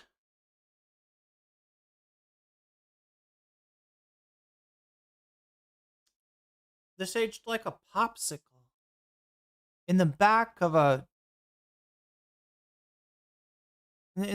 Honda. Okay, this is in the back fucking window of a Honda. This aged like a fucking popsicle. Okay, this is wow.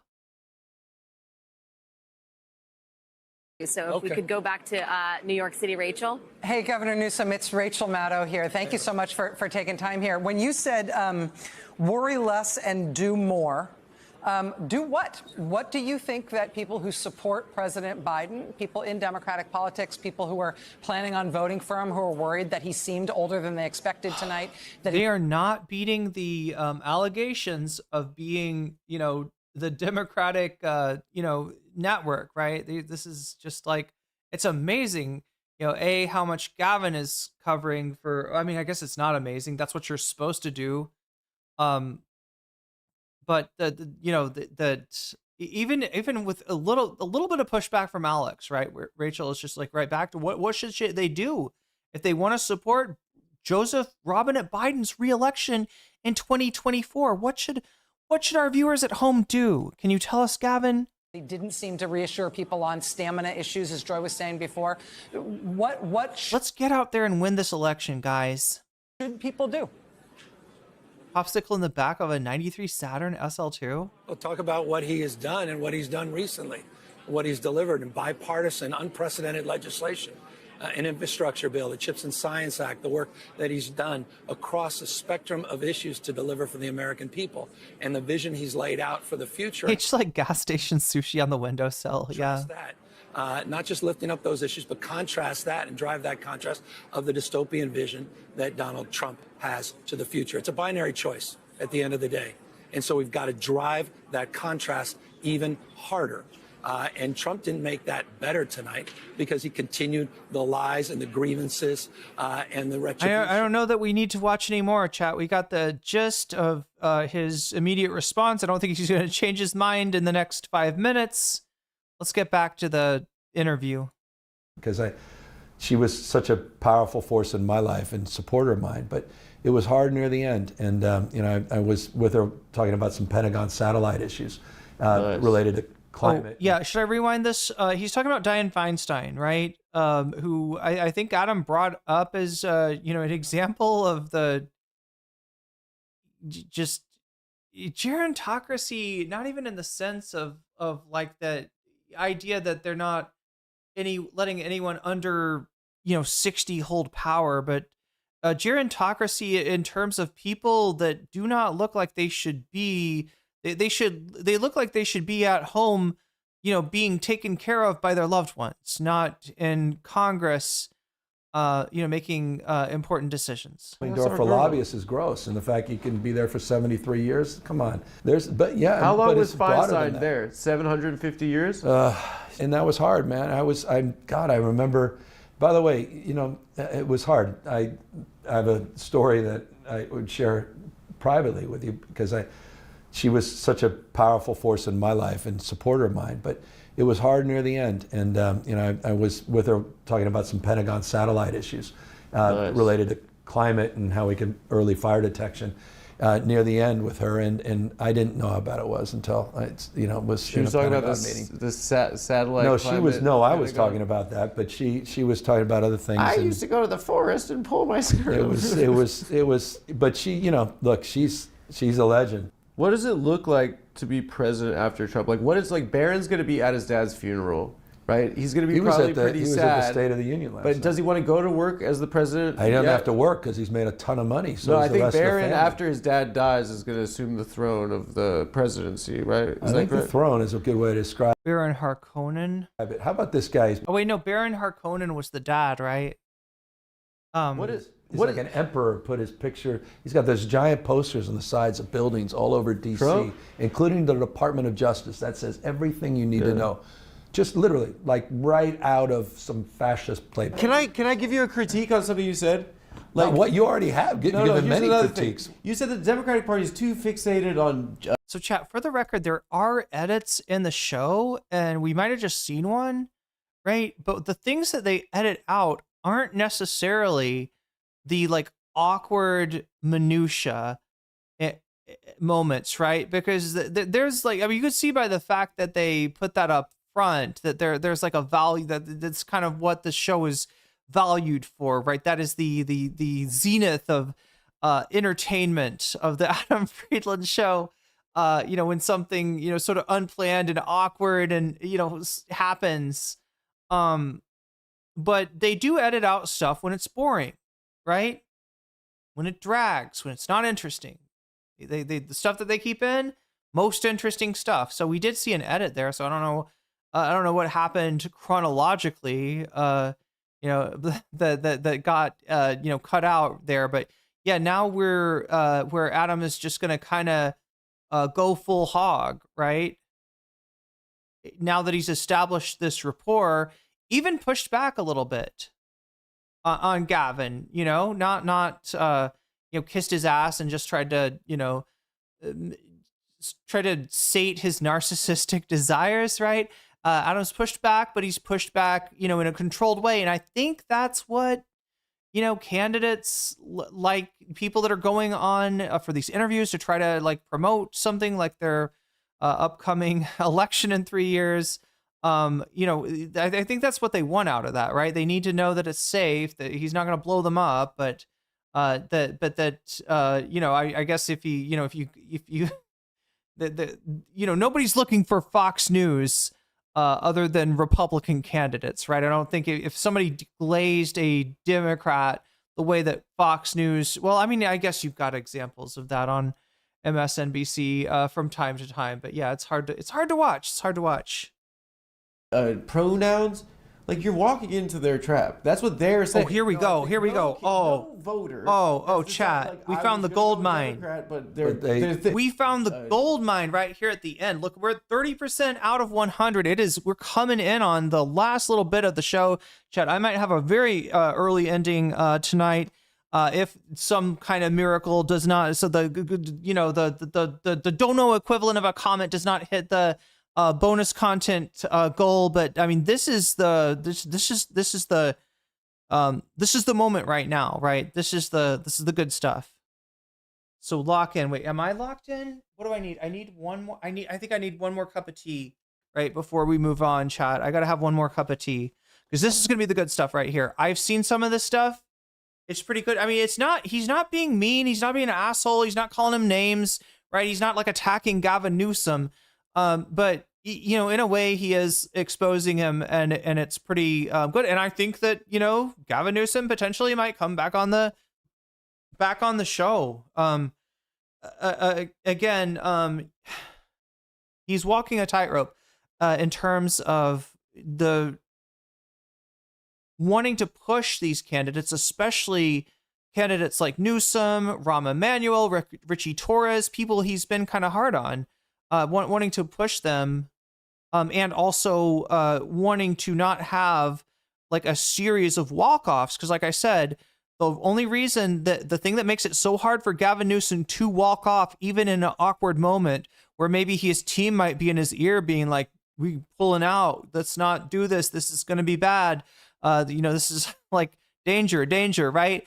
Even when that happens, Gavin Newsom might, put his hand up and say, no, let's go on, right? It's an art of him trying to, get what he wants out of the interview, do his due diligence for his audience, but at the same time, not, have again, that series of walk-offs, which if the last, 3 politicians that had come on had walked off in a huff, it would make it easier for Gavin Newsom to walk off. Instead, it's getting harder and harder to walk off, which is kind of an amazing thing because the only way that you can do, non-axis journalism, real journalism without a net for the politician, right, where there is some real danger for them without, alienating yourself and losing access, right? There's always this balance that journalists, try to strike between access and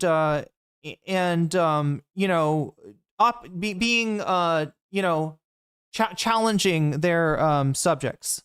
Pronouns, like you're walking into their trap. That's what they're saying. No, I think no voter has decided. Like I was gonna go Democrat, but their changed the fixation pronouns. on pronouns is like no. I think there was a moment. There was some. He thinks there was. Oh, maybe there is a Democrat that was like, I was going to vote Democrat, but they changed the pronoun. You don't think that there's somebody out there like that?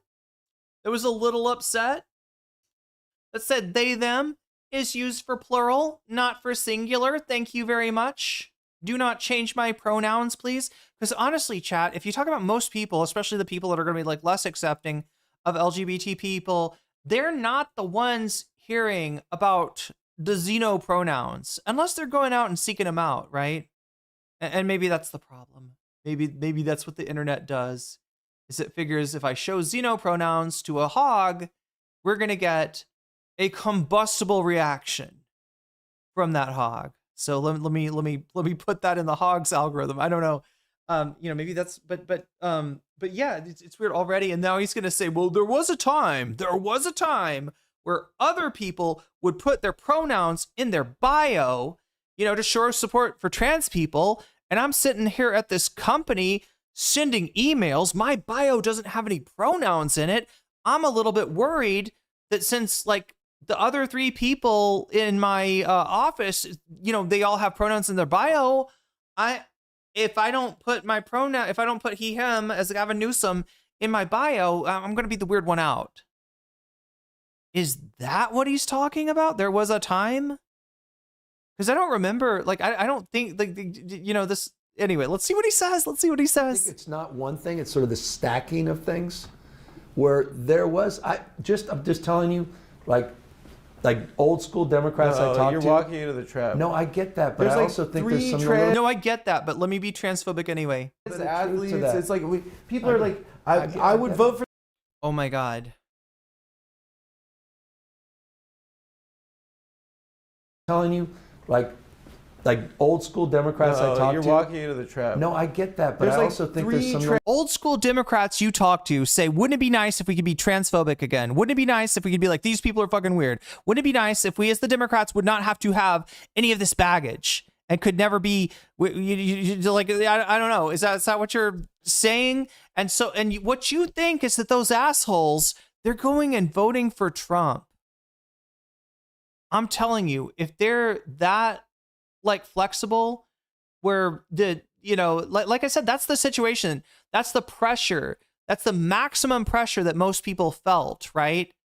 When it comes to pronouns, I mentioned like the people using non-binary pronouns, they, them being the main one that people would have encountered if they encountered any at all.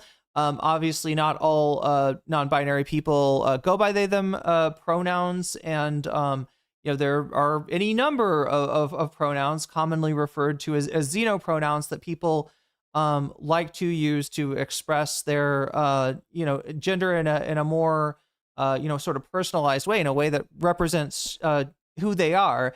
But like I'm saying, people that are adopting xenogenders are just not coming into contact with people that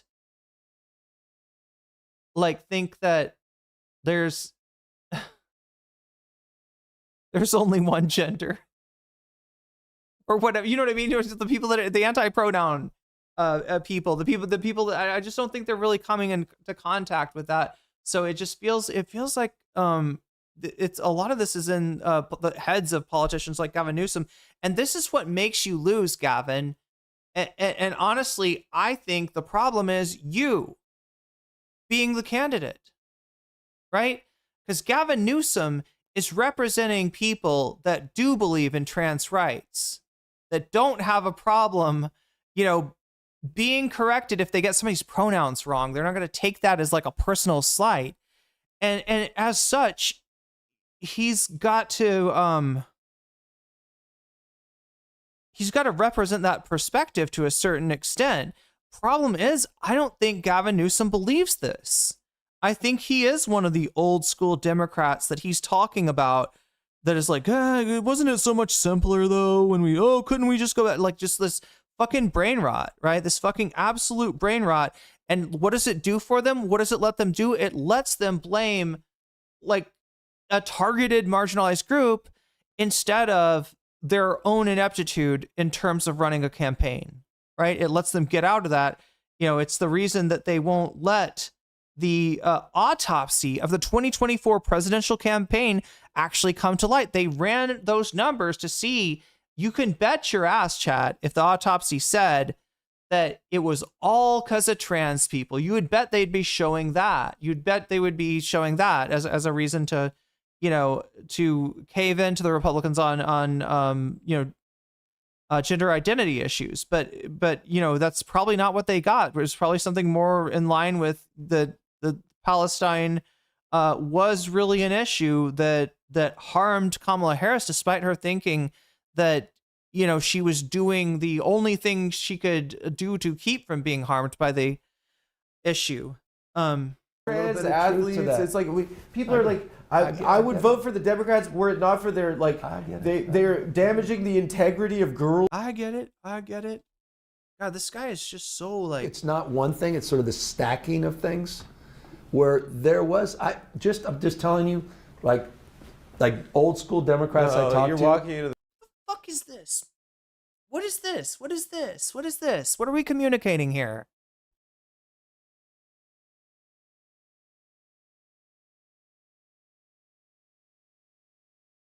Like, would you do this if we were talking about like anti-miscegenation laws? Oh, I'm telling you, there's some people that just don't think that the races should mix, and I mean that's not how I feel. But we gotta make sure. I mean, these are Democratic voters here.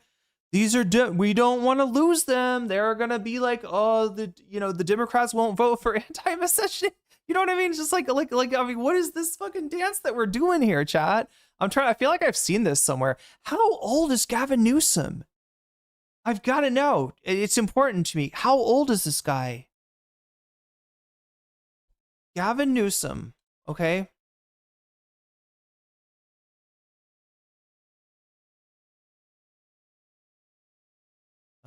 That's not working. Gavin, let's try again. Gavin Newsom, please. Can we? 1967. This guy would be. How old does that make him? Oh, this is a goofy picture too.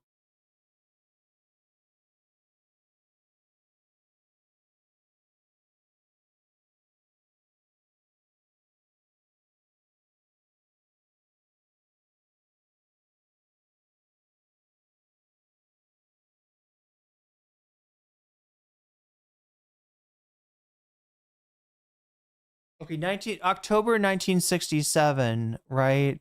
How old does that make him?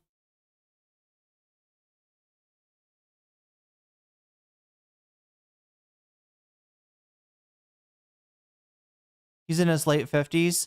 Okay, yeah. This is what I'm saying. I don't think he's old enough to be this much of a... I don't know. Yeah, fucking pronouns indeed, right? Fucking pronouns. Oh, this dance move, that's what I'm thinking. Is like, it feels like it's not a 59-year-old's dance move. It feels like a 69-year-old's dance move. No voter has decided, like, I was going to go Democrat, but their changed the fixation pronouns? on pronouns is like, no. I think there was a moment, there was some, I think it's not one thing, it's sort of the stacking of things, where there was, I'm just telling you, like old school Democrats. It looks like he's like dancing and romancing. Like he's remembering the old days. We go dancing in the, back in the 50s, there were these clubs with sock hops, women in poodle skirts. It was really, you'd hold your sweetie close during the slow dance. And it was so romantic. And I don't know, like, right? I don't know. I don't understand. Does 59, that makes him Gen X, right? He's not a boomer. Is he Gen X? You're walking into the trap. No, I get that, but there's I also think there's some trans athletes. I don't think this is his call. I just wonder why, because chat, people do sometimes like adopt the mannerisms of like older generations. Like I especially see somebody like a politician doing that, right? It's like I just don't know where is this from? I feel like people are like, I would vote for the Democrats were it not for their they're damaging. I was drinking my ice cream soda with my sweetie, and we didn't have to worry about pronouns. Nobody had pronouns. We just call everybody "Hey you." It was a simpler time. It was a simpler time. Integrity of girls' sports. I get come on, dude. You're walking on the trap. I get it. Here's my advice to you. No, if they're doing their thing where they're like He's an elder Gen Xer, okay. Mermaid is black, right? Well, that's they're just- like, that's- and they're like, that's you've ruined gross. my childhood. Yeah, that's the pathetic. Democrats are going to say. So you understand people being like, I don't know if people should call themselves they, them. You know, it's bad enough that we let them change their gender identity. Now we gotta let them make a new gender identity. And they shouldn't be allowed to do that. They should have to pick one. They should have to pick one. Or I don't know, where is exactly the hang up? Like how old of like what is he talking about? Is he talking about people that are like straight up transphobic? Or is he talking about people that are, I don't know.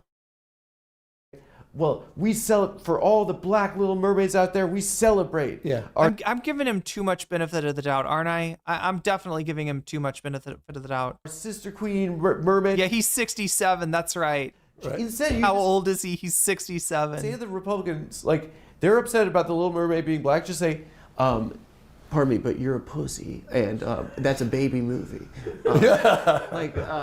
You're being a baby right now. No, the truth is this: I like that. No, I like that. They just act like SJWs at this point. They're mad at Bad Bunny. No, I like it. Let's bring misogyny back. I'm gonna call everyone a pussy. He's What halftime SJW? show? Why do I not know what the Social justice. They He did mention that his dad was an attorney, a social justice attorney, was how he described him, right? But yeah, SJW is like if you don't, I shouldn't assume everybody in chat understands, right? SJW. We're talking about like, you know, a term popularized in the mid 2010s, basically fitting the slot that woke is fitting right now. The idea being that, you know, you are, you know, doing, I think it always implied, like, do you remember the term slacktivist? Like there was this idea of people like around the Obama time, you know, a lot of people would share petitions and stuff like that online. And it's like that they felt like they were doing something, right? And they get called slacktivists of like, you know, you're just, you know, you're not actually, you know, you're not going to a protest, right? You're not there on the picket lines, but you're, you know, you're going to post on social media to kind of, you know, show, look at me. I'm concerned with, you know, important issues of the time, right? They got called slacktivists. I don't know, for some reason, SJW always was like connected with that, with the idea of like you think that you're a warrior, but you're silly, or that you're more interested in like the accolades of being perceived as caring about social justice than, you know, actually caring. It was at a time, I think, even like a critique of like, you know, people, you know, basically saying somebody's doing activism wrong, even somebody from the left, right? But yeah, obviously the right wing, Gamergate, those, you know, those kind of people, they cornered the market on anti-SJW content, and you know, the woman with the knit cap screaming, the woman with the very bright red hair and glasses, right?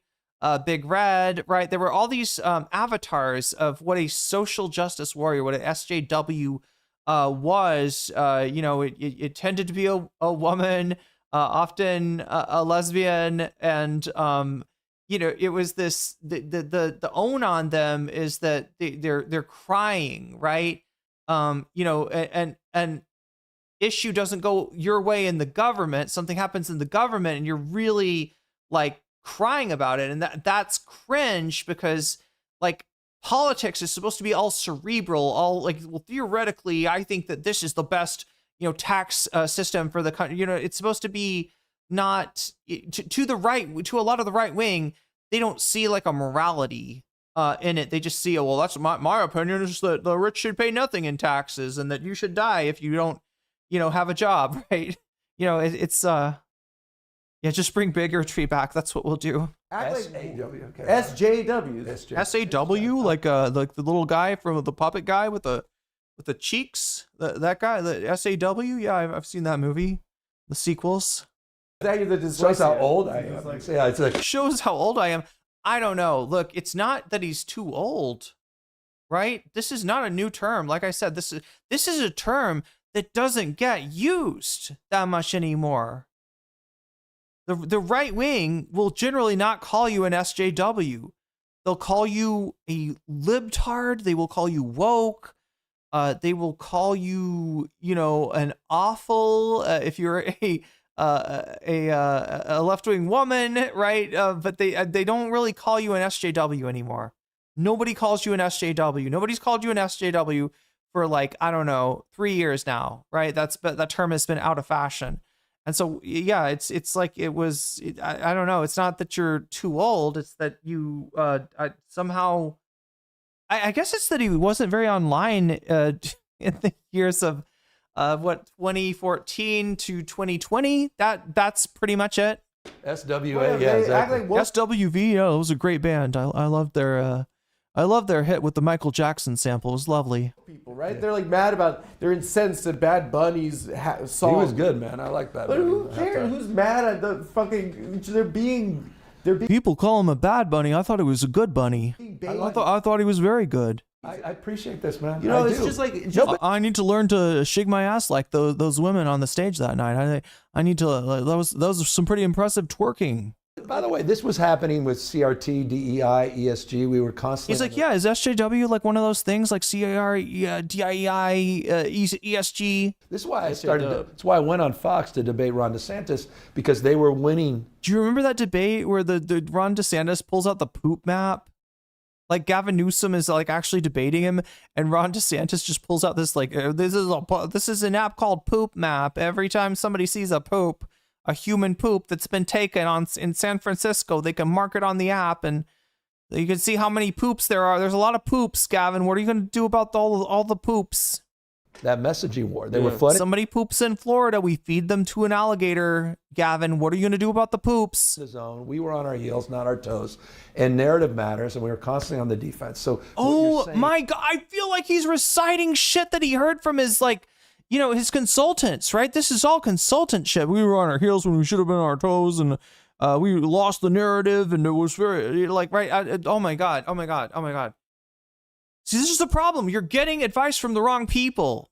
And you think that you're teaching people something by coming on Adam Friedland and but then again, I don't know, maybe he is nervous, truly nervous for the first time in this interview, and maybe this kind of machine gun bullet fire of just buzzwords is his defense mechanism.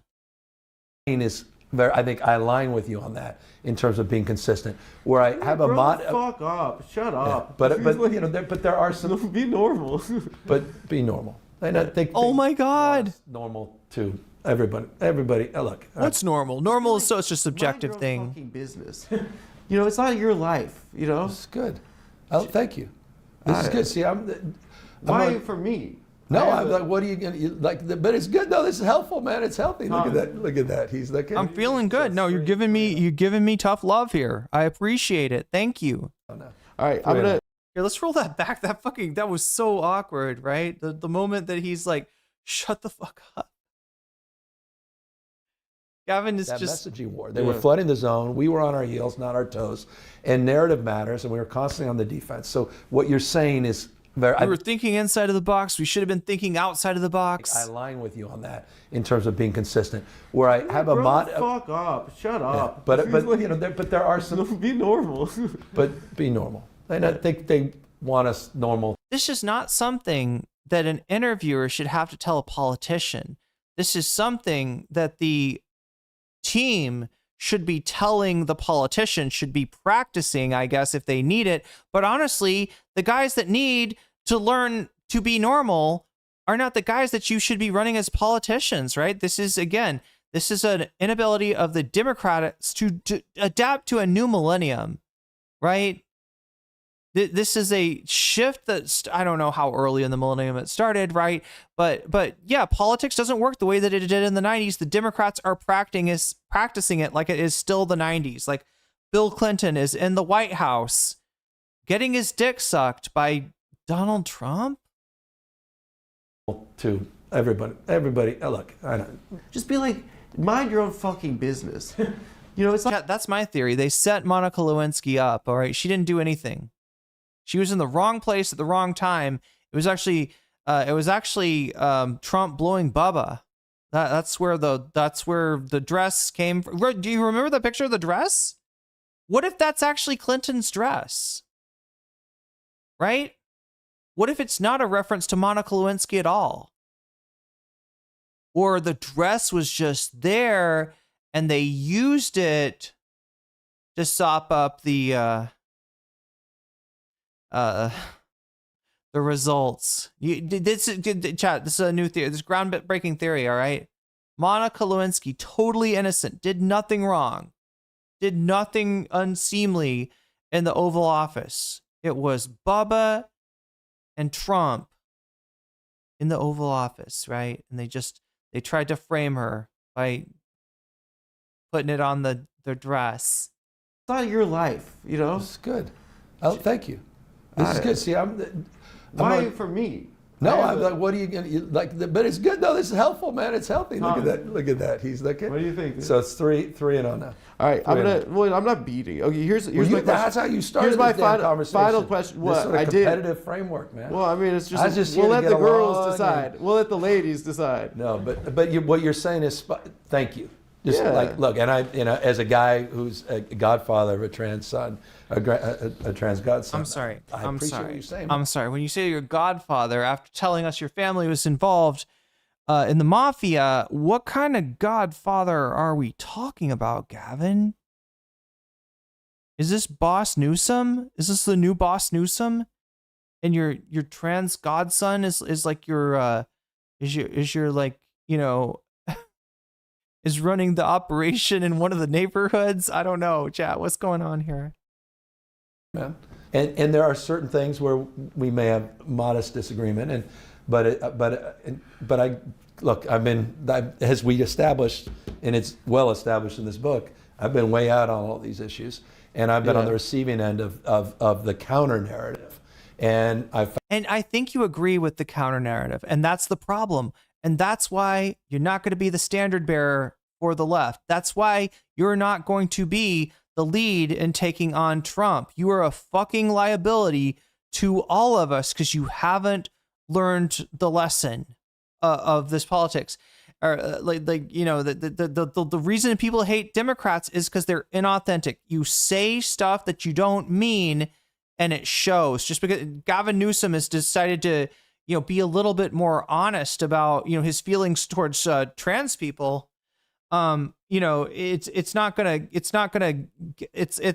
probably, I don't know, chat. There's a lot of things that could sink him in the primary, honestly. I found myself often in a defensive posture, and so I appreciate what you're saying. Here's my last question. What is that's always the worst. That's the one that gets politicians in trouble the last. One last question, Gavin. One last question. Sure? We're not going to get you in trouble. I don't know. Are traps gay? I want to find out. You're my boy. I'm not doing yellow journalism. I'm hanging out with my handsome new friend. What are you talking about? Oh my God, chat. Oh my God. Talking about 2016 and all the fucking cringe 4chan memes come back, right? All the fucking shit. You're gonna probably win. Okay, well, you want to what, you think? Look, at least chat. We're not at the point where Gavin Newsom is out here making attack helicopter jokes, right? It's not quite to that point. It's not quite to that point yet. JD Vance he's gonna look like a fucking potato next to you. What is seriously? The cooler guy wins every time. I mean it. Is that it? Yes. Go through every election. Rubio's pretty cool. What do you think of Rubio? You don't like him? He's little Marco. Wait. Does he actually think Rubio's cool? Little Marco. The other thing, okay, and you didn't hear anything about this, chat, and I was tempted to be critical about this not getting brought up by Adam, right? Iran, right? That's what if I was going to talk to Gavin Newsom right now, I would be asking him questions about Iran. Right? A lot of these assholes, a lot of these Democrats, they will pretend to be anti-Trump on many issues, but they will be notably silent when it comes to, foreign policy, in some cases, Venezuela, in more cases, Iran. And, the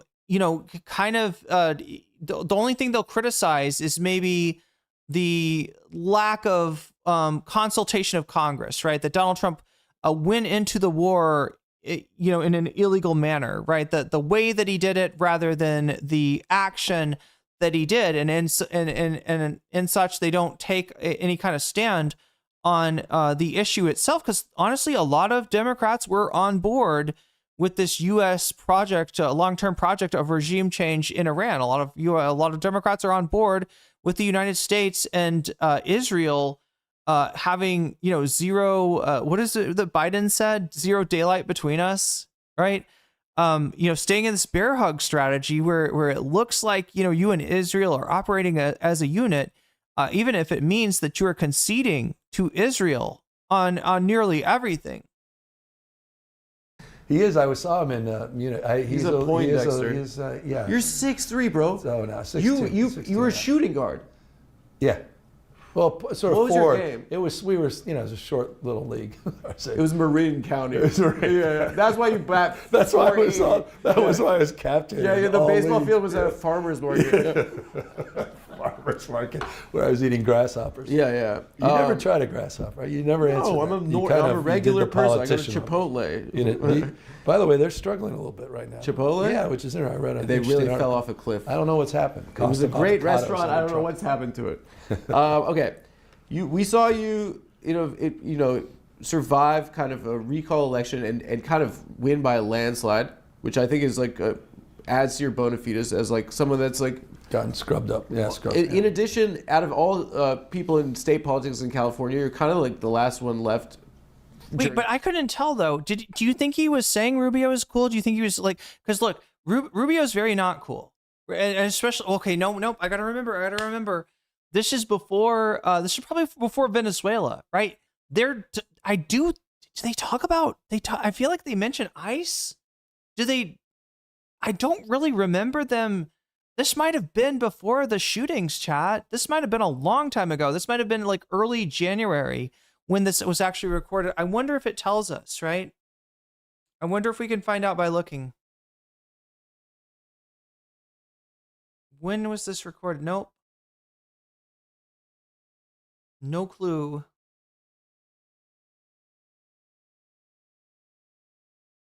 And we're coming down the wire on the bonus goal. It's slipping away, chat. So anybody that wanted to see, wait, what is winning right now? Actually, I don't even know. That's the thing, is we've actually got a competitive vote tonight for once. Usually it's very one-sided, right? Like there's one. Look at that. It's within, like, there's 3 items within, 4 points of each other, right? Professor Jing Rabbit Hole ended up winning at the end with 69 votes counted. Make sure to get those in anyway, in case somebody swoops in the last minute and somehow saves us from what is looking to be a fairly short stream tonight, and actually gets us into bonus content territory, which are still 70 points off of. We're gonna. So yeah, Professor Jing in first place. Vanguard XTYT. Vanguard talks about the XTYT employees. It's a Vanguard video of XTYT employees spilling tea. In second place, Shoe on Head versus Denim's Drama. In third place, and Asmongold pisses off Hassan with his Iran take in fourth place. But yeah, it's all of these are in like 0th place right now because we got just nothing. Very, very quiet stream and not much gas in the tank for bonus content. So generally. Yeah, may have to end it very soon. May have to cut it right off, cut the losses where we are. You're the inventor of gay marriage, okay? You're the first person to come. Yeah, to give him credit, this guy invented gay sex. Come on, this is like he invented homosexuality. The whole concept. It was not a thing until Gavin Newsom was like, "Hey, you two, why don't you kiss?" And they were like, "But we're the same sex, Gavin." Like, no, do it. And they're like, okay, oh my gosh, this feels really nice. Oh, this is great. Yeah, he's the inventor of homosexuality. Come on. Gay marriage, which is like, come on, don't be ridiculous. What's the point of gay if you're going to get married? Just be happy and rich. You don't have to get married. You don't have to, get a dog? Really? Okay, I'm just kidding. I'm a nightclub comedian. I have 3 dogs now. I have a dog too, dude. What kind? Pit. Yeah? Yeah, What's its name? Oh, actually, fuck you. What's its name? What's its name? Chat, do you know the joke? Wait, does he still have that dog? He does, right? Or I don't even know. I don't know. I don't know if this is the same dog. He said, "What's its name?" The dog. Really? Okay. I'm just kidding. I have I'm three a dogs. nightclub I have comedian. 3 dogs now. I have a dog too, dude. What kind? Pit. Yeah. Yeah. What's the name? Oh, actually, fuck you, dude. What the fuck? Oh, I forgot about this. Yeah, Gavin Newsom did something that had to do with pit bulls. Wasn't there some piece of legislation or something he signed concerning pit bulls? Try to ban pit bulls. You're a racist. I did not. You're a racist. There was a You're dog a racist. mauling and 2 people got So they're killed all by the that. same. No, they're all the same. They're all the same. Actually, it was fuck horrible. him. Diane Whipple. It She was a changed horrible my experience. life. It I don't know. literally was a I horrible rescued experience. her. She rescued me. Okay. No, I We've appreciate seen you that. do these things at various like inflection points in your career that make. I mean, the joke is that I guess we're not going to make it here, but I think the dog's name is Isis, and it's awkward at the dog park when he has to call has to call Isis to come back. Are very impressive, right? You also just like you look like the fucking president. Dude. You do. It's like if it was like on TV or something, it'd be like this guy, and it'd be like Talking about more engineers, more scientists, more Nobiats, and you'll be yelling at the screen. Just be normal, bro. Be normal. Al Qaeda has sent a comet from space. Somehow they've developed comet technology. The other thing I was kind of hoping for, I mean, I understand maybe why he didn't do it, was that maybe Hassan, Hassan is, wait, when was it? I think he's put out the invitation to talk to Gavin Newsom. Now, it's not likely that Gavin Newsom would want to talk to Hassan, right? Because Hassan is like Adam, slightly less funny, but with the ability to bring up and analyze or push back on just like any kind of bullshit that you throw down the pipe, right? He did just, I believe, interview who is it? It's the guy that's running for governor of California, right? Is it Tom Steyer? He's a billionaire who is a kind of, his campaign is themed around he's the anti-billionaire. So Hassan kind of put him through the ringer recently. So it's not like it's not like it's impossible to come on Hassan's show, be challenged, and come away looking decently all right. By the way, don't even laugh about that, bro. That could happen. You gotta go Morgan. That's why we have Space Force. It's a legit thing. I have no idea. You gotta mind your space. I think we have Space Force. Oh my god. Can Space Force stop people from manspreading then if we gotta mind our space now? You talk about like they talk about the State of the Union, didn't they? Okay, so that must have been, was that January? No, wait, the State of the Union was like recently. That can't be right. Burble, that must be that there's no way, because they're not talking about ICE really. I mean, they might mention ICE, but I don't think they're talking about Alex Preddy and Renee Good. If they do, they barely touch on it, which would be surprising because if that happened at that time, it'd be a big part of what they were talking about. But they're not talking about Iran. They're not talking about Venezuela. It makes me think that if it's before the shootings, then it was like before January 20. Wait, was January 24th the Renee Good shooting? I think. Bernie Sanders is Medicare for all. It all blurs together. What's that? What is your defined political? Wait, what is that? Excuse me. Newsom did mention ICE killing people. Okay, so all right. It does seem to be before though. I'm not hearing much about. I'm not hearing anything about Venezuela, and I'm definitely not hearing. It's at least for sure before Iran. I think before Venezuela. I thought maybe it was before the shootings, but if they mentioned it. It's an easy way to find out.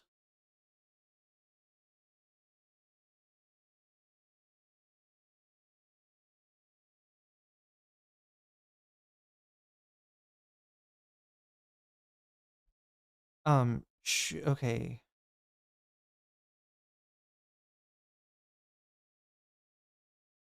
So Alex doesn't come up.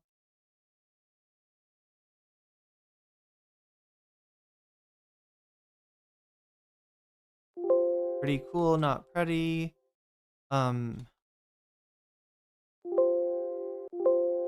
Renee is not coming up. ICE. Let's see where they mention ICE. Oh wait, yeah, it is. Yeah, ICE is like, I guess, one of the subjects. I mean, to be fair, you know, we were talking about ICE. You know, prior to the shootings, or it was a large, you know, a much talked about topic even before. Justice is social justice is nice justice sorry justice nice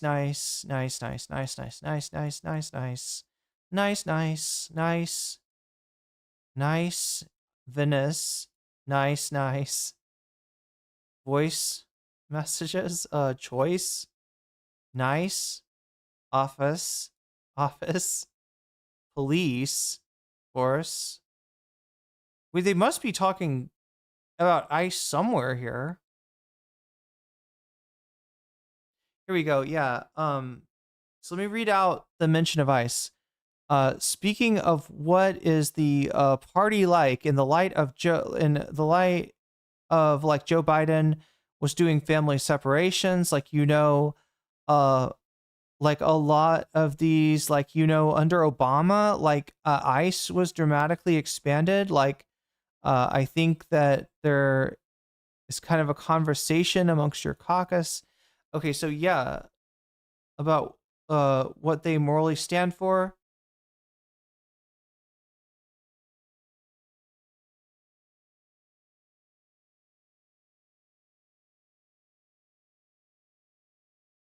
I mean, I'm not seeing it. Burple, if you're sure that you remember somebody that they mentioned the shootings. See, the last word I want to search for is shot. Yeah, shot appears once. And where is that? Shoot your shot on Prize Picks and get $50. I don't know. It kind of seems like it's before the shootings to me. Project, like what throughout your career and like right now, like what is the thing you? It was very early in the interview. You want to accomplish, like, politically. I don't have in your life. I don't have like a brand. I don't have a tag, "Make America Great." Or wait. What the fuck? I'm sorry. He didn't ask you about brands, right? Look, let's rewind it. Here, what you talk about? They have developed comment technology, By the way, and the don't world even will laugh end. about that, bro. That could happen. You gotta go Morgan. That's why we have Space Force. It's a legit thing. I don't know. To take out the comments, is that really what Space Force is for? I thought Space Force was to, like, I don't know, potentially take out enemy satellites, or if the enemy tries to take out your satellite, you do something and go protect it, or like I thought Space Force was mostly about satellites. Am I wrong, chat? Like, they're not going to the moon. They're not traveling intergalactically. They're not on a 5-year mission to visit new worlds, right? They're worrying about satellites. You gotta mind your space. I think you talk about, like, Bernie Sanders is Medicare for all. You know, like, what's that? What is your defined political? Okay, so first of all, he's like, really, what's that? What's that? Medicare for all? Right. Throughout your career and like right now, it leaves a bad taste in my mouth. Medicare for all? No, we gotta leave medical care in the competent hands of capitalism. Oh my God. Okay. But listen to how he reacts here. What is the thing you like? Adam, to me, sounds like he's asking about a program, right? About a policy. Like, what do you want to do? If you're running for president, God damn it, we need to make you answer that question, right? We need to make you answer that fucking question. Like, you know, what is your major effort? What is your policy? What policy do you want to put into place? Because at the end of the day, chat, presidents come and go. Policy is the only thing that could potentially stick around, right? The actions of a president, the actions of a Congress, the actions of a court, right? They are durable. So in the end, it doesn't really matter who the president is, if he's an asshole or whatever. It matters or likable. You want to have a beer with him or whatever, right? It matters what kind of policies he's going to leave in place. So he's a very important. It's like the most important question you could possibly ask a politician. And look at his answer. Look at his answer, right? He gives him examples, right? Bernie's got a policy, Medicare for all. Obama, you could say, had a policy of like, what did he actually say in the campaign? What was the actual state chat? There was, they mentioned healthcare, and they didn't just say fix healthcare, right? They were, I can't remember. Obama healthcare slogan? Should I look for that?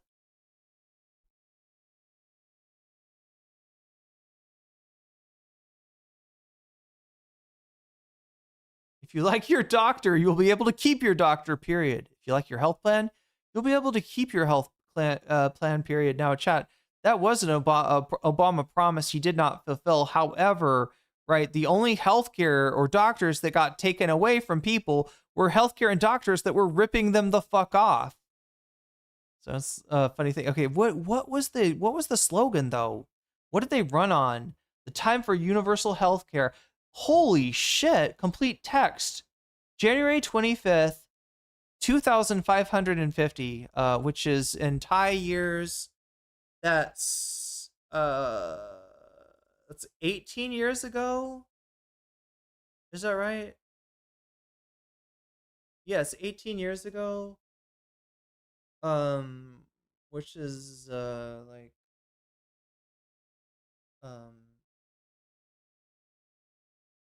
2008. Makes sense that it would be 2008. Okay, yeah, so like time for this is a speech. I don't want to read his whole speech. It's titled "The Time Has Come for Universal Healthcare." Chat. That was the plan. I don't know if the slogan, you know, in the general election was universal healthcare. I assume it was something else. But it was a moving target, and it ended up not, obviously, the affordable healthcare is not universal healthcare. It's nowhere close, right? It's not even single payer.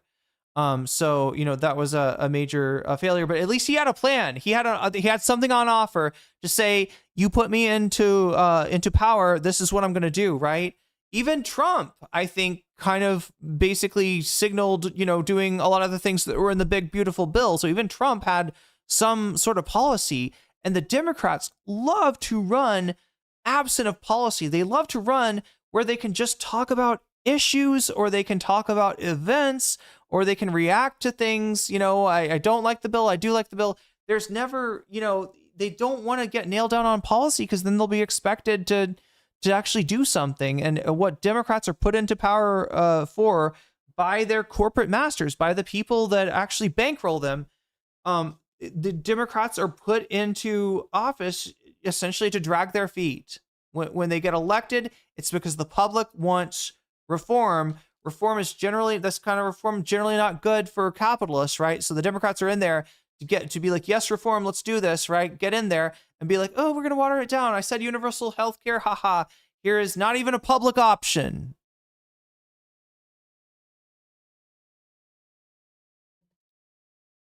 But Gavin Newsom's not even offering that, and he's making fun of it. And you should be somewhat insulted by, he is insulting your intelligence, chat. It's you want to accomplish politically. I don't have in your life. I don't have a brand. I don't have a tag, "Make America Great," or I don't, the Great Society, or something like Medicare for all the billionaires. But for me, Burple found it in the video. I'm gonna fight back. It's been a miracle. There hasn't been more violence now, and now these sons of a bitches are killing American citizens. Okay, so at least at least one of the shootings had gone off. There we go. Okay, so he did mention, that's so funny that was the only, he doesn't want to talk about that very much, right? And again, this is one of those issues that Democrats, if you ask them, in even 2024, right? Do you want to abolish ICE? That's poison. They all say no. They've been trained. They've been told to say no. They might have said stuff like that in 2020. They are not saying stuff like that in 2024. And yet 50% of Americans now support abolishing ICE. And this is the kind of thing that even when it's popular, the Democrats do not want to support because they don't trust that ground. They feel like they've been burned on that before, and they're very they're very leery of saying anything that seems like not supportive of police, not tough on crime, not tough on immigration. So yeah, it's kind of funny that, or it's not funny. It's actually very much expected that even though he mentions like I'm against them shooting people in the fucking face, right? There's no statement about abolition or even reform here. No bullshit. It's just standing up for ideals, striking out against injustice. It defines my why in every way, shape, form. Stand up for ideals, strike out against injustice. I'm a Sarge Schreiber Democrat. I'm into that whole 60s, the vernacular of the 60s, solving for ignorance and poverty. Gavin, the 60s, like New Left, would eat you alive. They would fucking guillotine you, bro. What are you talking about? Saul Alinsky.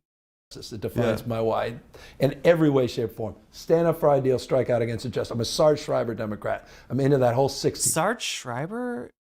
Oh, do I have to look this up? What the fuck is Sarge Schreiber?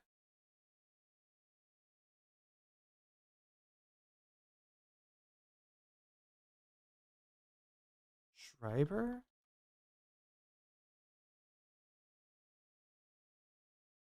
Sergeant Schreiber, Kennedy? What the fuck is this? Sergeant Schreiber?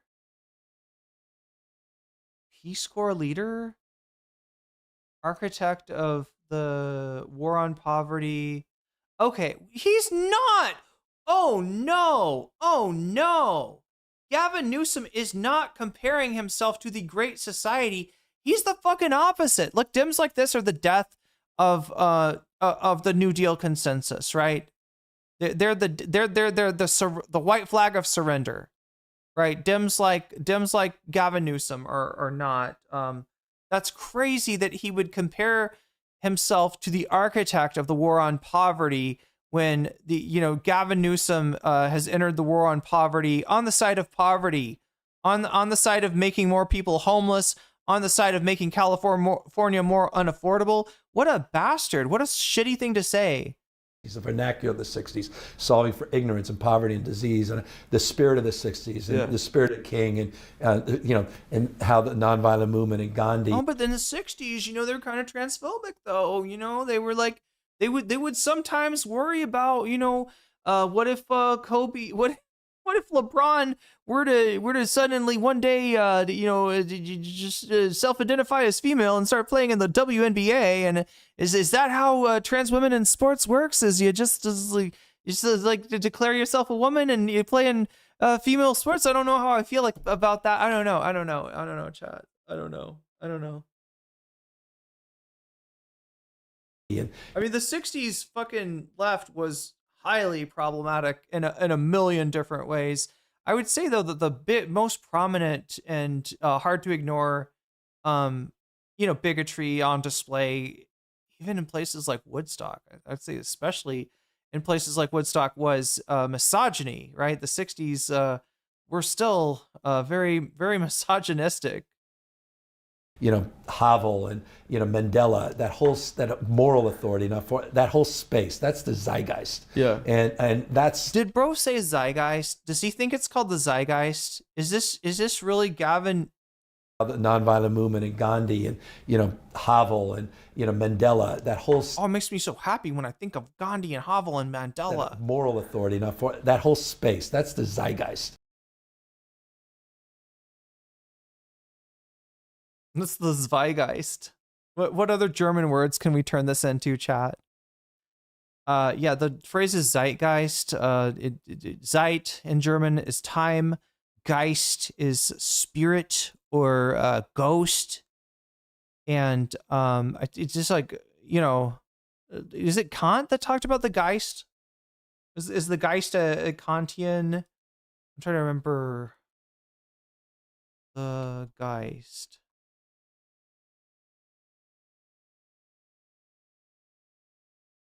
I'm fucking spelling this wrong. Geist. Geist. Geist. What the fuck? How do you... I'm like...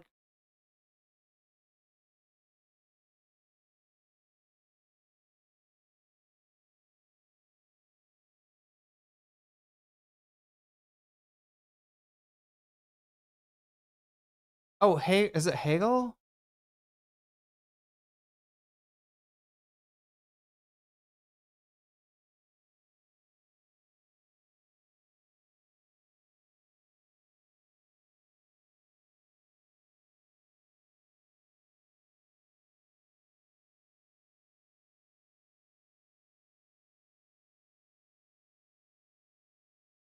But yeah, the zeitgeist means the spirit of the times, right? It's like the idea, and then the Geist in general is like the lens, invisible lens through which you see the world, which inherently distorts it in a way that's...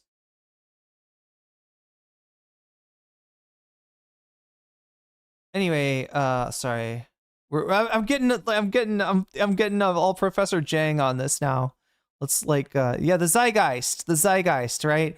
I'm up here like trying to remember if it's Kant or Hegel. He's down here trying to use a word that he thinks is zeitgeist. Yeah, and it's the zeitgeist of the time. That's me. That's my dad. So that's my mom. That's the book, and that's my wife. Boss And Newsom. so standing up for ideals is what Gay merged. It was about work I'm doing right now to sort of push back. We can lose this country, and just feeling like I have to be held to account and strike out against the injustices of the day. So if you had to define it, like, vote I need for your me help to define and it. you get Well, you tell X. me. You're better at this. I don't Tell know. me. I don't know who you. What I your just gave shit you is. my why, but how do you translate that to human? I don't know what you believe in, Gavin. I don't know what you believe in, right? I would tell you to say, vote, say what you believe in, but I don't think you believe in anything. What? So if you say, I think that you thought that you would get accolades for being pro-trans, and then when you got some pushback on it, you were like, oh, maybe the accolades come from being anti-trans. Maybe it comes from the little, I'm not so sure about that, right? Or the, I'm transphobic, but I don't want to say it out loud, but I secretly think everybody else is transphobic as well, right? This is, oh my God, he's such a fake son of a bitch. appeal to a voter, right? Say, if you vote for me, you get X. Yeah. Like, what in a kind of concise, tangible sense, talking to a regular guy. Yeah, no. What And is that I've offer? struggled with being able to communicate. I told you what my why is and why I'm here, and I mean that. And and that's ingrained. I'm sorry, you told us what your why is. You talking like you're in a corporate meeting. You're talking like you're, trying to reinvent like Apple's marketing. What your why is, what your purpose. Don't tell them what your what is. Tell them what your why is, right? That's what's really important. That's what people didn't buy Apple products because they were buying the products themselves. They were buying the idea of imagination. They were buying the idea of creativity. They were buying the idea of being a rebel and standing outside of the box. And that is because Apple's amazing branding. This is just corporate fucking, PR marketing shit. God damn. That's what's at the bottom of his soul, chat. It is just mold and marketing. There's nothing there. There's no human being. This is why he can't, as Adam says, be normal. This is why he cannot appear as a human. And ultimately, I think this is where he will definitely not win the presidency. And hopefully, chat, if luck is on our side, not win the Democratic primary. In every aspect of my life, and it connects the dot, even in my private life, in terms of the business things I've done, stupid things like screw cap wines and selling wine at retail, just in restaurants, trying to sort of break up monopolies and try to strike out against the injustice, the rigging of the system, et cetera. And it's part of, What's all the the screw iterations. cap wine? What is that? I see how here we're going back, but that's in the book. You got to buy the book. Oh, because it's like less classy. Yeah. Yeah, I remember that. Yeah. So it's just I thought Adam read the book. No, it's just like. But that's one of your L's in life, dude. No. You're hot, dude. You're hot, dude. Why did you write this book? Just write a follow-up. Be like, this is how I became the hottest, biggest pimp. Dude, honestly, the reason Donald Trump, you stood him down is because he thinks you're handsome. I mean it. I mean it. The reason you were like, fuck off Trump, like when you sent the troops in, was like, he was like, I like the hair, I like the way he dresses. You should be proud of it. Oh, man. You feel that? I think that's our time. That's all the time we have today. And next week. Are you fucking serious, chat? Are you fucking serious? There it is.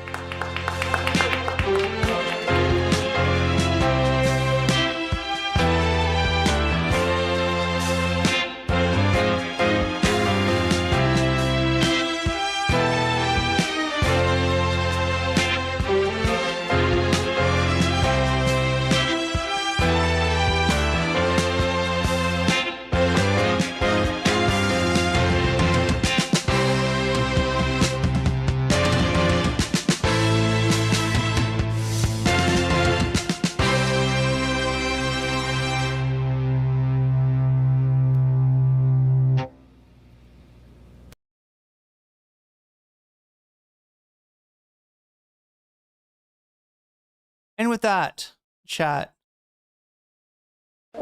much like Gavin Newsom, we take our L's, okay? And raid you into lesbian hot sauce. If you're watching on Twitch, if you're watching on YouTube, thanks for being here. Thanks for supporting the stream. I appreciate it. We don't always get bonus content, and you know, it's just like I try to offer the opportunity to stream for a little longer, but you know, if that's, you know, if we can't hit the numbers, it's just not sustainable. So I'm gonna have to say goodbye to you, chat. I will see you next time, and yeah, hopefully have more entertaining, compelling stuff for you. I noticed the chat was a little quiet, so maybe I'm more into Adam Friedland than other people. Either way, chat, either way, I will see you next time. Until then, bye-bye. Thank you, mods, for keeping us safe.